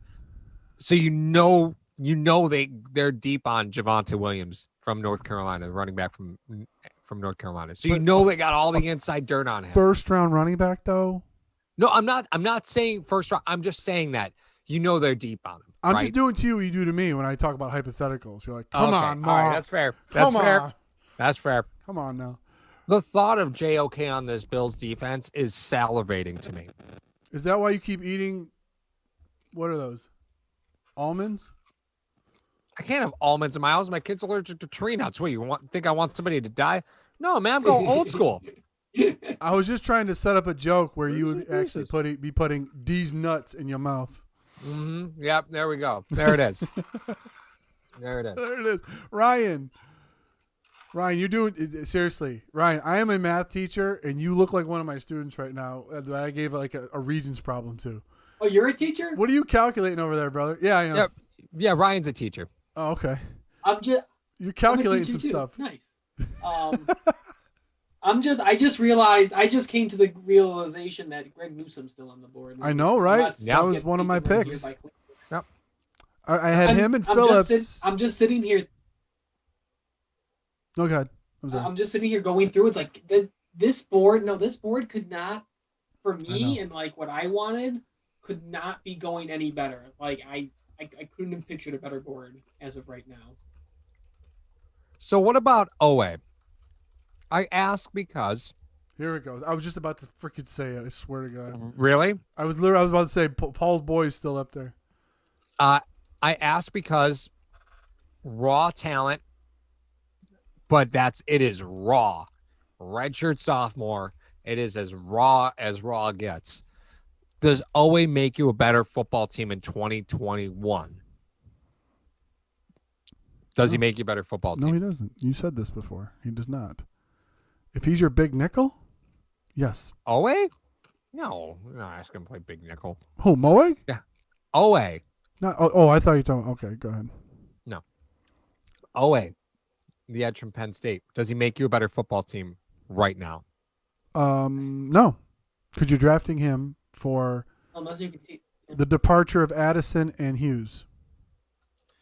Newsome's gone, gentlemen. Son of a biscuit. Gone. You couldn't expect him to fall that far. What far? Clearly, 5 Ryan, picks. this is your fault. Clearly, Ryan, your fault. You whispered it into existence. That's exactly it. I'm gonna stop naming players that I like. Please talk about Morig. Talk about Morig. Talk about Morig right now. Yeah. So I'll no, go ahead. No. Please, go ahead. No, I was gonna throw out. I didn't want to stay. This is something I've been going over my head, and this is a change of direction. Do you think there's anyone that would? Do you think there's anyone that would be trying to move up? What teams would you think would be trying to move up right now back into the first round? And I guess what would they be trying to move up for? Because I think I've been mulling over the idea just because Atlanta didn't go quarterback in round 1. I don't know. People have quarterback 6 ranked a bunch of different ways, just from what I've read. Would someone who didn't get a quarterback that wanted one get back up for Davis Mills, Kellen Mond, someone who wants? You said that 5th-year option. That 5th-year option. I'm looking at it team based. So Buffalo's at 30. You got Tampa Bay at 32. Then you got Atlanta at 35 and Carolina at 39. That would both like to jump Tampa Bay for a player, depending on the needs of the teams and whatnot. Obviously, Carolina connections there. Atlanta, it's a phone call. It's not a big deal. But those two teams I could see, because a lot of those teams that like jumping into the first, they don't want to give up another first the next year. Mm-mm. And if you jump into the first round as a low second round pick, like let's say Kansas City, their next pick is 63, and they wanted to jump into the first round. That may cost the first round next year. So those teams, usually those teams 10 to 15 in the second round that'll jump up because you're only giving up another third or so, right? I mean, I think once you start looking at what's out there for the remaining draft picks, right? I think if you're Buffalo, you could comfortably drop maybe 10 spots. I think that's probably the basement for you, right? Okay, so to 40, 45? So 39 is Carolina. So right. I think you're probably in the basement at about 10 picks. Gotcha. With that being said, I think there are teams that are going to find value in trying to trade up because there's premium positions still available. And let's just outline those premium positions, right? Edge rusher, linebacker, no quarterback, so that's gone, right? On the offensive side of the football, what's there? Well, there's not really many premium positions anymore on the offensive side of the football. No. Not in this draft, at least. But if you're looking at 30, there's 29. I mean, John Calvin calls out wide receiver as premium. I suppose wide receiver is a premium skill position, but they're pretty buried at this point. You've had a bunch of them run off the board. Linebackers and edge defenders, this is an outlier draft. You never see edge defenders and linebackers this few taken in the first round, this deep into the draft. So if there's a team that's going to trade up, it's going to be for probably one of those two positions. Edge defender, linebacker. While you may not be totally confident in the player, you at least get the fifth-year option on them. And there's value in that. Even if you're like, well, he might wash, but we're pretty sure. You at least get the fifth-year option on him. Most of the time, these players would cost a top 15 pick, but not in this draft. You know, those premium positions matter. Like, teams value premium positions. And if you get an opportunity to trade up in the bottom of the first round to grab a premium position player, and he's only the third guy off the board at that position, you do it. You do it. Pick is in for the Ravens. Check this bad boy out.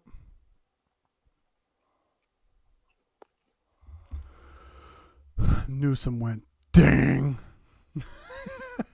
I also want to point out I'm big time in every single Washington Husky on this draft board. Every one of them. You love the Washington Huskies, dude. That team's so deep, man. They're gonna give so much good mid-round value. There's some good players on the Washington Husky team on the defensive side of the football. Some good football players. I don't know. Are we frozen on YouTube? I don't think so. I hope we're not. No, Nope. I think we're okay. I was just checking it real quick. Nope. I realized I was slouching pretty aggressively. My apologies. Might have been the fact that I hit my chair and set myself down to the floor. Sorry. Or I could see it was my Bills Mafia hat. My apologies. That was the good side of my face. Do we know who the Ravens took? No, the pick is in, but we don't know who. I don't know. I'm asked to chat. We're gonna see. Not frozen. Thank you, John Herring. Sorry, Adam Schefter was texting me. I had to figure out what was going on. Oh, that makes sense. So, Paul.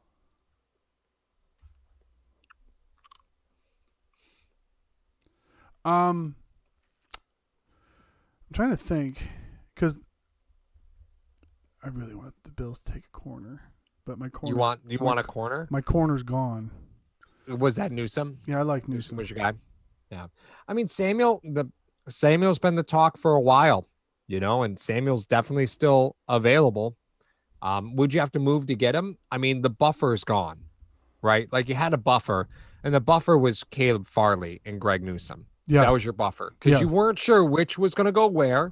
You know, Farley, injury history be damned, right?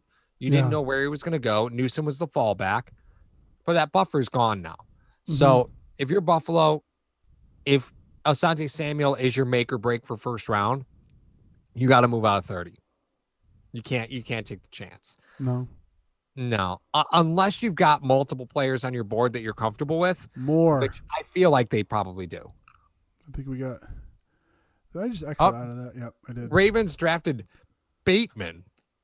The Ravens put another high pick on a receiver. Do they understand that they don't throw the football? I don't think they do.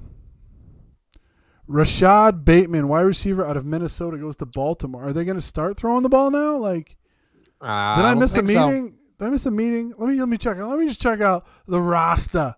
Let me check out the roster. So the Baltimore Ravens, who currently have Marquise Brown, first-round pick, Sammy Watkins, former first-round pick, now take another first-round pick in Rashad Bateman from Minnesota. Do they want to start throwing? It doesn't make a whole lot of sense to me.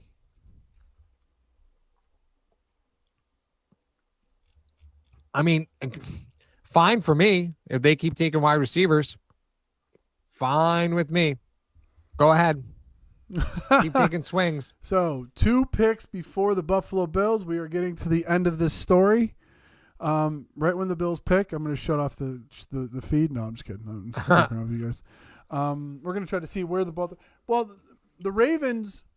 Interestingly enough, you look at the Packers, you look at the Bills, and the Saints.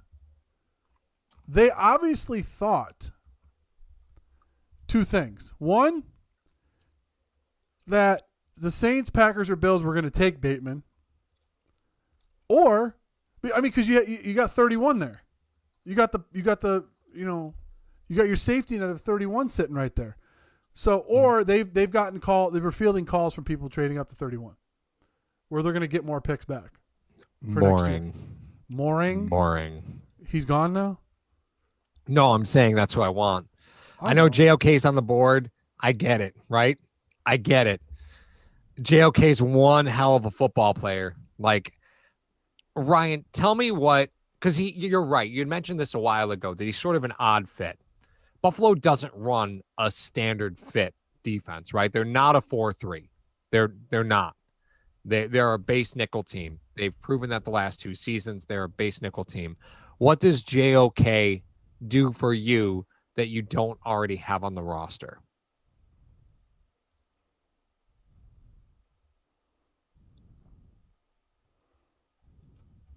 Oh. Uh-oh. No, I don't have any audio from you, Ryan. Was Ryan Ryan, say something. Yeah, he's working on his audio right now. I thought the meter was going up when he was talking, but it's not. Yeah, no right. audio from him. So you got me now? Oh, yeah, there we go. Hey, there you go. There we go. Okay. So yeah, I mean, it's interesting because McDermott seems to build his defense around what he has, and he had like JOK in. I mentioned it earlier today. Shaq Thompson, who they drafted in the first round in Carolina. I think the question is, how does that change the role for a guy like Tremaine Edmonds and Matt Milano and Teron Johnson? I'm not X and O savvies enough to know that. Do you take Tremaine Edmonds off the field when you want to kind of go those dime sets and go with Johnson, JOK, and Milano on the field? Do you take Milano off the field, who you just paid $11 million to? Like, I think I guess I don't know enough about what that defense, like I'm not, I don't know enough just about the structure of defense and the structure of McDermott's defense to understand what that might look like. But McDermott does a really good job of just kind of working around who he has. And, if he's a good player, he'll find a way into the field. I think about like Lorenzo Alexander wasn't a McDermott archetype player. Like that wasn't a guy that really fits in McDermott defense, but what McDermott did, he figured out a way to use Lorenzo Alexander in this defense. If he thinks JOK is a game-changing linebacker, he will find a way to make him useful on the field. Is he your buffer for Edmonds not getting a 5th-year option, Paul? Is that what you're trying to say? I'm not saying that, right? But what I am saying is that we get to see less of the AJ Klein show, and I'm signing up for that, right? But snaps my JO. We're talking about JOK, right? Yeah. Okay, talking about JOK. Snaps by alignment in a 3-year span. Mm-hmm. In the box, 212 times and 218 times, 2018, 2019. Slot corner, 331 and 352. Mm-hmm. On the corner, 20 times in 2 years. He played corner. Mm-hmm. So he's 6'2", but he's a weird, he's instantly the smallest linebacker in the NFL. Like instantly one of the smallest linebackers in the NFL. But that's the way this league is going. You're starting to see these smaller linebackers. You keep saying that though, Paul, but that you can't get rid of certain guys because you got this smaller linebacker. They're more prone to injury because they're banging all the time now. It's tough on these guys sometimes. I think the issue is, and the question is, I don't know what the answer to it is, but I was reading some stuff this week, and I think ultimately when it comes to kind of hybrid / tweener players, it is like they have to have a home. Like when push comes to shove, there needs to be something that they can do, whether it be safety, whether it be corner, whether it be linebacker. So I guess the ultimate question is, Mario, you're not wrong. Like, can we throw him out there, and can we play 4-3 defense with him? And I think that's a legitimate question, and I think that's probably why people are passing on him. People just don't know what his fit is, and the ultimate question is he a guy like Honey Badger, who people passed on because they didn't know what he was and he ended up working out? Or is he going to be a guy like Isaiah Simmons, or a guy like, maybe Jonathan Abrams, that is a tweener and is just that? He's a tweener who doesn't really have a natural position, and he's just going to have a really hard time making it in the National Football League. Oh, so it looks like Turner goes to New Orleans. Peyton Turner, defensive end, goes to New Orleans. Wow. Here's what I'm going to say. That's, again, I don't think he's the best. I don't think he's the best edge on the board. Turner from Houston. Mario, you and I talked about defensive ends from Houston. Houston's sneaky. They are sneaky. Good at that. They are sneaky, and which isn't bad. But back to JOK. Here's what I'm going to say to this. Here's the positive that I really like about JOK. JOK extends the career of Jordan Poyer. If you have JOK and you play him, if you draft him and play him, you will max out the amount of ability that Jordan Poyer will give you. If you don't have JOK and you don't address that, and you have to put Poyer out there a lot more, and Paul, do not say anything when he's sniffing around the box, you are going to severely shorten Jordan Poyer's career and his effectiveness as a safety, which means you'll have to draft a safety sooner than you want. But if you get JOK, he's your buffer. So not only is he an impact player who can do things for your defense, he protects Poyer. So the Packers pick is already in. Buffalo is on the clock.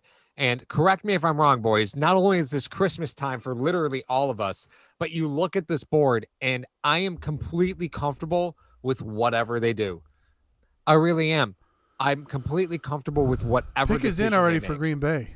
Yeah, that's what I mean. The pick's already in. Oh, yeah, you said okay. So I'm totally comfortable with whatever they do. JOK, I think, is a phenomenal fit here. But I also know that you can get your choice of pass rushers because there's still two really solid pass rushers on the board. You can go out and get the best safety on the board. When can you say that about pick 30, that you can get the best player at a specific position? Safety's the one untapped resource in this draft. Does Buffalo take a safety? I mean, it's untapped at this point. I just want to ask this. We are now 4 hours into our broadcast when Ryan came to join us. Oh, first of all, I want to thank you for coming on with us, and I hope he's having a good time. That's number one. Number two is this. Now, he's only been with you for 4 hours, Paul. Yeah. He already has realized how incorrigible you are. Ryan, you do not know what my life's going to be like if Mora gets picked by the Buffalo. Oh, God. Every car imagine. ride. I could buy this guy Bavarian cream donuts every car ride. He would not care one bit. Nope. He would not. Nope. That trash yogurt-filled donut. Disgusting. You don't like Bavarian cream? He hates it. Nope. So what's your go-to donut then? Angel cream. If you're an angel cream guy, you can't go Bavarian cream. You throw that Bavarian cream at passers-by. You don't eat that. Honestly, before we announce the Packers pick, and we want to thank Hashtag Nation and Bills Mafia for joining us tonight. We also want to thank Rogers Homes for sponsoring tonight's episode. Description, after you hit the subscribe button, you can go into the description and find Mr. Rogers Homes link. Tell him Paul and Mario sent you. But the thing is this, Paul fell asleep one time when I was supposed to pick him up in the morning for a show. I'll give you guys the Reader's Digest version. Totally So true. I leave and I call him from the local Tim Hortons. I said, Paul. He goes, dude, my alarm, the cat kicked over the alarm, or my phone was, come get me now. I'm like, well, I was like, you want a donut? Yeah. Okay. So I go buy him a donut. I get him his coffee. We're driving. This guy immediately eats his donut every time he gets in the car. Doesn't eat his donut until we're like 3 episodes in. This guy takes a bite. I swear to God, I thought the hand of God wanted to kill me. Because I bought him a Bavarian cream donut, and he was like, "What did I do to deserve this?" Mm-hmm. I go, "Maybe you'll be awake next time I come to pick you up." That guy. Give me Trask or give me death, Derpies. Oh my God! You may get your wish. Yeah, one way or the other, you're getting your wish. Beat me to it, Oldman. Matthew. Okay, yeah, that's it right there. Morale is high in the Bills' war room. Thank you, Bill Upstate. Yeah, morale. Is that where they're? Everybody's up. Seriously, I don't even know how those guys are sitting there with McFarland. Isn't Riddick getting touted as being like a next GM, like next executive, like analyst to be a GM or something? Yeah, that's the one thing about building dynasties is once you start establishing a winning culture, the pieces to that culture start getting picked off by other organizations. It's really tough to keep it afloat. Yeah. Oh, the Packers pick Eric Stokes. Wow. Oh man, guys, what do we do? I know that Aaron Rodgers is out of Green Bay because he gets zero help. Yeah, zero. You got Mike Patton still there, isn't he? Well, what do you do? Oh my God, they got to trade this pick, right? The moment of truth is here. The board's too good. The board is too good. You can get so much to trade back. All right. Get so much to trade back. 165 people in here. If we get to 125 likes, Paul will be offense, I'll be defense. Whoever wins, shotguns a White Claw. We need 125 likes on this bad boy. Come on, let's get it done. Let's get it. Let's get it. Let's get it. Man, I'm like 4 White Claws deep at this point. Yeah. That's a hard life I'm living. And if you were actually drinking alcohol, I'd feel bad for you. But this is interesting, though, because you got Stokes off the board. A lot of people like Stokes. That could have been a guy. Who? I gotta agree with you guys. Give me JOK.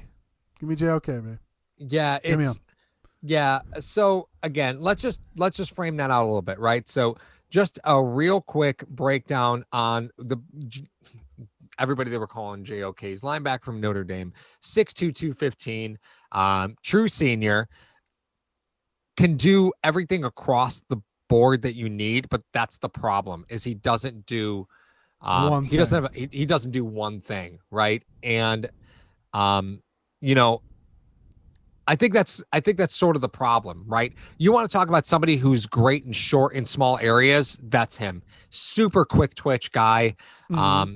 But the fact of the matter is you just don't know if Buffalo needs to find a role for, and let me rephrase, in order for him to be successful, Buffalo has to find a role for him right now and put him in that role and leave him there and not move him all over the place. He succeeded because he's a phenomenal athlete who can do pretty much anything, but he suffers and he's down here at pick 30 because he's a phenomenal athlete who's never really had a role. So, JOK, Samuel, or do they JOK, Samuel trade out, or do they take that Manimal at tackle?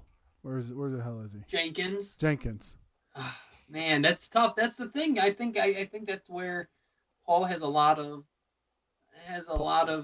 good points. That trading out of there for the Bengals to get Jenkins, that makes sense. It makes perfect sense. I mean, you got your speedy wide out. Put him. I mean, if you want, you got to protect this kid. I mean, I know we're talking about the Bengals, but you got to protect them. So why not? That makes sense to me. I don't know if that phone call had been broached. Not sure. Well, you only have so much time, and unfortunately with the Packers running to the podium, you kind of lose time there, right? You really do lose time in order to make that trade. So I'm excited. I got the NFL.com tracker on so I could see when they're officially loading up that the pick was in. Man, I'm just so was nervous. That Eric from Cover One on TV? Oh, Tom Set's at the draft, so I can assure you Tom Set is there. They're probably both there. Yeah, I would imagine that they both are. So Randy Manson says Asante Samuel. If you want the fifth corner off the board, sure. Trey White was. That. Yep, sure was. Look at how good McDermott. No, I'm just saying. Look how good McDermott and Frazier are when you give him an undrafted free agent. Oh my God! Why And are we Levi talking Wallace. about? I mean, why aren't we talking about Barrymore here? I like Barrymore. You talked about you need a hog in the middle. Barrymore. You only started for a year, right? But how is that different from anything else? Oh, Gary says the pick's in. Well, and to Barrymore's No point, trade down. The pick is in. You talk about what Ladies and germs. The pick. Paul is so nervous. Look at him. Dude, I just don't want Javonte Williams. You look like you're I just outside don't of the want waiting Javonte room. You're outside of the delivery room right now. You are ridiculous right now. I've seen the inside of the human body. I've seen babies come out of it. This is equal. What's going to come out of this draft? Oh man, I'm so nervous about this. I'd be okay with Barrymore. There's 5 players that I think are just home run picks, and the one that I really thought Landon Dickerson would be the one slam dunk that I was like, yes, we nailed it. But the value on this board just tells me that, you still got a chance to get him later. And there's 5 players I could think of that I would love the Bills to pick. Trey Vandermeer. Did they legalize weed in Arizona? Just wondering. Asking for a friend. Being traded the pick from Josh Rosen. DB or safety? You still could get the best safety on the board. You could get 5th corner, the best safety. You can get one of the best defensive interior guys in this draft. There's a lot to get here. He seemed pretty relaxed. I mean, Bean seemed pretty relaxed in everything he was doing. Oh, man, here we go. Get to the board, Goodell.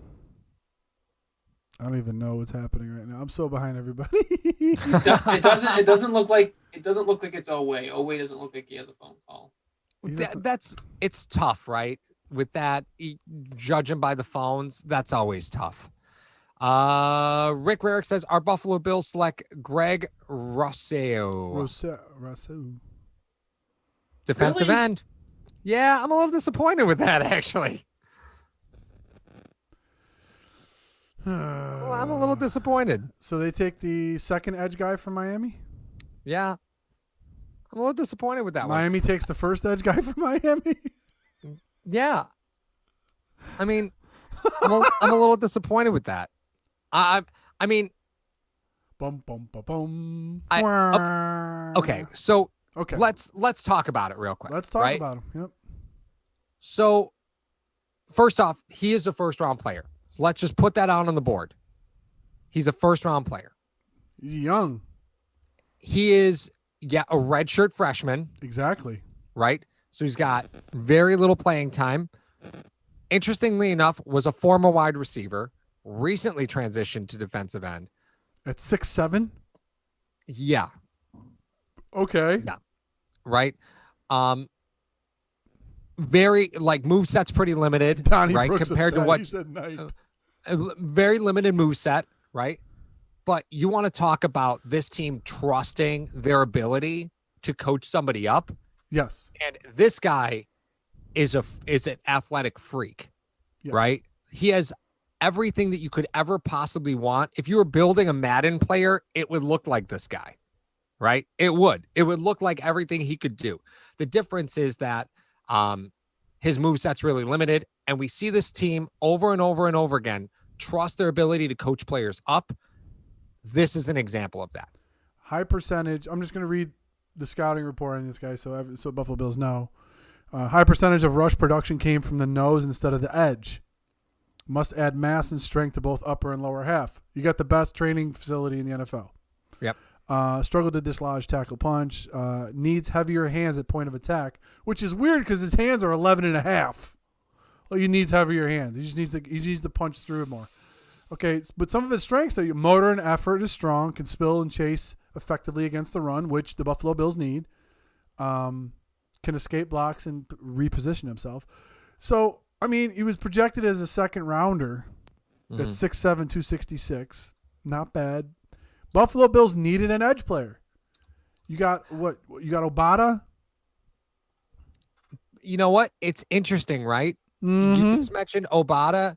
Mm-hmm. Rousseau is the same fit, right? So Obata does a lot of damage from the interior, right? We talk about him as a defensive end, but the fact is his most productive season, his best production came while lined up on the interior. Rousseau is the same way, where a lot of production comes from the interior, but at 260, you're not going to survive in the NFL in the interior at 260. Like you're not going to survive in there.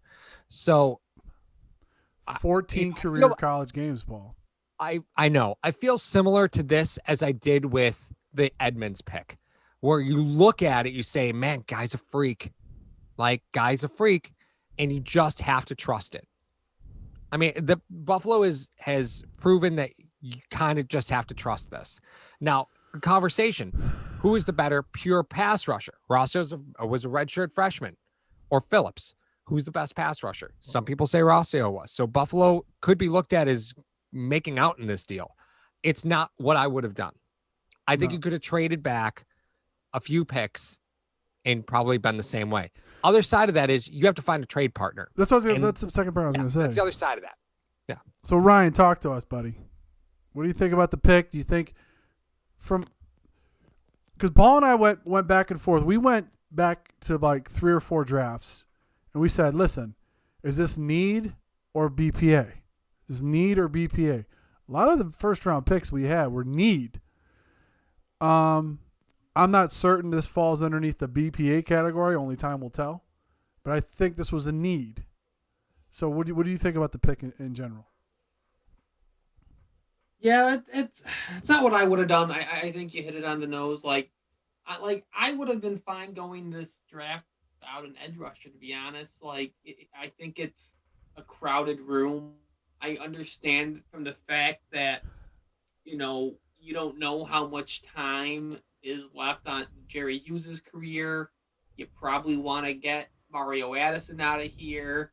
Obata can be maybe a high ceiling guy, but the McDermott's a defense that you never play more than 60% of the snaps. So, it's an opportunity for a guy that doesn't need to come in and play a whole ton right away. So, I think traits matter, and he's got the traits to be successful. Espinosa came in and he lost a bunch of weight. So if maybe Rousseau can come in, bulk up, and he can be that versatile edge rusher that the team wants.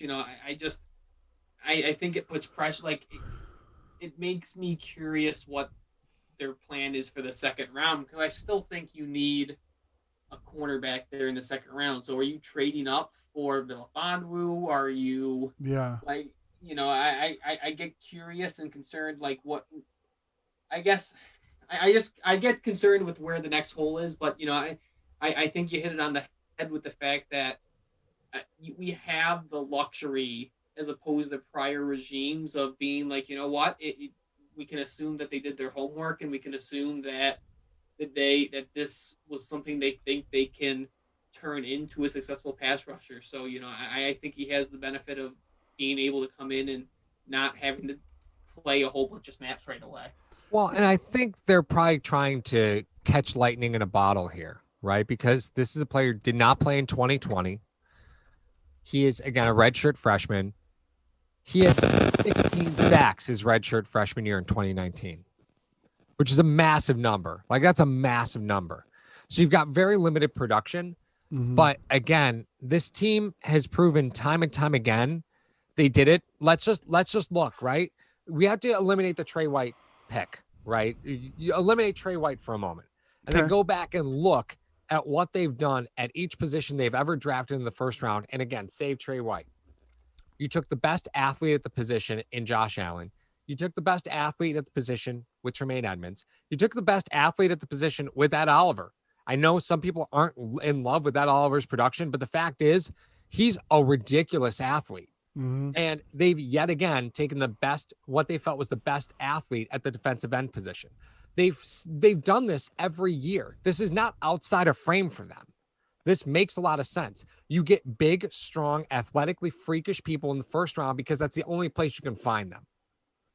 They're gone by the second round. Yeah, and these guys are gone. The premise of what Paul is, I mean, just to piggyback on that, they'll teach you, when they talk about coach you up, I'll teach you the game. I'm not going to teach you how to get faster, how to get stronger, how to do it. You already have all those raw materials. I just have to teach you the game. That's all I'm worried about. So I can understand the position of the pick. I can understand the player. They love getting those younger players in there. But you could even say that, Paul, that the Trey White pick is still in line with the others because he was, I mean, he was up there as one of the better athletes of that draft. He was physicality, no, not Trey White, but he was still up there as far as the athletic ability. So do I like the pick? I'm just questioning this. Number one, does this mean that the Buffalo Bills will change their philosophy on defense by getting a first-round edge rusher? Or why do you pick a first-round pick? Why do you waste a first-round pick on a guy like Ryan says only going to play 50-60% of the snaps? You know what? It's interesting that we bring that up, right? Because just to mention it, that Here fifth-round option, it's predicated by playing time. There's 3 playing time triggers to the fifth-round option. You can climb the ladder. There's 3 playing time options, which he will never hit because no defensive end plays more than 60% snaps in a Sean McDermott and Leslie Frazier defense. So he'll never hit the playing time requirements. And if he makes any Pro Bowls, those are escalators as well. So from a fifth-round standpoint, if he doesn't make any Pro Bowls and he'll never meet the playing time requirements. Fifth-year option. I mean, fifth round's relatively cheap. Fifth-year option, you mean? Yeah, the 5th-year option. Yeah. Not that that's a reason. Not that that's a reason at all. No. But it does. Well, and as we were talking, Baltimore Ravens took Jason Oweh. Yep. Which makes sense. I like it better than Oweh. Yeah. Yeah. I like him better than him, which is interesting enough that the Ravens decided to go that route because of the Bills sitting there. The Ravens went at the Ravens went at 27 and took Rashad Bateman at wide receiver. 2 defensive ends went before they did pick again. They went. Right. They did it backwards, unless they were high on Oweh. You know what I mean? They could have known that and everything. But once the Tampa Bay pick is in, we will wrap this bad boy up with our final thoughts. We'll tell you where to find Ryan and all of his content, and we will let you know where you guys can find us for tomorrow and Saturday. So Buccaneers pick is in. I would say it didn't move the needle, but I understand the pick. I completely understand the pick.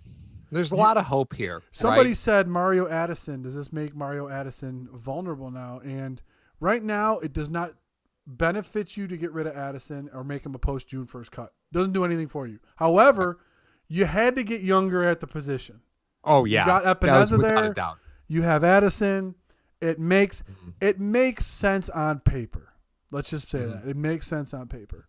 Yeah, this definitely gets you younger at the position because you were looking at cycling that position at some point anyway.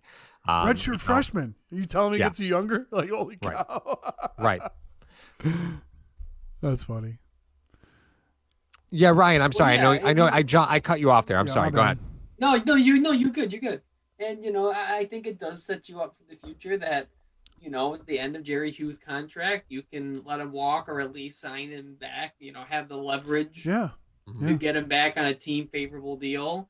You can let Addison walk and Tryon went at 32, huh? I'm sorry.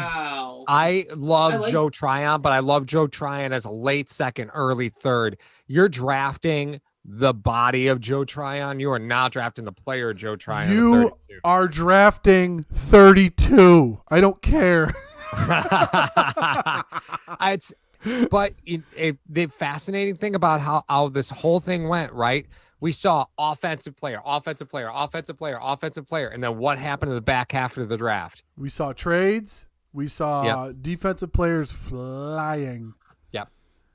And honestly, the players that I expected to be gone by the time Buffalo, by the time Buffalo picked, I mean, if you look at like Barrymore, best defensive tackle probably in this draft is still on the board.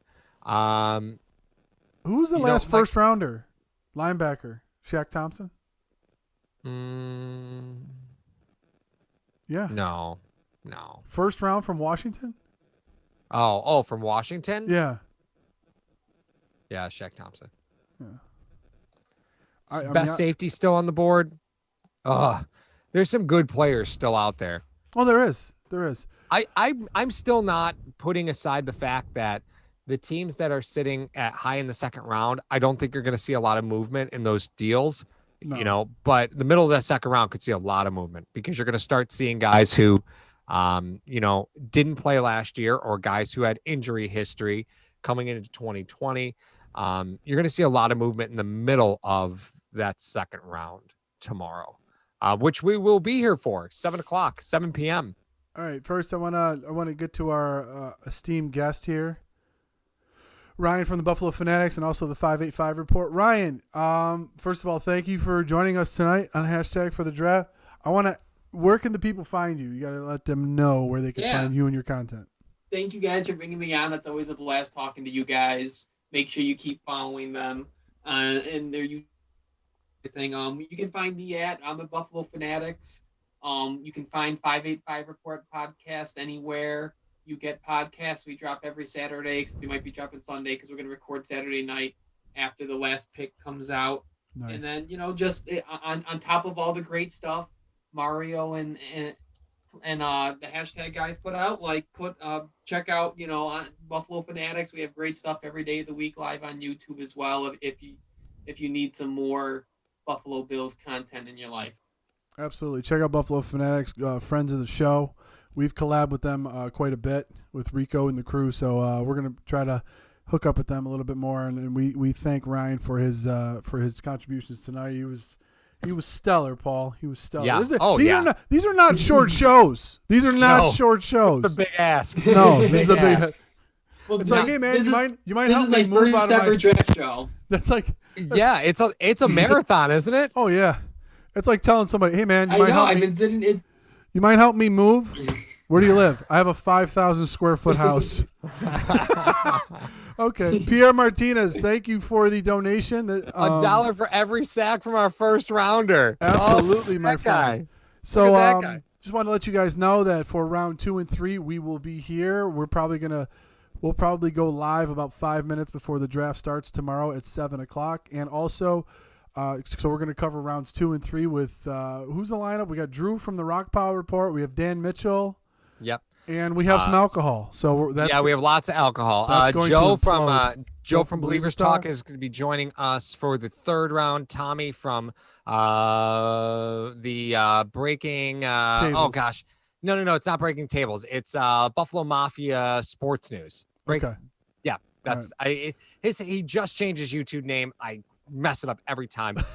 Tommy Talks Sports or Tommy Talks Bills on Twitter. So he'll be joining us for the second round. Tommy, don't worry. He forgets my name half the time. So for our sponsor, Mr. Rogers Homes, which is in the description, after you hit the subscribe button, please go check that out. If you want to join and be one of the Hashtag heroes, please do that. For Paul, Ryan, I am Mario. Thank you for coming to the 2021 first round. We will see you tomorrow at 7:00.